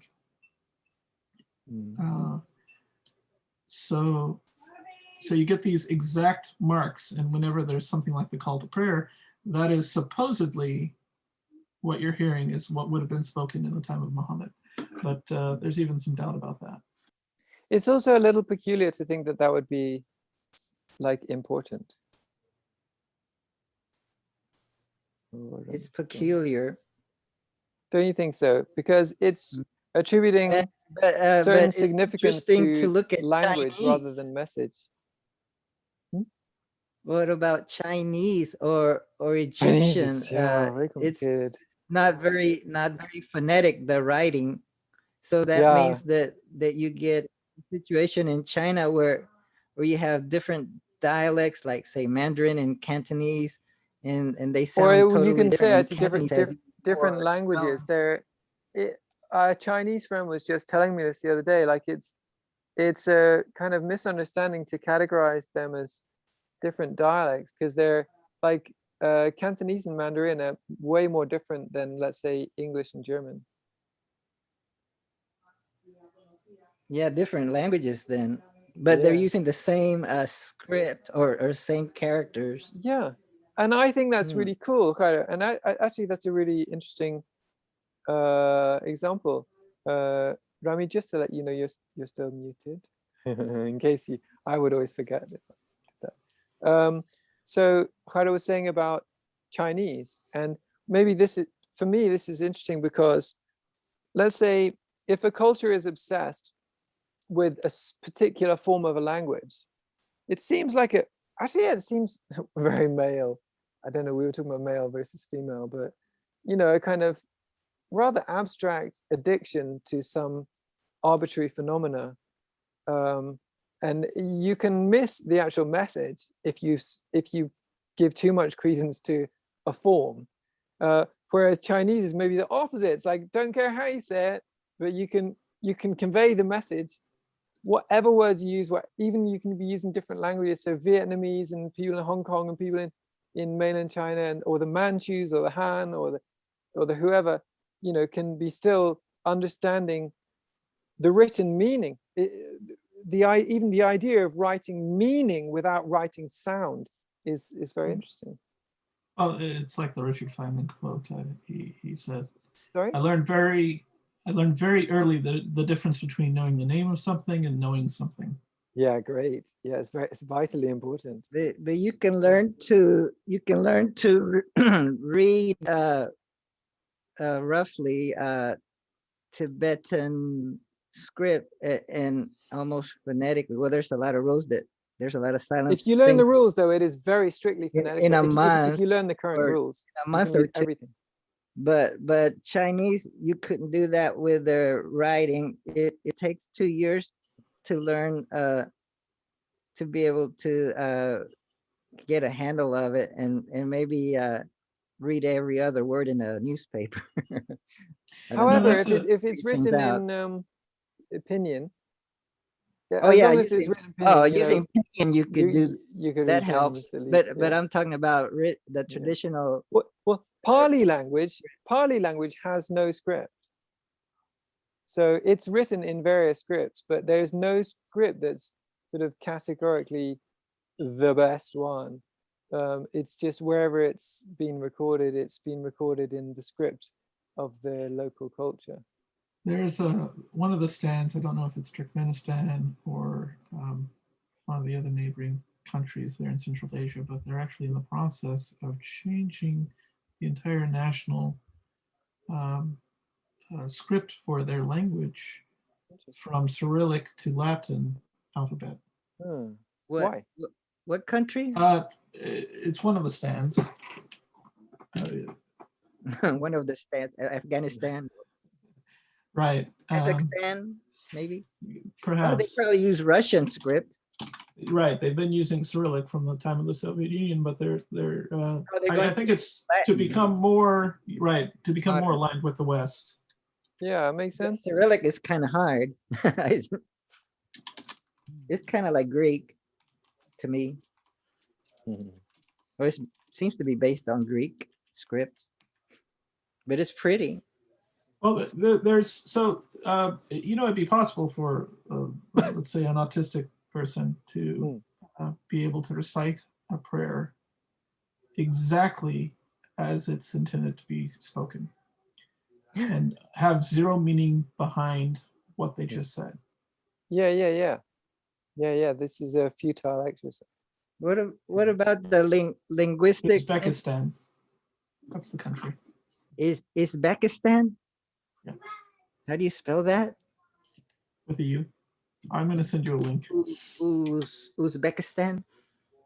about Right. the- Uzi. What about the international phonetic system of representing all phonemes? Right. I haven't figured that one out yet. Have you? I think I'd need a But perma course on it. there's this guy that has published a book. You can buy it and have it published at a special website. I forgot the name, but it's a book that he claims that he teaches kids to learn that system, and so he has stories that he starts off with the system, and then little by little he replaces the phonemes with regular English letters, because they can read it easily with that system. But then he starts replacing the certain letters in that, like those crazy double symbols. He replaces with the regular letter that we use, like for the, like say replace it with the E. But then that might confuse the kid, because why does it sound this way that time and not this way? Like the different ways of writing two, like TWO, TOO. Yeah, English is a tricky one. English is not very phonetic. I mean, it's somewhat phonetic, but not strictly. He claims that way of it gets them reading quick, but then it slows them down when they have to gradually replace it the way it's actually written in English. So he's kind of learning two languages, what the phoneme way or the phonetic way, and then the messed up English way. Well, I feel so sorry for people who have to learn the English writing. It's a mixture of what? French, Anglo-Saxon, German, and no, the like language itself is fine, but the script, the English script, I mean, compared to Japanese or Tibetan, the English script is a monster. Because they're keeping so much harder. Maybe it's because they're keeping certain rules of French, and then certain rules of this, certain rules of that. No, so and it's just, I think it's because of the natural evolution. So and also Latin. But why the variance? I mean, because you have like for one word you might have different ways, like a Latin way of saying it and a Anglo-Saxon way of saying it. No, that would be what concerning pronunciation. I think that would more concern actual vocabulary. But I don't know, maybe it's partly to do with not having enough letters. I don't know. But I guess because the way words have changed over time, spelling was never that systematized.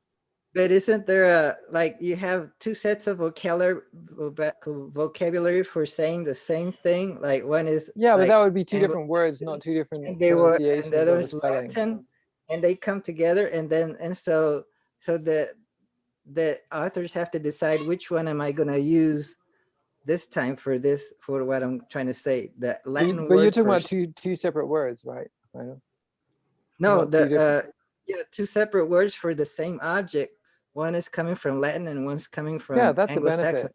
That's a You get to benefit. choose which one you want to use. Like say fuck and copulate. Like that's one is Latin, one is. That doesn't have any So consequence on the spelling, though. maybe Anglo-Saxon way is more powerful. There was a movement around the turn of the 19th and 20th century to greatly simplify the English language to spell words like guild. The writing, you mean, or the yes, written the language? writing. To just make it as simple as possible. Yeah, there were whole villages that were switched over to the new simplified form of writing, and we still have that today with wow, whole through. villages, interesting. Well, I mean, we do have a system of writing phonetically, don't we? In dictionaries, I can't remember what it's called, but you know, although the trouble that brings is then regional variety. So yeah, maybe that's the International Phonetic System. oh yeah, that's really cool, right? Yeah, that's what I was referring to. That would be so much better in some respects than the English writing that we use, but at least for pronunciation. But in terms of actually knowing which word you're referring to, alphabet. So I mentioned before classical Arabic, which if you take a course at university to learn the language, you'll learn classical Arabic, and maybe half the people there will be learning it. They may already speak a form of Arabic or a related similar language, but they're studying to know the Quran. That's maybe half the people. The other half are there to just try to get a feel for, be able to speak with people who are speaking the language. But the language itself comes in many dialects, so much so that it'd be difficult to understand for a person perhaps in Pakistan to understand someone from Algeria. Or sure. They've been separate for a long time. Right, and the different communities, the different populations will create their own rules along the way and create their own versions of the language. So much so that in Egypt, where many of the Arabic language movies have come out of from the 20th century, they will take the letter Jim, which is it's like the debate between GIF or JIF. They will take what most Arabic speakers pronounce with a J sound, and they will explicitly only speak it with the G sound. So his name isn't George Washington. It would be Gorgie Washington. Right. Yeah. And there's no P in the Arabic alphabet. And there's also no linking verbs in the language. You were talking about differences between Cantonese and Mandarin before. Cantonese, the language, the sentence structure is like English. So it's very easy to pick up Cantonese compared to. Although they have like 7 tones, is it? Vietnamese uses 7 tones. The various Chinese. Wow. Actually, I've got a person in my neighborhood who grew up in China in a large city there, and she described you move in any direction, go 6 blocks in any direction, you don't understand what the people are saying. What a wonderful way to control a population is if the people even in the cities they can't communicate with one another, which means they can't organize with one another. Which means there's really only one authority. Where I lived, they all understood each other. I lived in Chengdu City. They speak Sichuanhua, and Sichuanhua is derived from Mandarin. Right. But I can't remember the exact history. But so they're different dialects rather than different languages. But even in Mandarin, there are, I guess, 4 tones. Is it? Same in Sichuanhua, but they'll use the tones differently. Like they may use a different tone on the same word, or and in general, it's kind of fairly more relaxed sound, and they'll have some different vocabulary. But they pretty much maybe they all also understand Mandarin. So they can switch between the two, and they can all understand the TV and stuff. I mean, even in Sweden, let's say, most people understand English, maybe partly because they watch a lot of TV and stuff. So you can imagine, not just through the education, but through the general culture, I think there's very, very widespread understanding of the Mandarin language. But of course, you know, also they'll be understanding their local dialect, or in some cases their local language. That was my experience anyway. So how many languages did you, and when did you first leave England? When I first leave England in '96. How old were you at the time? 18. And how many languages were you exposed to prior to leaving? Through your formal education. Oh, formal education? Like how many languages was I educated in? French and Latin. Not to a good degree. I only did Latin for like a year or something, and then it was phased out. I wanted to continue, but there was no option. And did I learn a lot of language for a short time? I might have done a tiny bit of German, but not much.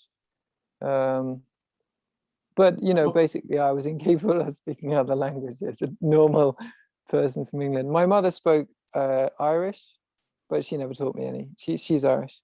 And then in India, I lived among, well, mostly Hindi and Gadi, like another Indian dialect or language, and Tibetan. And I didn't learn much Hindi, to be honest. Not much at all. I mean, English is so widespread in India. So mostly I would only learn things like different spices and so on that I needed to buy.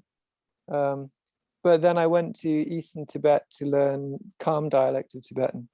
Oh, sorry, I went to China near Eastern Tibet, yeah, for studying Kham dialect.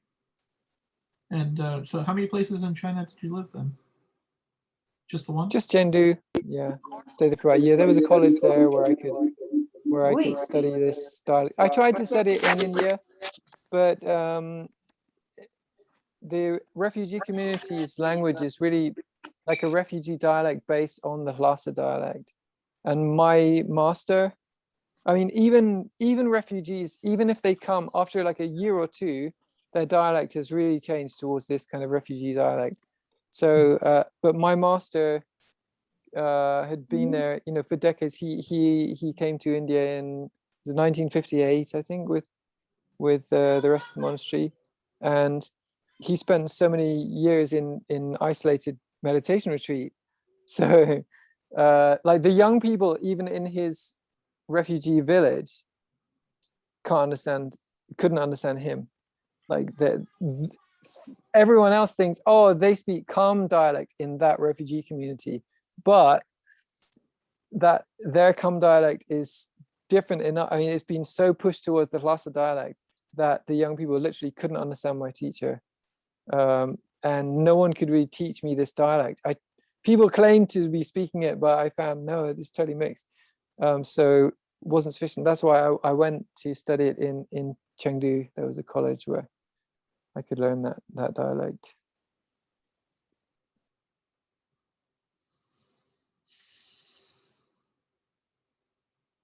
So what's good? What's good? And are we sufficient to know?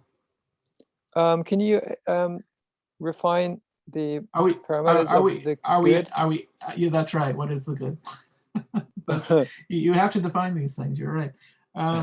So beside the question is, are we qualified to be able to correctly judge what is good? So that's so I'm not sure what you mean when you say good. And then what I mean by good would be what is it what is that which produces that is a phrase that would be familiar to this group, eudaimonia or human flourishing. Eudaimonia I'm less familiar with. Is that an emotional affect? Substitute it with the phrase human flourishing. This is very complex. I don't know what that means. All right. Sorry, I'm then, trying to understand. I'm not trying to be difficult. You're right. No, I'm glad you're asking repeatedly. In order to understand human flourishing, we'd have to first understand what we mean by human. And are we talking human on Human, an I individual have a level? vague concept of, but the flourishing was the hard part. And then there's also human from the communal aspect. Oh, Got that thing, it keeps talking. It talks 24 hours a day. Hopefully one day the capacitor will come out and it will shut up.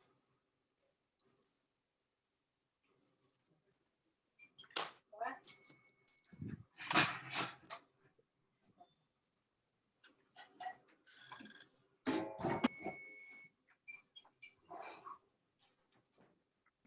I'm back. Let's see who's there. Oh, Justin's is still here. All right. So where were we? Human flourishing. Eudaimonia. How about happiness? Or the highest good? hi. Sorry, I just popped out to turn the oven on. Yes, In case. I'm also doing things, but the conversation from Be quiet a minute. Yeah. Rejoin the conversation. Go back to talking about how So eudaimonia, isn't that like the highest good or whatever's good for society or maybe it's individual? I don't Like know. That's The a Greek word. flourishing. Eudaimonia.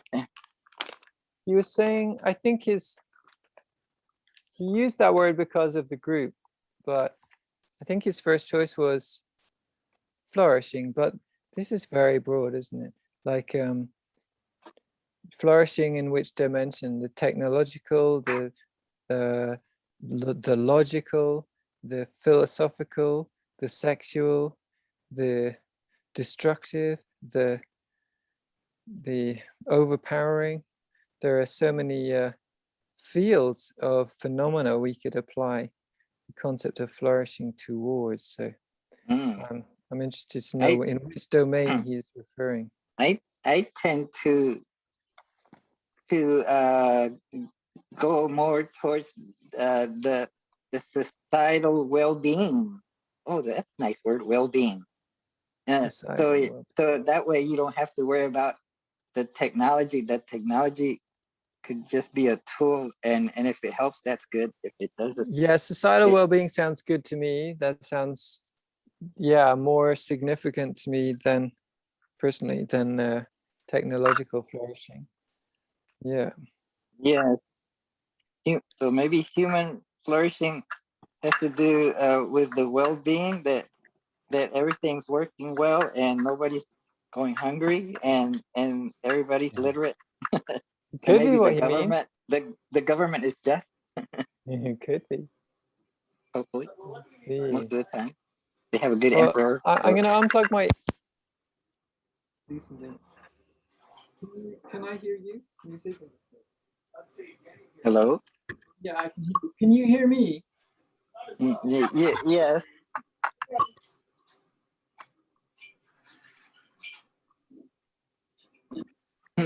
I'm gonna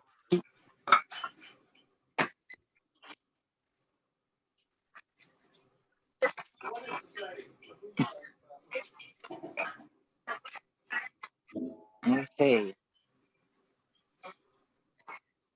Let's look up the word eudaimonia.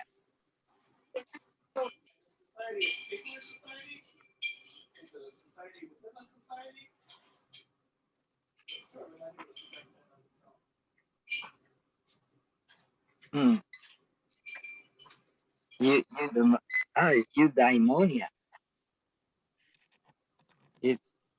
It's Greek. It's spelled EUDEMONIA sometimes. And they replace the middle E with AE. It's a Greek word commonly translated as happiness or welfare. However, more accurate translations have been proposed to be human flourishing, prosperity, and blessedness. It's used in the work of Can you hear me, Aristotle. Cairo? Yeah, Okay, cool. yeah. Oh, Darwin came back? Or just the advertising? Darwin. Just maybe he left his camera on. Oh, that's not very kind. Let's see. If so, can we Let's eject see. him? I don't appreciate forceful advertising. Let's see if I can. Very good at ignoring and not saying it They go after a while. to where is our participants? Darwin, let's see. Is it possible they left it open to create a Remove. copy and a recording for himself? Oh, maybe. Oh. Remove. I removed them. Mhm. You'll just have to Okay. go to the YouTube channel if you want to catch the rest later. It's quite possible it was just for the Let's advertising. see. He seems to be quite Let's see. Share high on content. that. Share Who's made this screen. thing? Start broadcasting. So you were asking about something about judging the good or something, and or something about the good, and mentioning the good as being the human flourishing. And Right, I was yeah. curious in which domain the flourishing is referring to. Well, first, who is fit to judge what is? What is? Does that mean what exists?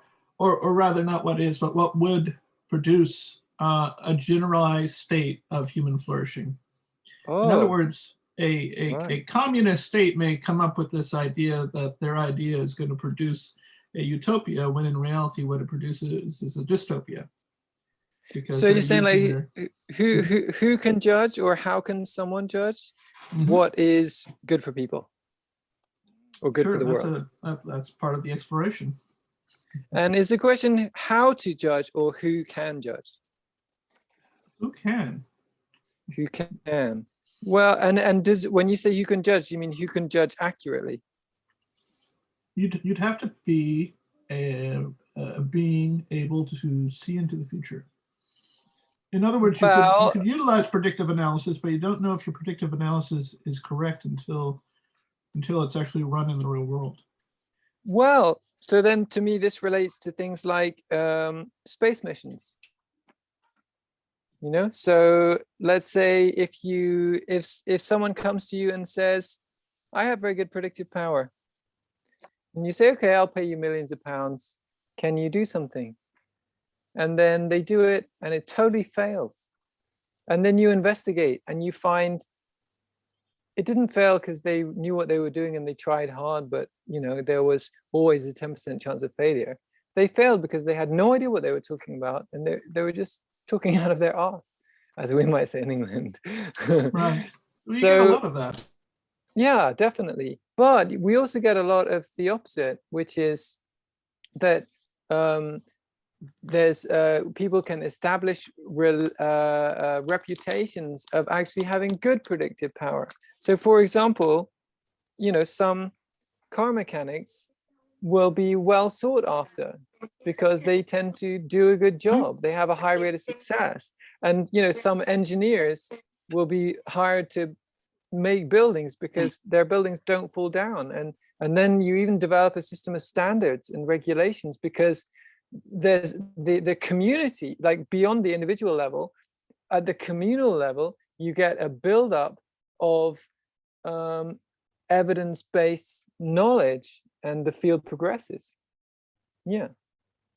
Yeah. Doesn't mean that the system is creating definite answers all the time, but maybe the rate of the predictive power, so the rate of success of the predictive power, one would hope is generally increasing. They haven't fallen down yet. Well, no. For example, like let's say car safety.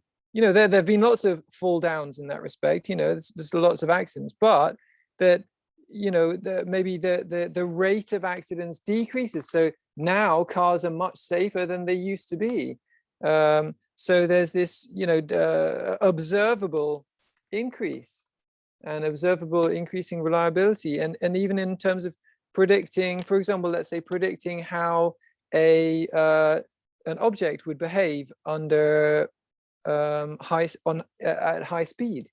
Now we even have computer models with very good predictive power. So it's not just the question of individual predictions being successful or not, but it's also about systems of prediction. So I think, you know, we can apply some of these kind of principles in finding out what's good for someone. For example, as a psychotherapist, through the experience of many other psychotherapists, they can teach me to have certain kinds of predictive power. For example, if a client their skin's kind of going white and clammy, or even red, and they're starting to shake, and they're seeming as if they're not as in touch with the present reality now, and we happen to have been talking about trauma, then there's a high level of predictive power that we can attribute this to them being in trauma territory and becoming dissociated, and that this is not good for them. This will make them suffer and could have re-traumatizing effects. So in this respect, if we're talking about the happiness of others, which I believe was the topic of the question, through that learned communal knowledge, and you know, through learning through experience as well in the field, one can have the power in such a circumstance to predict what will lead this person to happiness or not. And then there's also the possibility that your client is diabetic. You don't know that he's diabetic, that they're going through a certain sort of physiological shock that Yes, has nothing true. to do with your conversation. Yes, which is why, for example, in this situation, we're talking about not just one variable, but you know, a cluster of variables, let's say. And of course, the more experienced the therapist is, you know, maybe for a first time, you know, for someone seeing their first client, they might have, you know, learned roughly the attributes and so on, and might mistake someone, a diabetic person, for going to trauma. Whereas an experienced, or let's qualify this, an experienced and good therapist, maybe very unlikely, or let's at least say much more unlikely to make such a mistake. I'm interested in the perception of the good versus the good. So sometimes these things would align, sometimes they would only partially align, sometimes they might be diametrically opposed. As in what is really good for someone and what one believes is good for someone. Good for someone, the individual, good for the community, good for the nation, good for the world. Yes, Take it on any scale. Definitely. Well, maybe this relates to the what is it? Those one and two. Was it fast thought, slow thought, and then my proposed third one. So, Rami, did you catch that? Yes, I did. Okay, Fast cool. and slow thinking, Daniel Kahneman. So let's say if we're on the fast thinking, sort of more automated one, actually we can be in that level and still sometimes be well attuned to the needs of other people. For example, one might even be a relatively selfish person, but then see a child in need of protection, or maybe they're in the road, they need to be grabbed off the road, or someone's about to hit them or kidnap them, and even reflexively act out of compassion for that person and help them. Of course, the kind of reflexive mode can also, you know, make many misjudgments in terms of the greater good, especially because it's we can tend to be except for such exceptional situations, we might tend to be more kind of self-concerned than with concern for others. With the sort of more contemplative mode, one of the things, well, there's maybe a number of benefits, but one of the things that it might help us do is to, with our power of our thoughts, to think about the needs of others. And then we might even come up with plans of how to help, which might include, for example, building an orphanage, or doing, you know, very wonderful things, although it might also include building unskillful thoughts. And for example, thinking that overtaking the country with white supremacism will be good for people. I'm not sure if Rami can still hear us. Uh-huh. So Rami, you're on mute. who There we would be implementing the orphanage? This government or the society or private enterprise? Well, I was thinking about this in terms of the individual mind, thinking of societies as a whole as maybe taking another angle, but since societies are composed of people, I was really thinking of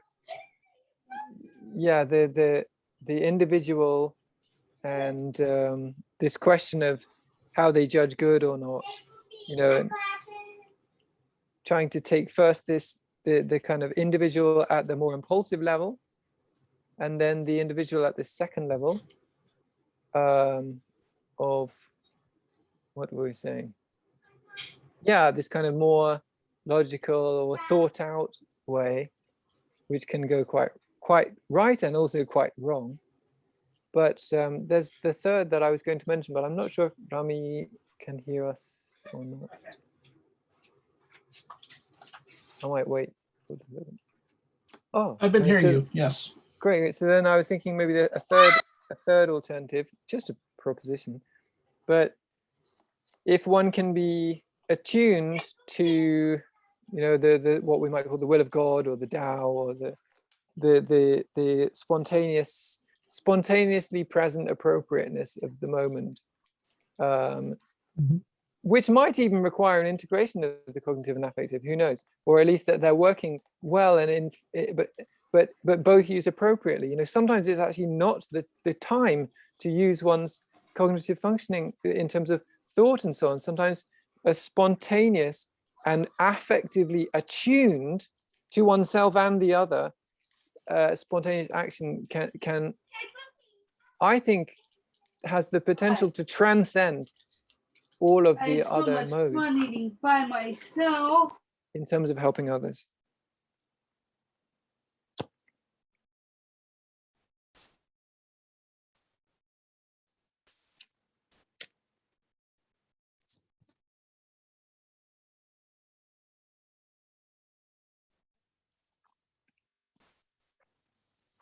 So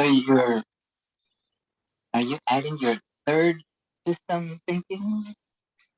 Yeah, that was it really. It's this way where you're basically aligned with a kind of spontaneous appropriateness, spontaneous skillful appropriateness in which your actions are, you could language it such that your actions are flowing, you're kind of in flow. You could call the Tao the flow, I suppose.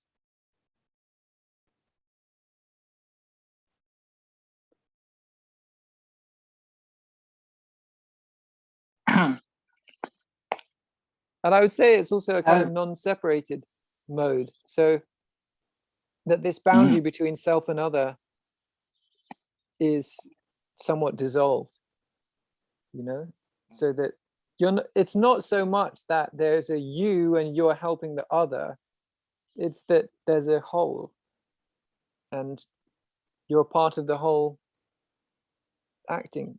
In that respect, you kind of are the whole, really. You're not separate from it. So selfishness can't exist in that. So with that, assure that the results are ethical, or from in the mode that I'm talking about, then yes, but the ethics transcend any human notion of ethics that can be defined kind of categorically, because when we write ethics like rules like do this and don't do that, they're guidelines that are generally true. Again, it's a predictive power. It's like I predict that in most cases, murdering people will be bad. I predict that in most cases, lying will be bad. And, you know, that's true. So if people are either to lie randomly or murder randomly, you know, with a very high percentage chance of causing harm, being unskillful, then a better option than that is just to not do those things at all. You know, because on average, you'll be acting much better if you never murder and you never steal and you never lie.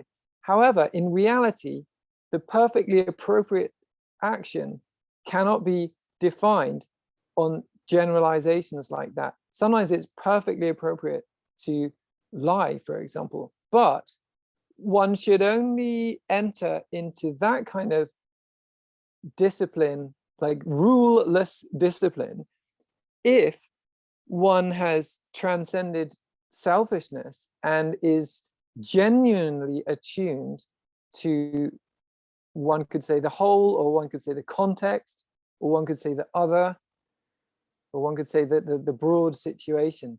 And you know, that's not necessarily a simple matter to be attuned in that way. But if we accept that the hypothesis of that being possible, then if one is in that state, then one is never apart from the profoundest ethics. How could one know whether or not they are genuinely delusional? How could one know if one's genuinely delusional? That's difficult. I think if you know that you are genuinely delusional, then we can say that at least a part of you is not delusional, right? Let's say, because you're not deluded about the fact of being delusional. So okay, well, let's say society where a person, which is sort of the strain of thought that you were moving in. How, I mean, certain parts of the society, when they see something wrong, yes, they can say, well, something's wrong here. And sometimes they're parts, right and sometimes they're wrong. True. In that judgment. True. Or, and even details with regard to the judgment, like they may know it's wrong, but they may think it's wrong for the wrong reasons. Yes, yes, indeed. But then again, the rest, or let's say the moving portion, the portion that moves the society, that causes it to act in ways that define that society, they could feel as though they're operating out of justified true belief that what they're doing is right, and thus continue to carry the society in that direction, which by its own nature also produces externality in which at least portions of people would be harmed, or people in the future, for instance. Yeah, so much harm is done by people who think they are doing right. Yeah. So how do we? Yeah, I'm going to call that the delusion. I'll just label it the delusion. Okay. So how? I mean, I've read from a few different sites or groups or sources that that in a way those who set the course of the society are sort of sociopaths, meaning they're operating out of the within a system of rules, and they're winning according to that system, without regard to what the consequences to others might be, because their understanding of the system that they're in is that you're supposed to play according to the rules, and the rule overarching is to win, whatever that might be. I would say this is only one dimension of the story. Good. Go ahead and fill in some other dimensions for us. Well, it sounds almost a neo-Darwinian framework of survival of the fittest, but neo-Darwinism is very incomplete. It doesn't seem to acknowledge the fundamental creativity of systems and the fundamental importance of cooperation within self-organizing systems. So it's a part of the story, but it's lacking. And in terms of society, how society changes and leaders and so on, I would be quite confident that it's not only changed by sociopaths. You know, there are many compassionate movements that have had a great impact that may have come from a very selfless place. You know, in the field of religion, I'm sure there would be many characters who people might consider as popular examples of that. But you know, in civil rights movements as well, and so on, and then look in the field of the arts, music, and all this. You get, you know, sometimes musicians who are very, very much not sociopaths, but whose music has an impact on individuals and, as a consequence, on the field of that genre, or even breaking into new genres and so on. So in many dimensions of human activity, I think we can't limit change to sociopaths. True. And I had another idea, but I walked through 2 doorways to shut some doors, and I think I lost the ideas in the process. Oh. Do you remember one of the doors where we were going? Must have been an earlier conversation. Yeah.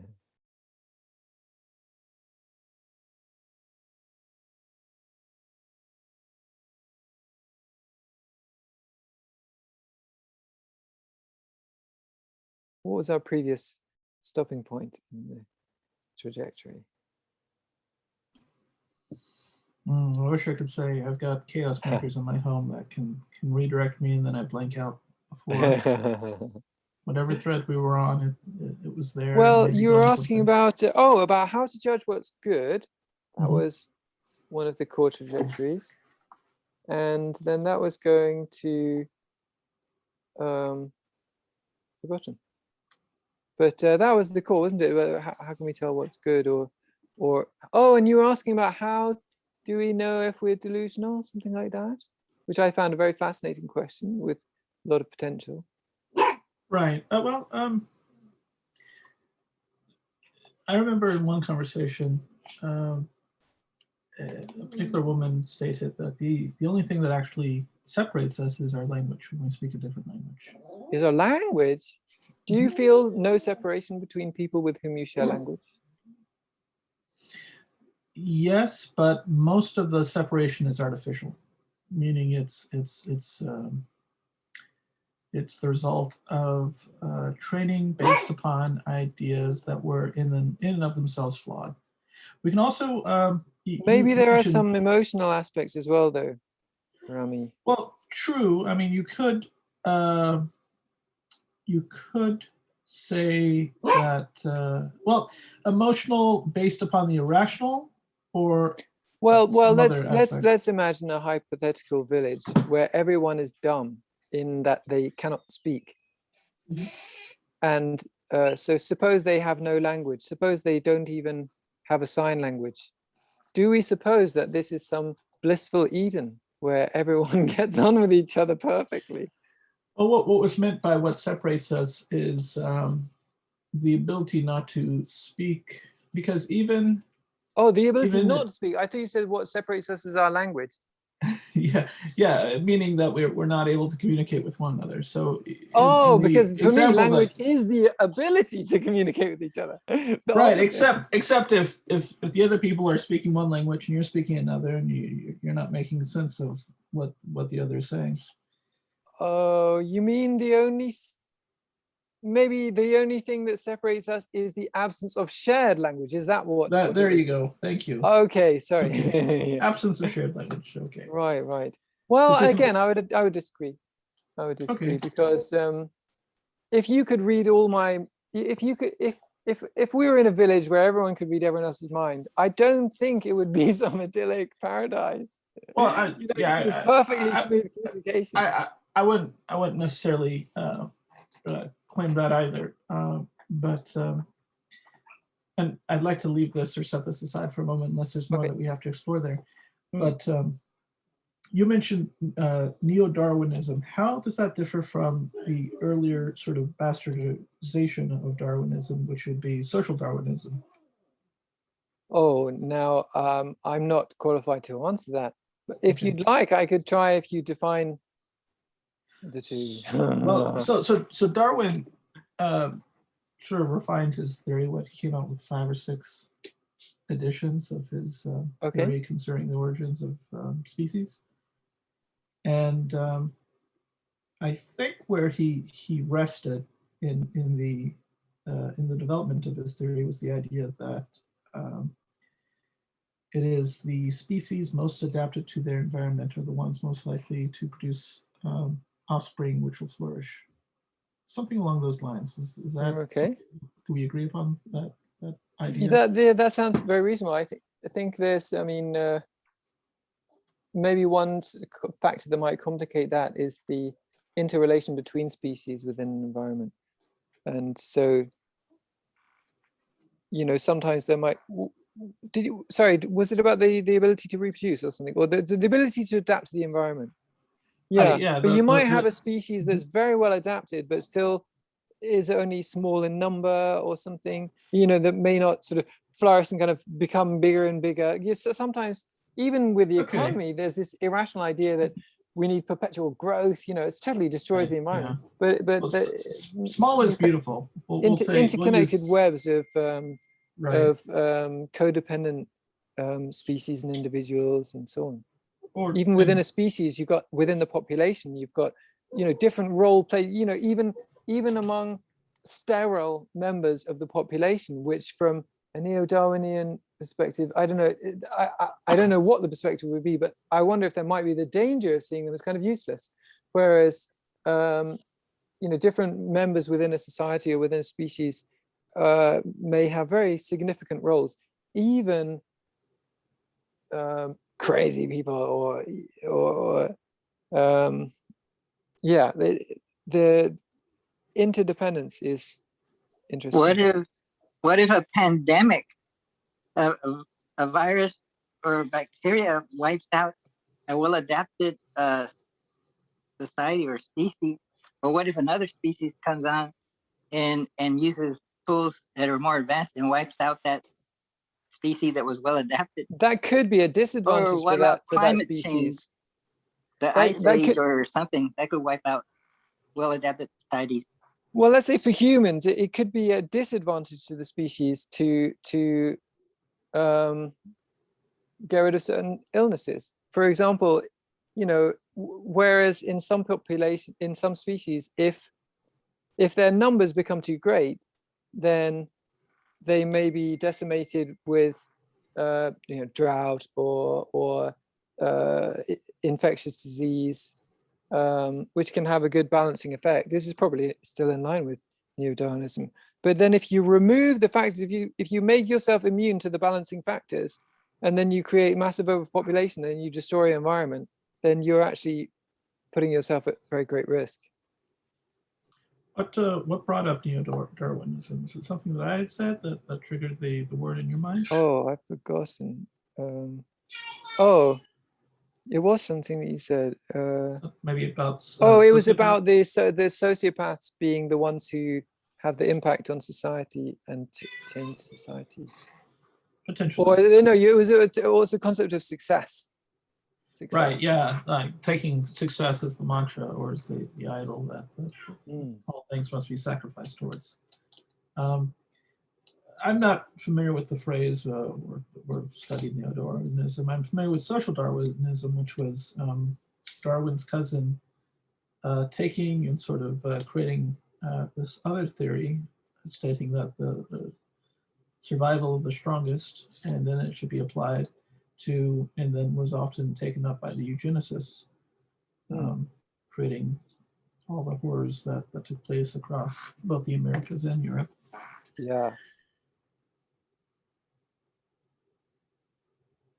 Because I mean, very, very, very good advances though, those theories. I mean, I don't mean to say I disagree with Darwin's the value of Darwin's work, but I don't know if you know, there's I happen to have the privilege of knowing him, a biologist and mathematician, Brian Goodwin.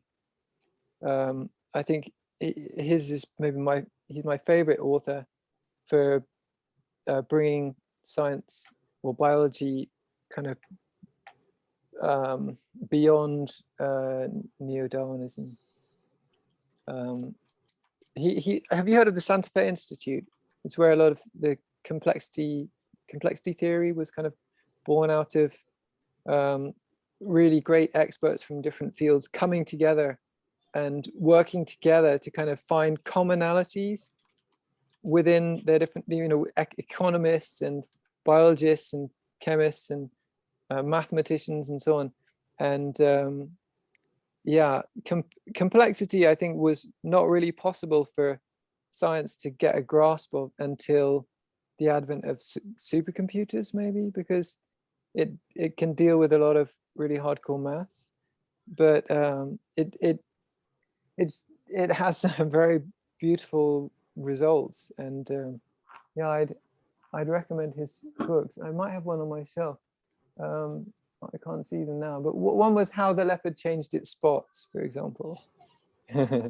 And the other one is How Complexity Pervades Biology or something. Yeah, it's nice work. Yeah. It makes the world seem less bleak and all about just surviving and having sex. And more about the kind of the fundamental creativity. Very interesting.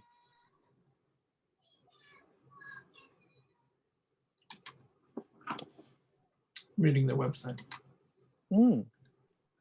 Oh, is that for Brian Goodwin? Complexity Systems Theory.net / Santa Fe Institute. Well, Brian used to teach in England in the Schumacher College. Okay. Which is worth looking up. They were running a master's degree in holistic science. And I don't know if you've heard of James Lovelock, Gaia theory. Seeing the biosphere as basically a superorganism, or a self-organizing system as a whole, mainly run by the bacteria, as it happens. Is that Schumacher College? Yeah. He was the one who discovered the hole in the ozone there, James Lovelock. So he sometimes teaches there, or used to. And one of his students, I've forgotten his name, but he teaches there. They have really, really great scientists there. And they use also some of Goethe's methods. You know Goethe, who wrote Faust? Yes. Are you aware of Goethean science?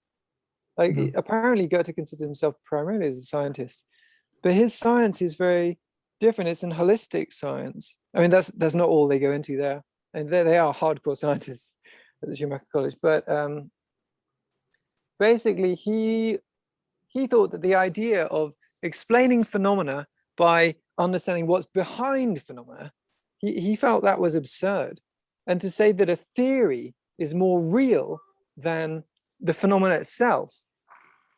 And the process of analysis even etymologically means sort of to cut, to divide, and to understand a plant by even physically chopping it up, or mentally, okay, there's the sepals and the petals and the stigmas and the styles, but and now you know how long they are and how heavy they are, but are you really understanding the phenomena? I think even Western science is maybe grounded in Greek philosophy, and I don't know so much about that, but I heard something about the realm of form versus the realm of ideas, as if there's some more real world behind our own, and that this is just sort of weaker reflection. And in science, this comes to the extreme of that sort of mathematics is the most pure, the most true. But Goethe was like, no, this is silly. And so his method was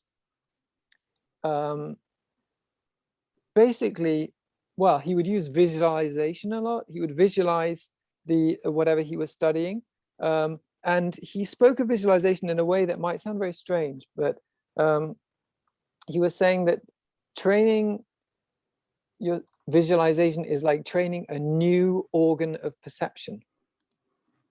And basically, from my own experience, what it can do is kind of help to dissolve this, perhaps we can call it artificial separation between self and other.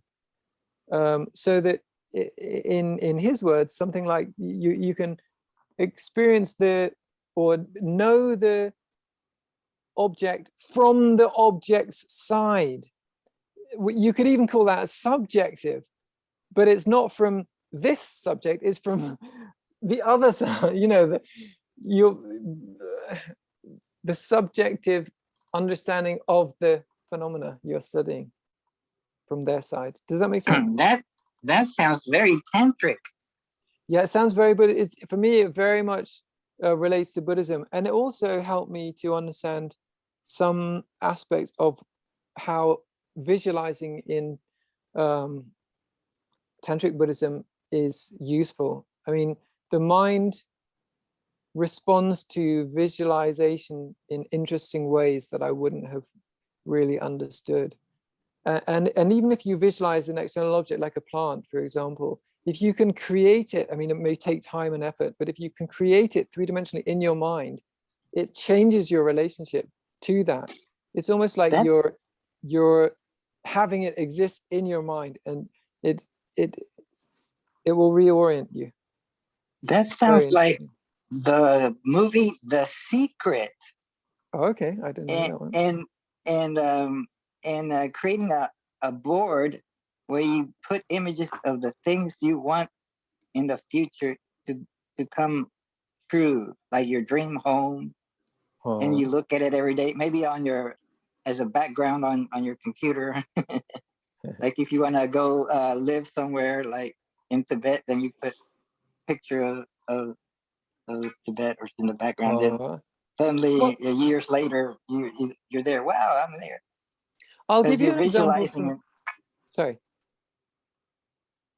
Sorry, Hara, I didn't mean to interrupt. Or how about like that? Also reminds me of what athletes do. The world-class athletes, they rehearse visualizing the event. I would sometimes practice my musical instrument in my mind if I was in a circumstance where I can. Or like the Queen's that movie on Netflix about that chess player that she would visualize on the ceiling. I saw that, the Queen's Gambit. Yeah. The Queen's Gambit. And if I can give an example maybe from ordinary life that doesn't go to the extreme of this kind of rather, I was going to say saturated study. What I mean is kind of all involving, you know, it requires the all of you to enter. But if I talk in a more ordinary level, let's say if we are in a room with someone, we can have varying degrees of separation. You know, for example, we might be married for a long time and not getting on very well, and then your partner comes in and you exchange some words, and maybe they say something and maybe you give some response, but you might be very separated and just sort of, or even maybe dissociated to some extent, you know, and these two things are very related. However, if instead you're very much embodied and really open to the other person, and you can even feel with them, for example, even I'm not even talking in a mystical sense, I think we all can experience this kind of thing and all do. You can be kind of more in touch. Sorry, especially in a very good movie.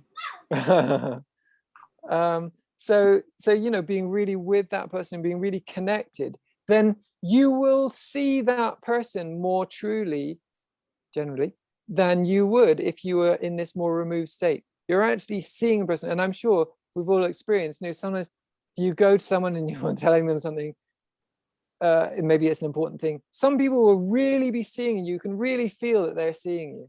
You know what I mean? So this is an example of the differing degrees to which we can be, you know, it's almost like the separation between self and other is semi-permeable to varying degrees. Do you see what I mean?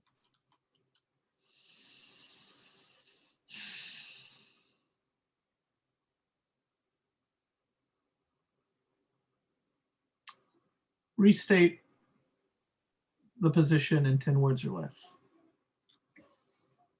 The position. that you just gave me that you wanted. Okay, I've forgotten where I started with that, but the end was basically that, let's say there is some kind of barrier between self and other, whether real or unreal, whether created or uncreated. And that is semi-permeable in as much as it can be kind of closed or open to varying degrees. So we can be very shut off from the other. We can even be shut off from our own feelings through dissociation. But in particular, when we talk about self and other, we can be closed off or we can be open. And it's a spectrum. And I think in order to see others, to know others, and even regarding the question of how do we know what's good for other people? Well, even in that realm, the more open you are, the more you're seeing the truth, the more we could maybe say, the more you can see God. How can you see God if you're closed? You have to open. And how can you see any other person or any other phenomena if you are closed? So that way lies truth and love and many good things. And Well, how this does is the one claim. This is my and claim, how does Rami. This is my claim. and how does one use visualization to help open to the point that Well, in the we can't context of Goethe's dispel? work, it's really maybe a mechanism which just happens to help be open. For example, by visualizing a plant, it's hard for me to even explain how, although I can experience that it does. Open oneself to the way of being or the beingness of the plant or whatever phenomena we are. And for example, when you're in love as well, that can sometimes make you radically open to sometimes the partner and to sometimes by association to the entire universe. Normally when we think of visualization, it's image or pictorial, but it could be feeling or it could be verbal or it could Feeling, be any other I kind. wasn't talking about verbal. I wouldn't suggest much benefit of that. But no, I was in terms of three-dimensional physicality visualized in the mind. But feelings as well, generating positive emotional affect in the mind is very, very good. For depression, if someone's able to generate through whichever tools or through no tools to generate positive emotional affect in their mind, such as loving kindness, then it can reorganize the mind. It can weaken the pathways for negative emotional affect, which have become so entrenched. And just feeling love itself through self-generation of that affect can be very, very beneficial. It can also weaken tendencies of selfishness, and it can help to calm the mind and sort of decrease tendencies for neurotic thought and so on. Sure. Rami, do you refute my claims? No, because you said so it's claimed. But is it not your experience? Well, in Christianity, maybe the branch that is more into visualization would probably be Catholic or that I know of, maybe Orthodox, Greek also, or they have more images, and maybe the Protestant toned it down some. I don't know. What do you think? Well, they amassed more images in the churches and promoted artists to make paintings like Michelangelo's painting in the External Sistine imagery Chapel. is maybe a different matter. You're speaking of icons, Jairo? Yes, maybe they're used again pathways of understanding, correct? But they're used in religious ways, maybe to teach religion for the masses. Maybe not. I don't know. I'm not of the Eastern Orthodox or Russian Orthodox specifically, so I can't speak of that. The very little that I've studied in that area, I think would approach more of what Justin is speaking to or towards.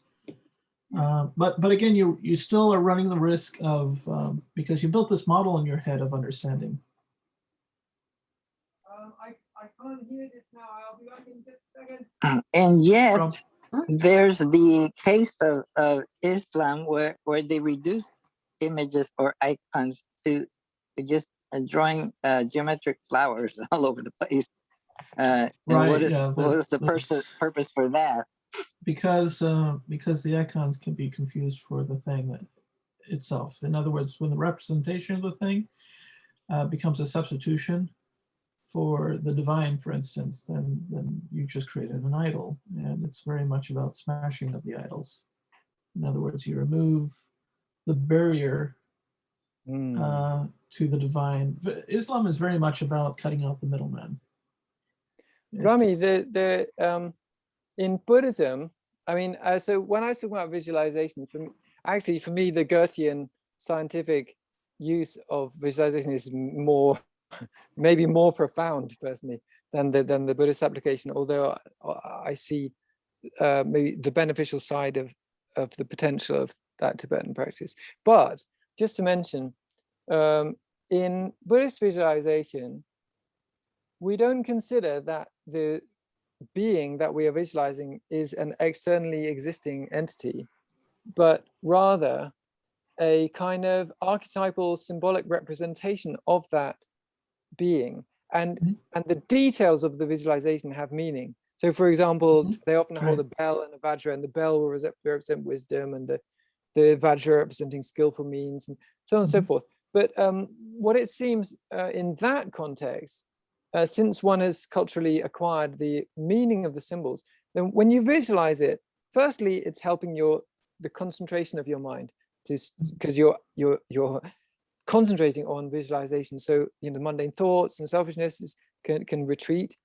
But also the symbolic meaning may be almost like communicating with your subconscious in a certain way, in as much as the kind of perhaps we could consider more subconscious part of our mind maybe would work more in symbols than it would in language, for example.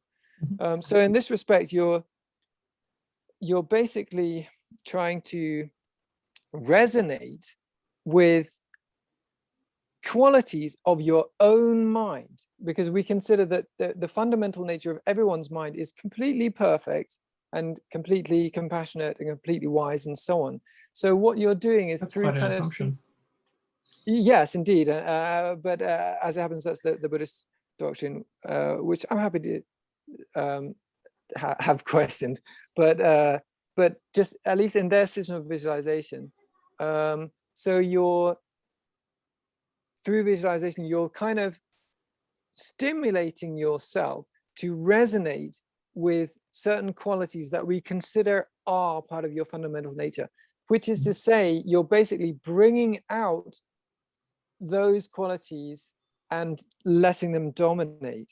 So if I would try and relate that to Christianity, let's say, love your neighbor, for example. Well, then if through this symbolic way, you're tapping your mind into the quality of compassion for your neighbors or for all beings, then you're kind of, in terms of the brain, even in terms of affective neuroscience, you're basically bathing your brain in those emotional affects, and that will increase their tendency to spontaneously manifest, and it will kind of make them more entrenched, and it also weakens the negative impulses. It will have some effect on your cognitive functioning as well, like maybe habituating yourself out of following negative tendencies, through a kind of remembering. If you every day you've been visualizing yourself as this bodhisattva, or as this being who's like all compassionate, then when you're an ass to someone in the afternoon, you're more likely to remember, oh, wait a second, what was that I've been doing every day? Oh yes, I will, through cognitive functioning, I will weaken those tendencies to follow negative impulses, for example. There's also consequences in terms of wisdom and clear seeing, but at least that's some of it, some of the story. Is there something comparable to that in Christianity, like in Catholicism? There's the Stations of the Cross where you go through meditation in several stages of Jesus'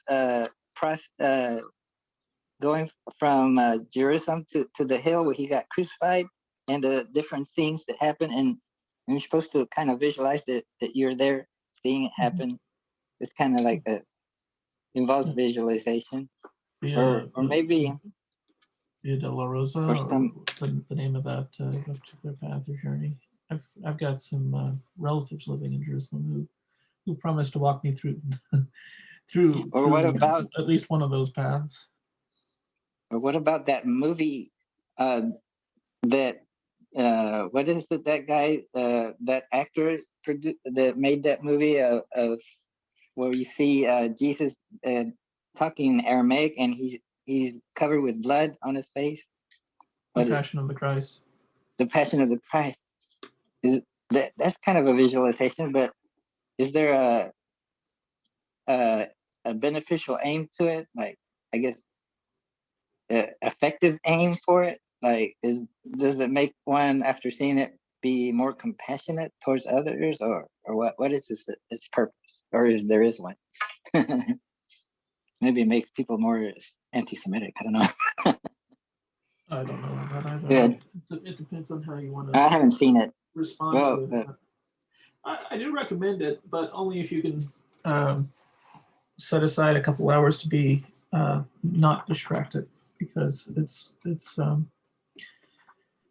I know people who were barely at all in any sort of way religious. Maybe they got a little something in their childhood, went and saw the movie, and it had a profound emotional impact on them and caused them to reconsider a lot of different things.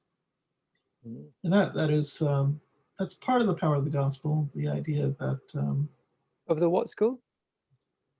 I said part of the power of the gospel. Oh, the gospel. Sorry, right. The good news. The idea that God isn't some just far out there force, but someone who comes and lives with us in our neighborhood. Someone who didn't come to be served, but came to serve, and then has inspired. Coming to serve is a great way to start anything. Right. And I think it was Napoleon who said, he said something along the lines that I command armies, but through human force, or something along those lines. And he said of Jesus Christ, he commands armies through love. Good. As long as the armies do good, anyway. Rami, there was an assumption in my framework that I sensed you were could challenge, which was to me interesting. Which maybe is it about the assumption of what openness might lead to, or there was stuff around the fundamental nature of mind as well, but I thought they might be connected, and that something about, openness, what I was saying about the consequence of openness, was there something in there that you felt was a challengeable assumption? I think it comes down to our friends, who, in like manner, who you choose to hang around with will determine how it is you may become. I mean, you're more likely to become more like the people you spend time with. Right. Yeah, well, in Buddhism, the one thing that kind of all the different Buddhist schools agree that kind of defines a Buddhist is someone who takes, I don't know if you've heard this expression, takes refuge in the Buddha, Dharma, and Sangha. Does that ring a bell?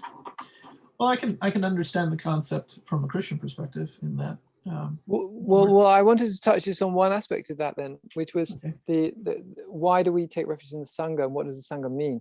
Well, the most profound meaning of the Sangha is actually not just the community of monks or the community in general, which is what the word Sangha means, but it's actually the Arya Sangha. And Arya, maybe you've heard of Arya, like Aryans, that whole, wasn't that a Hitler concept, the Aryan race? But the Aryans, they were the ones who brought the Vedic religion to India. But the Buddha used, sometimes he would take ordinary words and he would flip them and he would give a new definition. Even karma, for example, karma is a very famous word now. Karma originally was a Brahmanic word meaning a specific ritual action. So forgive me, I have to turn off my oven. I understand.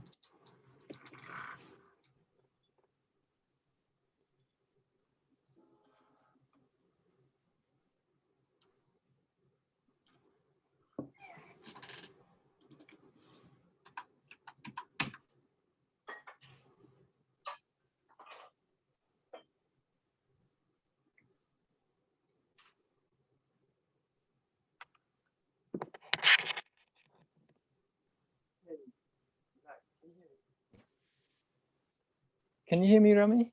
Yes. Okay, great, I'm back. So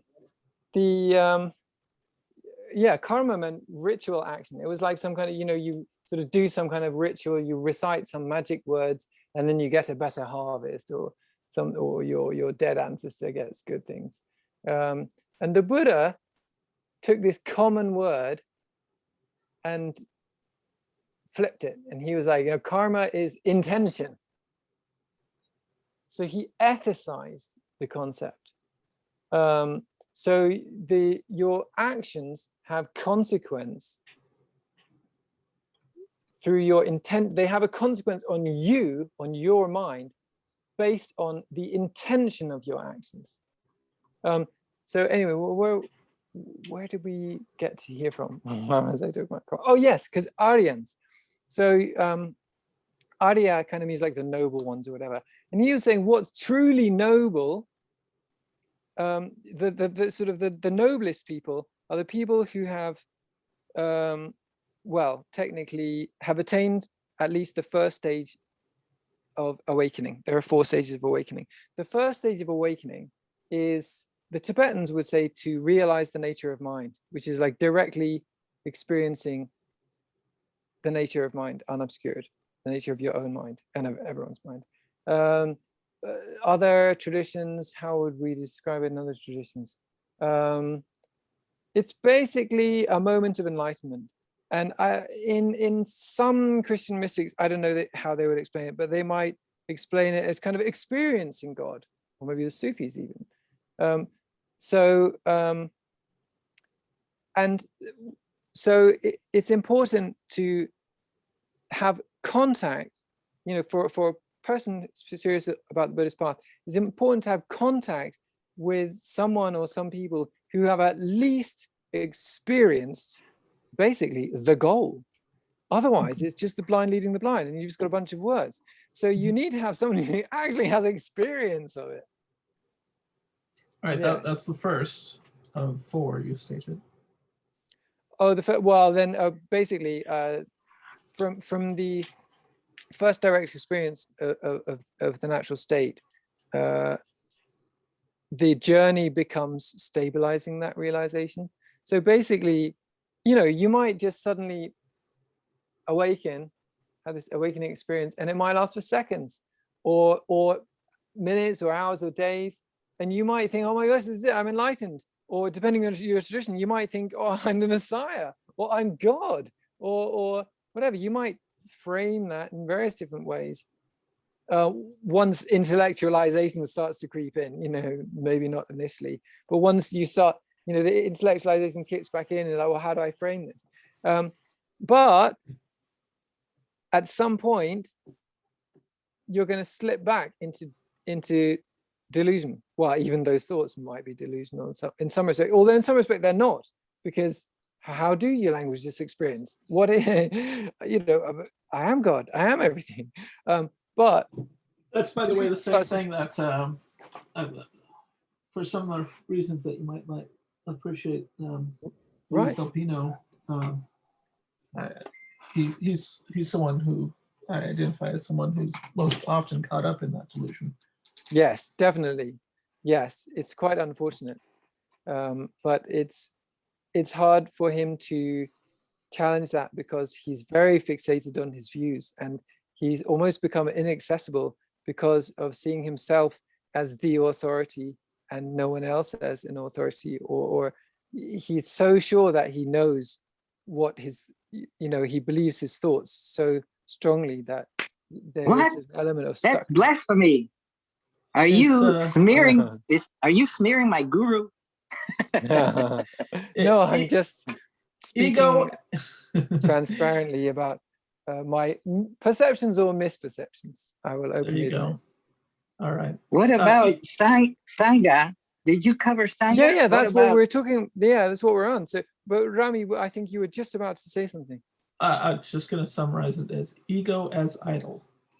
But so then the thing is, it doesn't mean that there's no realization there, but it's when you come down from that, and the realization may be total or partial, but then one sinks back out of that, and then it can would always be quite be partial. deluded, or well, we could debate. It would that. always be partial because the human senses are never total, and it would require a but that's total based on sensibility. that's based on the assumption that you need to sense everything in order for whatever it is to know everything to be total.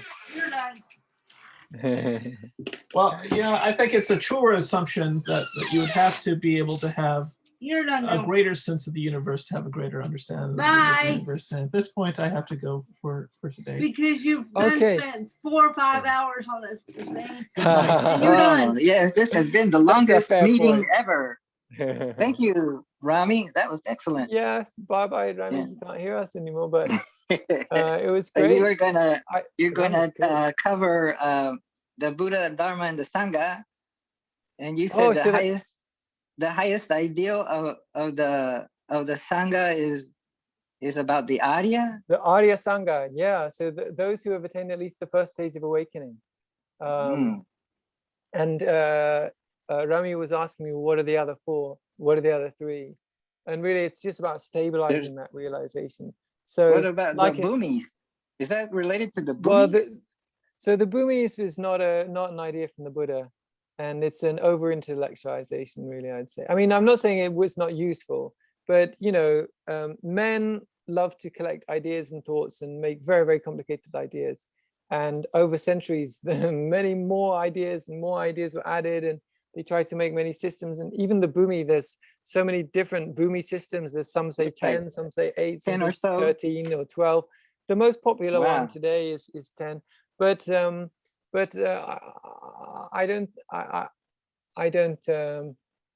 don't want to maybe go into. I find there's less practical value. But even the first stage of the Bhumi, the bottom is amazing still. Like say, wow, if I get to the first Bhumi, I'd be like clairvoyant or something, and I can fly through.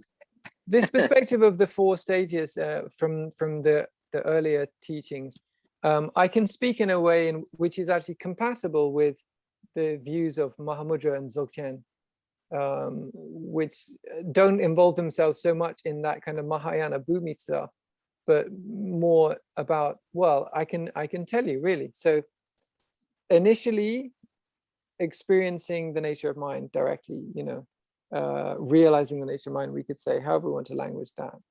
From there, we don't even need to talk about second step, third step, fourth step. We can just, it's a spectrum really of going from the point where you've just realized it and then you're out of it and you're never experiencing it. You want to be always in that realization permanently. So it's a gradated path of, for example, after having first realized the nature of mind, then you'll want to re-enter or re-be in that, and it might be through your meditation practice. So maybe once a month it happens again, and then gradually maybe most of your meditation sessions, which might be Mahamudra or Dzogchen, for example, you may be resting in the nature of mind. And then you want that to happen more and more in your meditation session, so that more of your time is in that and less of is out of that. Maybe eventually your whole meditation session, from shortly after the start until the end, you're just resting in the nature of mind. But then in daily activity, by that stage, you'll be tapping into it in just daily life as well. But maybe someone smacks you around the head, or doesn't, or burns your rice or something, and maybe you get upset with them and you drop out of that.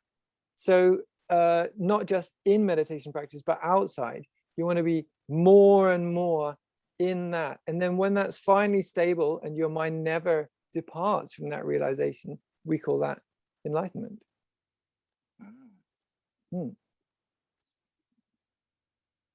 Yeah. And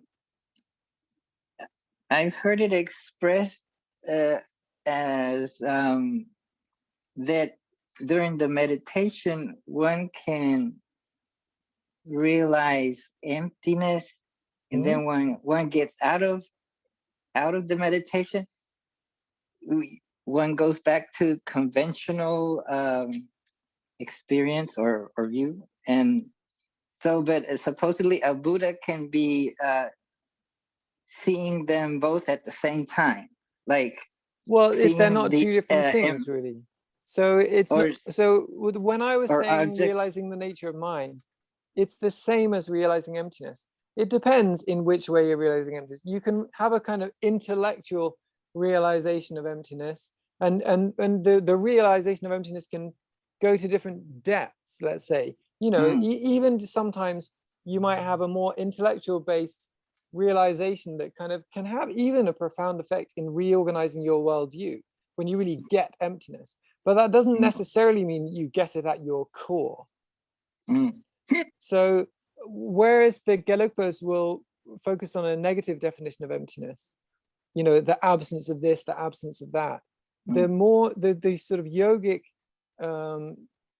oriented groups may be talking about emptiness in somewhat different way. So for example, if you look into Rantong versus Shentong Madhyamaka, and Shentong will be and some more Nyingmapas and maybe some Kajupas will be into that sort of philosophy.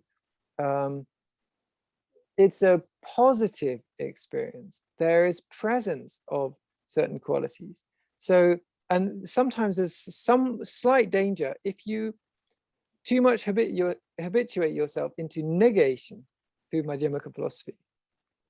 Then it's possible that the realization of nature of mind dawns, but you subtly negate that experience. So negation can be very useful in, for example, if you're the sort of Tibetan style Vipassana, analyzing what is the self. And I don't just mean analyzing with thought, but really kind of searching, maybe silently in meditation, where is the self? What is the self? Is it the body? No. Is it this? No. Is it that? No. And if you take that deeper than an intellectual level, it can kind of break delusion at a more root level. And you can break into the realization of non-self. Now, even when I say non-self, I'm using negative language. But the thing is, you have to stop affirming, but you also have to stop negating to that sort of totality experience of non-self. That reminds me of that article that was posted, and there's some good conversation. Well, when I read through it, it sounded like that girl that went on that retreat, and she started expressing things kind of like that she's no longer herself, or this world doesn't matter anymore. Maybe she was getting that kind of negative of samsara, like trying to stop identifying with the self and everything. I wondered, she got caught in that to the point that she wanted to exit.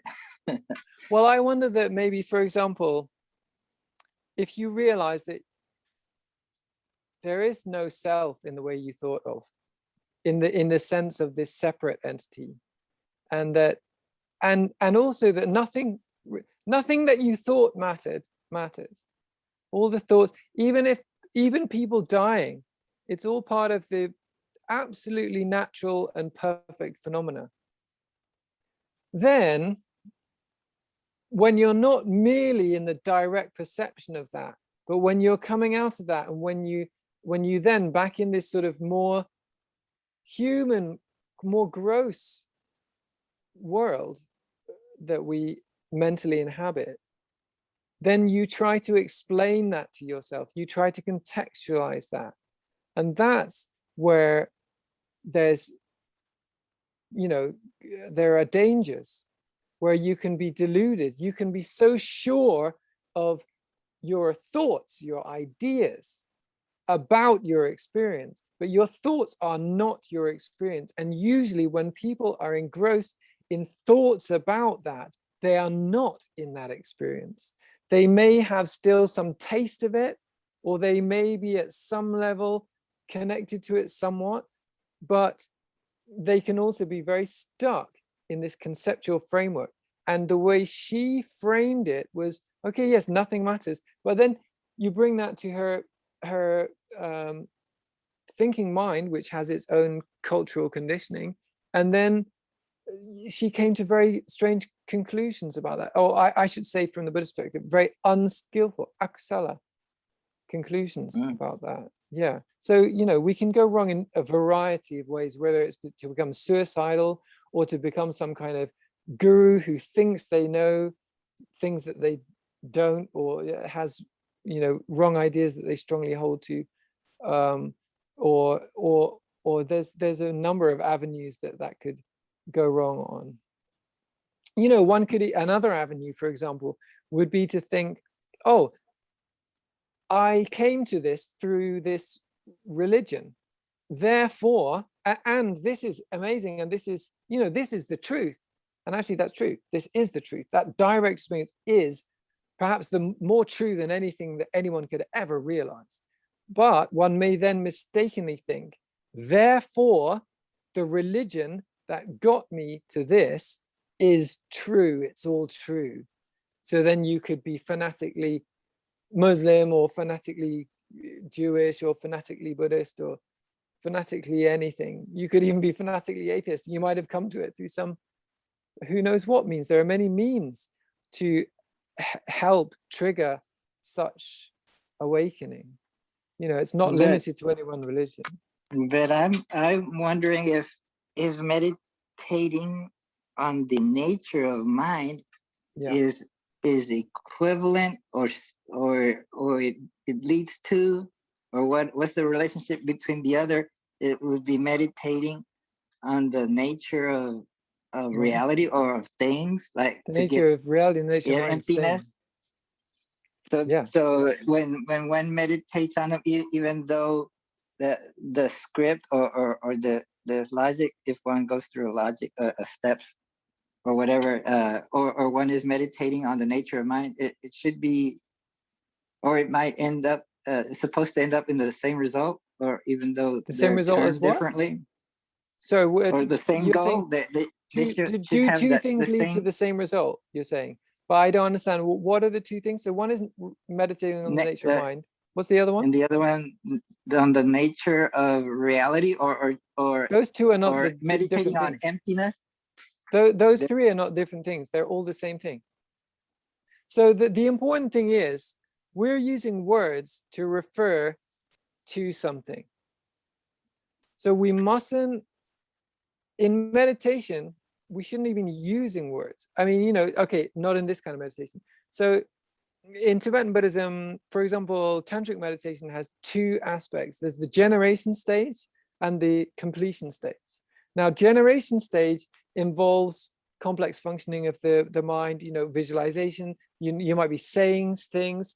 Usually, for example, you might be reading a text that is basically explaining the visualization. Okay, this being with this ornaments and so on and so forth. And then you might be doing certain procedures. That's the generation stage, which is actually relatively mundane relative to the completion stage.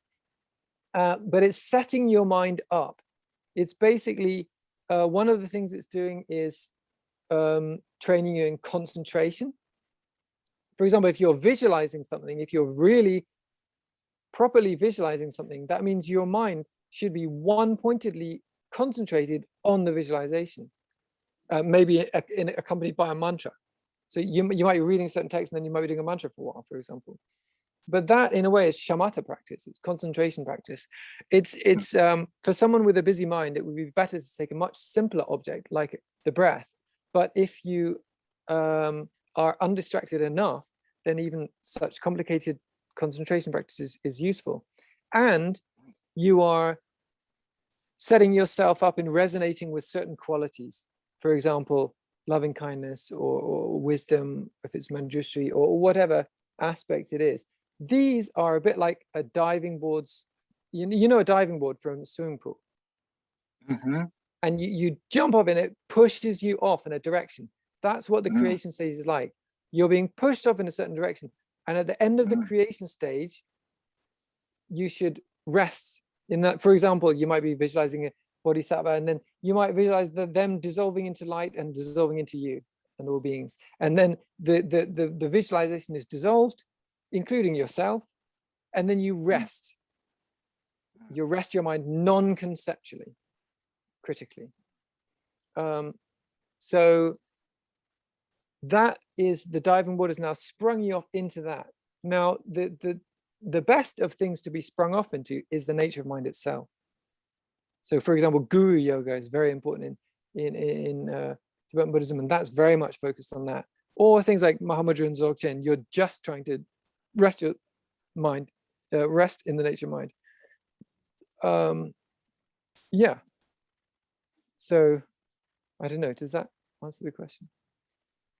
And then what happens is that sequential? So generation or creation stage is the springboard.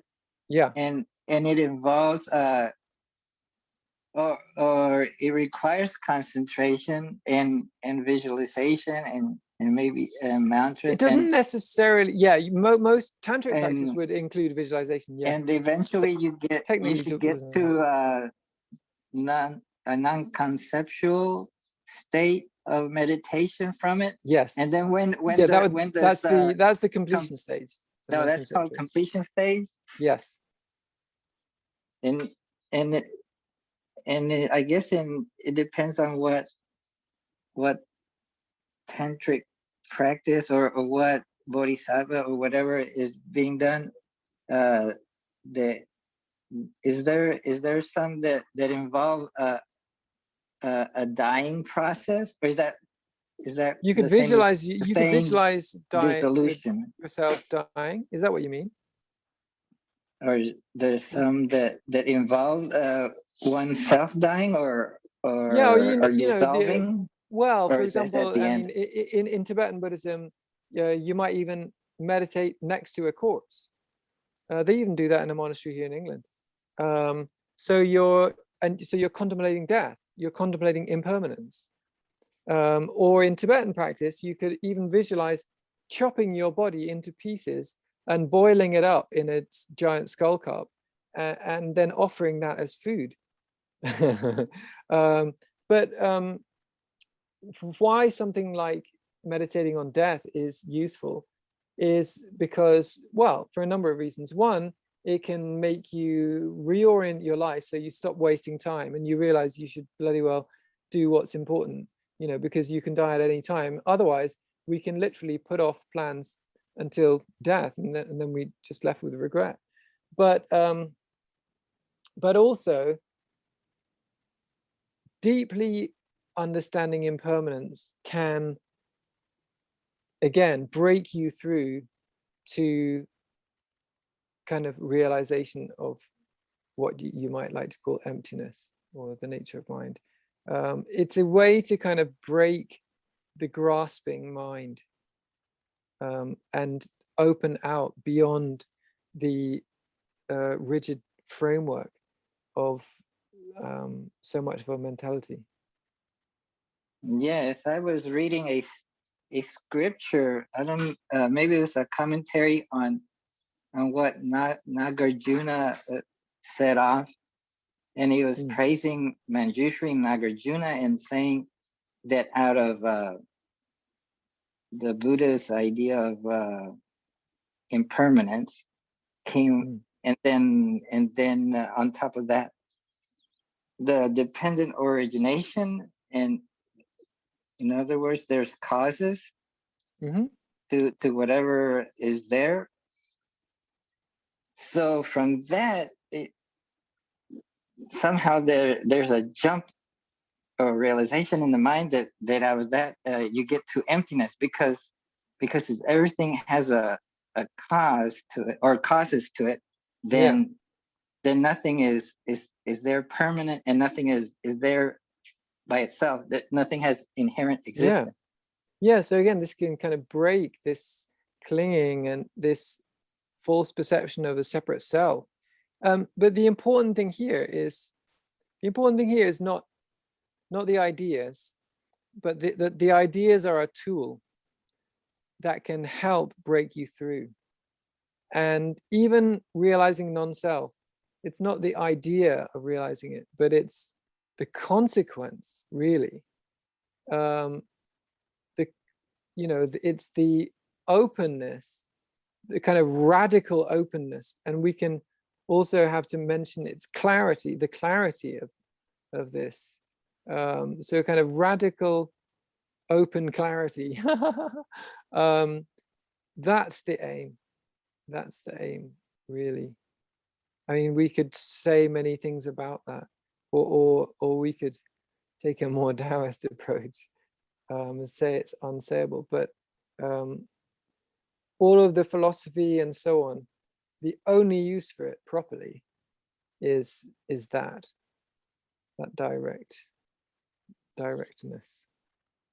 But you were talking about Goethe saying that he used, or he posited that he could use visualization to get into whatever he was studying, and perhaps being part of it. Like, say he's studying a certain plant, and he used visualization on that plant to the point that maybe he dissolved his self and became one with the plant. So just bear with me for a second. I have to grab something.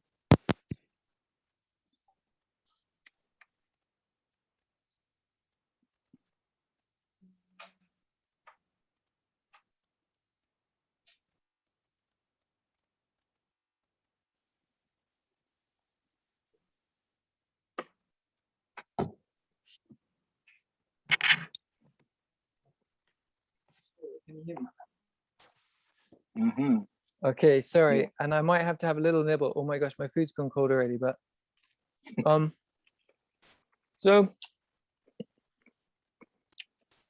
there's actually a Buddhist philosophy that I think is very useful, that might be worth mentioning at this point.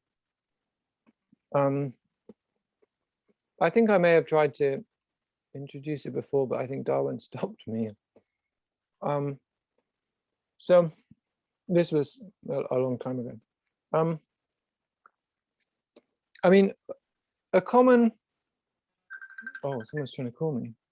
Oh, it's Tristan. Someone. What was I saying? Oh my gosh, it's still ringing. It's very off-putting. What's it saying? Okay, so it's common to think about form and emptiness. You know, there's two. There's either like delusion or this reality, which we call emptiness. But the Yogacara have they talk about three kind of levels of emptiness. And I find this very, very useful. So, oh my gosh, it's still ringing. Sorry, I have to do some.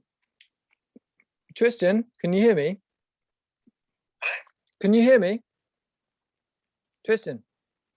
Oh, my speaker doesn't work on my phone. Okay, so let's say that the third level is what we might call emptiness, or what I would rather call the nature of mind, the nature of everything. And let's say the first level is delusion. The importance of the second level, which is maybe absent in the sort of twofold analysis, is that the first level, the delusion, is based on the second level. So, for example, suppose you see a rope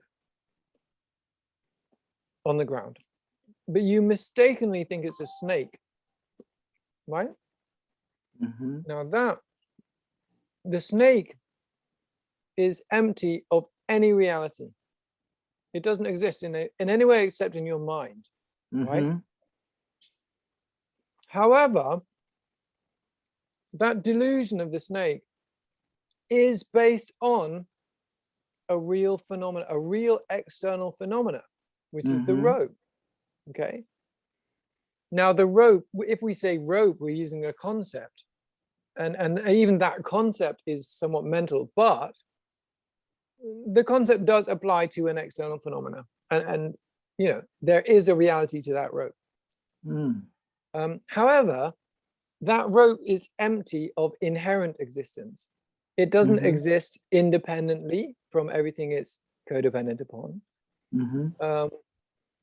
And yet it does have some form of existence, you know, which the snake only had in the mind.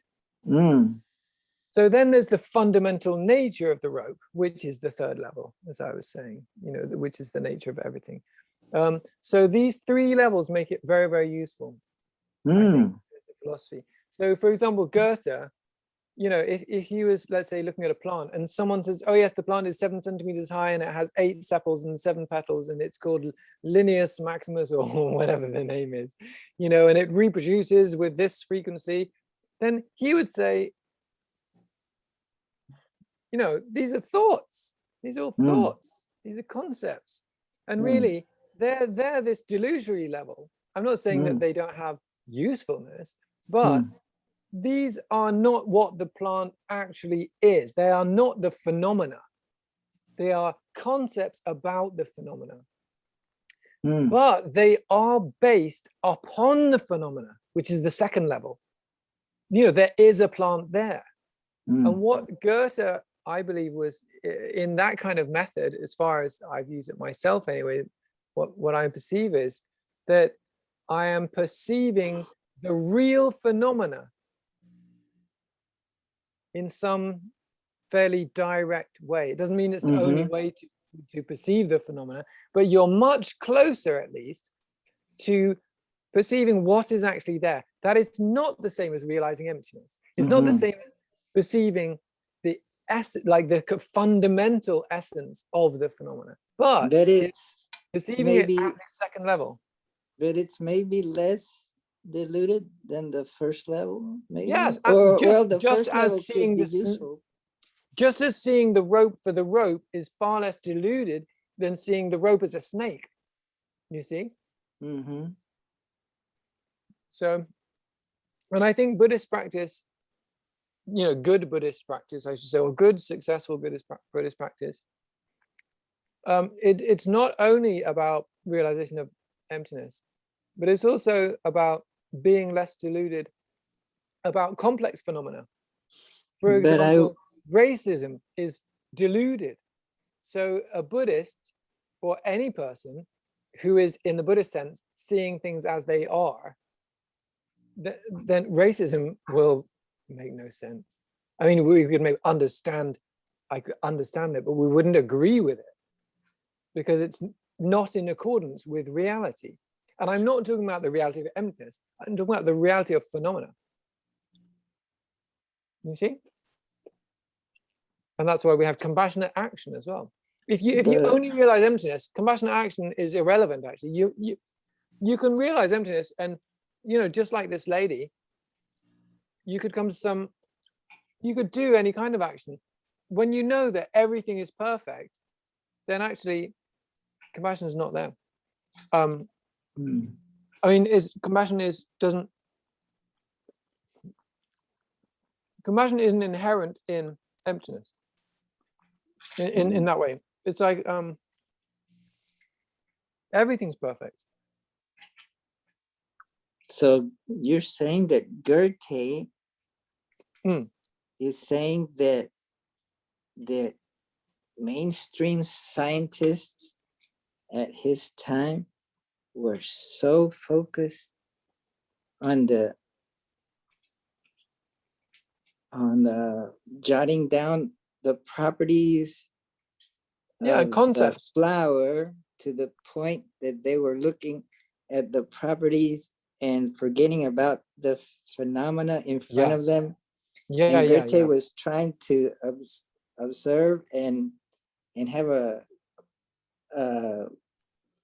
direct relationship connection with the object, and maybe studying it that way closer to it. Absolutely. And was he trying to also use visualization of the object to see if he could get an understanding of it? Yeah. Well, if you like, I can give you an example of the first time that I tried this visualization method of studying a phenomenon. Should I say? Okay. So it was actually Brian Goodwin, the author of those books I was mentioning, was introducing us in the class to this method, and he said, bring in a stone. Everyone should bring in a stone to the next lesson. So we all came with a little stone, find it anywhere. We were to use two different modes. We all went outside, or we were sitting on the side or whatever, and you'd look at the stone and you'd try and visualize it in precise detail in your mind. And you might have to turn it around, I forgot what's at the back, and you're going to close your eyes and go, I can't remember what's there. Of course, it could be very difficult initially to create it in your mind. And then you switch to a different method. That's a kind of analytical visualization method. And then after a few minutes, you switch to a holistic way, which is just to even visually, it's more like, when something's in your peripheral vision, you see it, but you're not kind of really looking into the details. Almost like that, but almost more of an attitude. So your eye might kind of look over the stone, and you're not trying to focus on the details anymore. You're just kind of trying to see the whole. And then you might close your eyes, and instead of trying to visualize it in great detail, just sort of maintaining a connection with it, kind of keeping it in mind, not intellectually, but just kind of maintaining that connection, just chilling out, and then looking at it again, and sort of going back and forth between these two modes. And when we did it first, and then everyone's kind of going around the class one by one, saying what happened, and someone started saying something like, oh, I saw like this volcano, and like, kind of molten rock coming out and so on. And I thought, oh gosh, okay, this person is maybe deluded or maybe just showing up, but just has good imagination. I was very dismissive in my mind. But then Brian said, oh, that's funny, I had something very similar myself. So oh, okay, maybe I should, because Brian is very, very solid academic, and I really respect him. He's a very, very good man. And anyway, I can't even remember what I experienced that first time, but then the second time, then we went outside and we were doing it. And I was doing it and visualizing and going back and forth between these two modes. And I remember lying down in this kind of holistic mode. And then this strange thing happened. My orientation flipped. It was as if up till then I had been perceiving myself at the bottom of the air, That sounds funny. Sometimes we might even think of ourselves as living on a two-dimensional surface. But if we were to consider that the world is three-dimensional, you know, where are you in those three dimensions in terms of the medium? And I think I was thinking of myself as at the bottom of the, you know, I'm in the air medium and I'm on the earth medium, but I'm basically at the bottom of the air. The bottom of the air. Yeah. You know, so like anything below the ground is underneath. Wait, oh, but but I'm kind of I'm inhabiting this realm at the bottom of the air, basically. But while I was in the holistic mode of still staying in connection with this tiny little stone I had in my hand, it was like I was suddenly aware of this vast earth beneath me, and I was at the top of the earth. The top of this vast earth, like the vastness of it was incredible. It was like nothing I'd ever perceived. And these weren't thoughts. This was a very felt experience, a felt kind of perceptual shift, which was very, very fascinating. And yes, and I'm not saying from then on I always feel like I'm at the top of the earth, but for those perhaps that session. So by visualizing, was it like a simple it was a tiny pebble like the size of a pea or something, a small pebble, and maybe you identified with the pebble, and the pebble being part of earth became earth, and then you saw yourself. Yeah, something strange like that. Like I can't explain it, but I think it was some kind of qualitative connection. And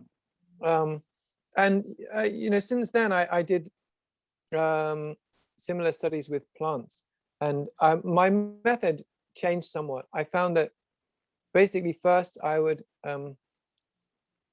you know, I would sit with a plant, and I would always try and choose a plant that I didn't know, because I felt like if I had any prior relationship with the plant or with that species, then there was a a much higher bias chance. Yeah, much higher chance of my cognitive mind interfering and bringing me out of kind of a spontaneous present connection, you know, because of biases. So first I would slow down my mind, and to me it was kind of like as if I needed to slow my mind down to the speed of the plant, sort of thing. So I'd slow it down, and then, and again, it's hard to language, but, and this is not the way I was taught this, but I tend to do things the way I want to do them.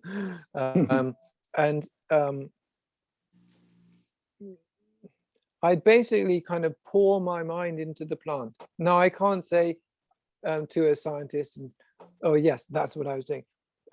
This is just my way of languaging it. And to be perfectly honest, I don't know exactly what was happening, but the way I was experiencing it, I would language, slow my mind down, and kind of pour my mind into the plant.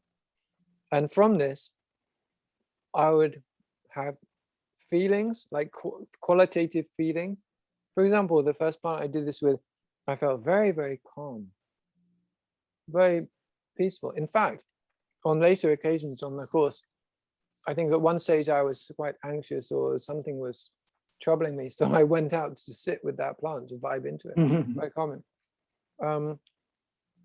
And then also sometimes I'd actually get words. Like one plant I got liver toxin. And I later found out I could only find information on its close relative in a medicine book, but it was a liver toxin.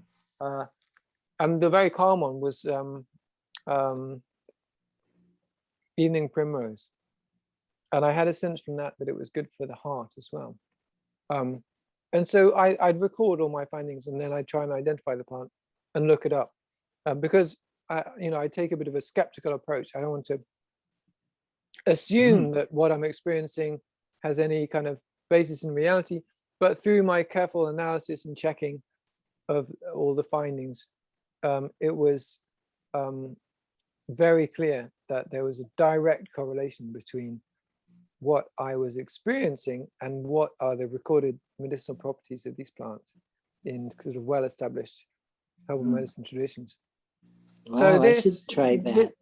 it's very interesting. So There's so that, much. There's so much plants around here in Florida, and I have no idea what they're for or what their names are. Well, I used to live in Kentucky. That's it was like what's it called? Trees that drop their leaves. What are they called? well, a lot well, of deciduous trees. I don't know. Deciduous mostly, and some pine trees and hills and it's in the winters are mild. Well, there's maybe a week of snow, but and the summers are nice and cool. And the springs a lot of flowering. But now I'm in Florida and it's a strange land. Oh, right. Yeah, different. you don't know what plants to use. Yeah, there's a lot of variety of plants and things, and people in this neighborhood like to put in their front yard plants. And so my sister that I live with, she buys plants at Home Depot, and she has me dig a hole and put them in. Oh, nice. So do you plant herbs so you can use them in the kitchen? Mostly just decorative plants, but yeah, she's tried putting some herbs, but they kind of die. And I guess it depends on the climate, I guess. Maybe she has some in the porch. But yeah, I'd like to learn more about that. Maybe I should imagine that I'm in the Amazon jungle and I've been thrown in the middle, and I have to kind of do what you did with the flower and kind of commune with them and be one with them and listen to them and have them. I expect that this is how a lot of the what they psychedelic traditions and medicine traditions have got some. I'd say probably a fair amount of their understanding, maybe through this kind of method. I'm not saying using the exact procedure, but through this kind of direct connection, I think some people can. Yeah, you know, Stephen Bayer, or he wrote he wrote some books on Tibetan Buddhism and was a professor of that in some university. But then he got out of that and I don't know what happened for some years. He changed his career to maybe taking care of forest or doing survival kind of stuff. And then he got into a shamanism, and so he's more recently written a book on talking to the plants or something like that. He's into shamanism and he talked on a podcast about the different ideas like of categorizing the different if they're psycho whatever or they're these kind of plants versus those plants and versus which ones are for healing and about ayahuasca and things like that.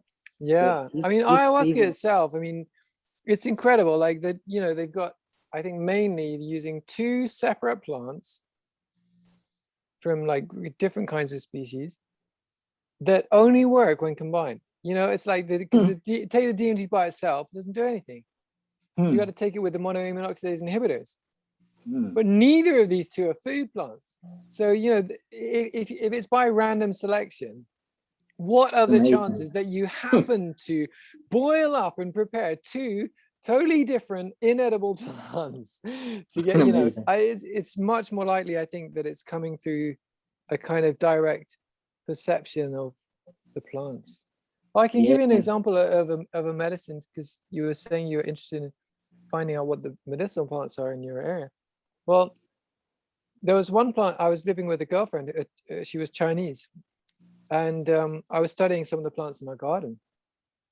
And you know, it was a shared house, and there was no flowers or anything. So there was just like, you know, sort of green weeds and stuff. But I thought, well, you know, I'd like to study plants. I don't know these plants. So I know the dock leaves and the grass, so I won't study them, and the stingy nettles, but I'll study the others because I don't know them. And one of them, I really felt like it was really, really good for the skin. and that girlfriend had a skin condition, like kind of like some kind of eczema or something on a certain patch of her arm, and she'd been to so many doctors for it. It would come and go, and her mother had taken her to different kinds of Western medicine and various Chinese doctors. And the best medicine that she found out of all of these was a white ointment from a Chinese doctor. And basically it would slow the increase of when it would come up, it would kind of slow it down. And then after a while, it would start to fade away, and eventually it would go. It would still recur though. So I thought, well, maybe this plant I could try on her. But I thought, I don't want to rely on my own perception for someone else's health. So I researched the plant, and sure enough, it said that it's good for the skin, and it used to be used for that in Western home remedy, but it's not anymore. So I didn't know why, but it was confirmed. Okay, it is recorded as medicinal plant. It's not toxic, it's safe. So I offered her, and she was like, yeah. So I chewed it up and I spat it on her arm because she was having an occurrence. And she said it worked better than any medicine she'd ever tried. It immediately started to go down. Still, it would recur, but so it wasn't a cure in terms of making the condition go away forever, but it was working much better than anything she'd had. So yeah, I prepared that for her quite often after that. Wow, that's wonderful. Well, I could talk with you forever. Yeah, we so better much. stop. Nice to But I catch better up. stop before the day ends, and take care of things that I've left untaken care of, like washing the dishes and taking care of my mom. Yeah. Have a nice day. This has been the longest meeting we've ever had. And the only one with no video of me. Sorry about that. So okay. Have a good rest of the day. Maybe over there it's evening. Yeah. The sun's coming down. Over here it's the middle of the day. See you, Jairo. Ciao. Thank you, Justin. Ciao.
Oh.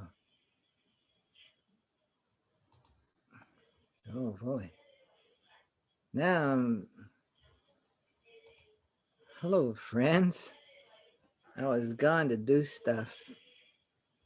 You could probably hear. See that? That's a little baby monitor. What was going on? But this meeting has ended, right? Unless somebody else showed up. What's that? From Rami. Kahneman fast and slow thinking. And what else is this? Context org. Burger.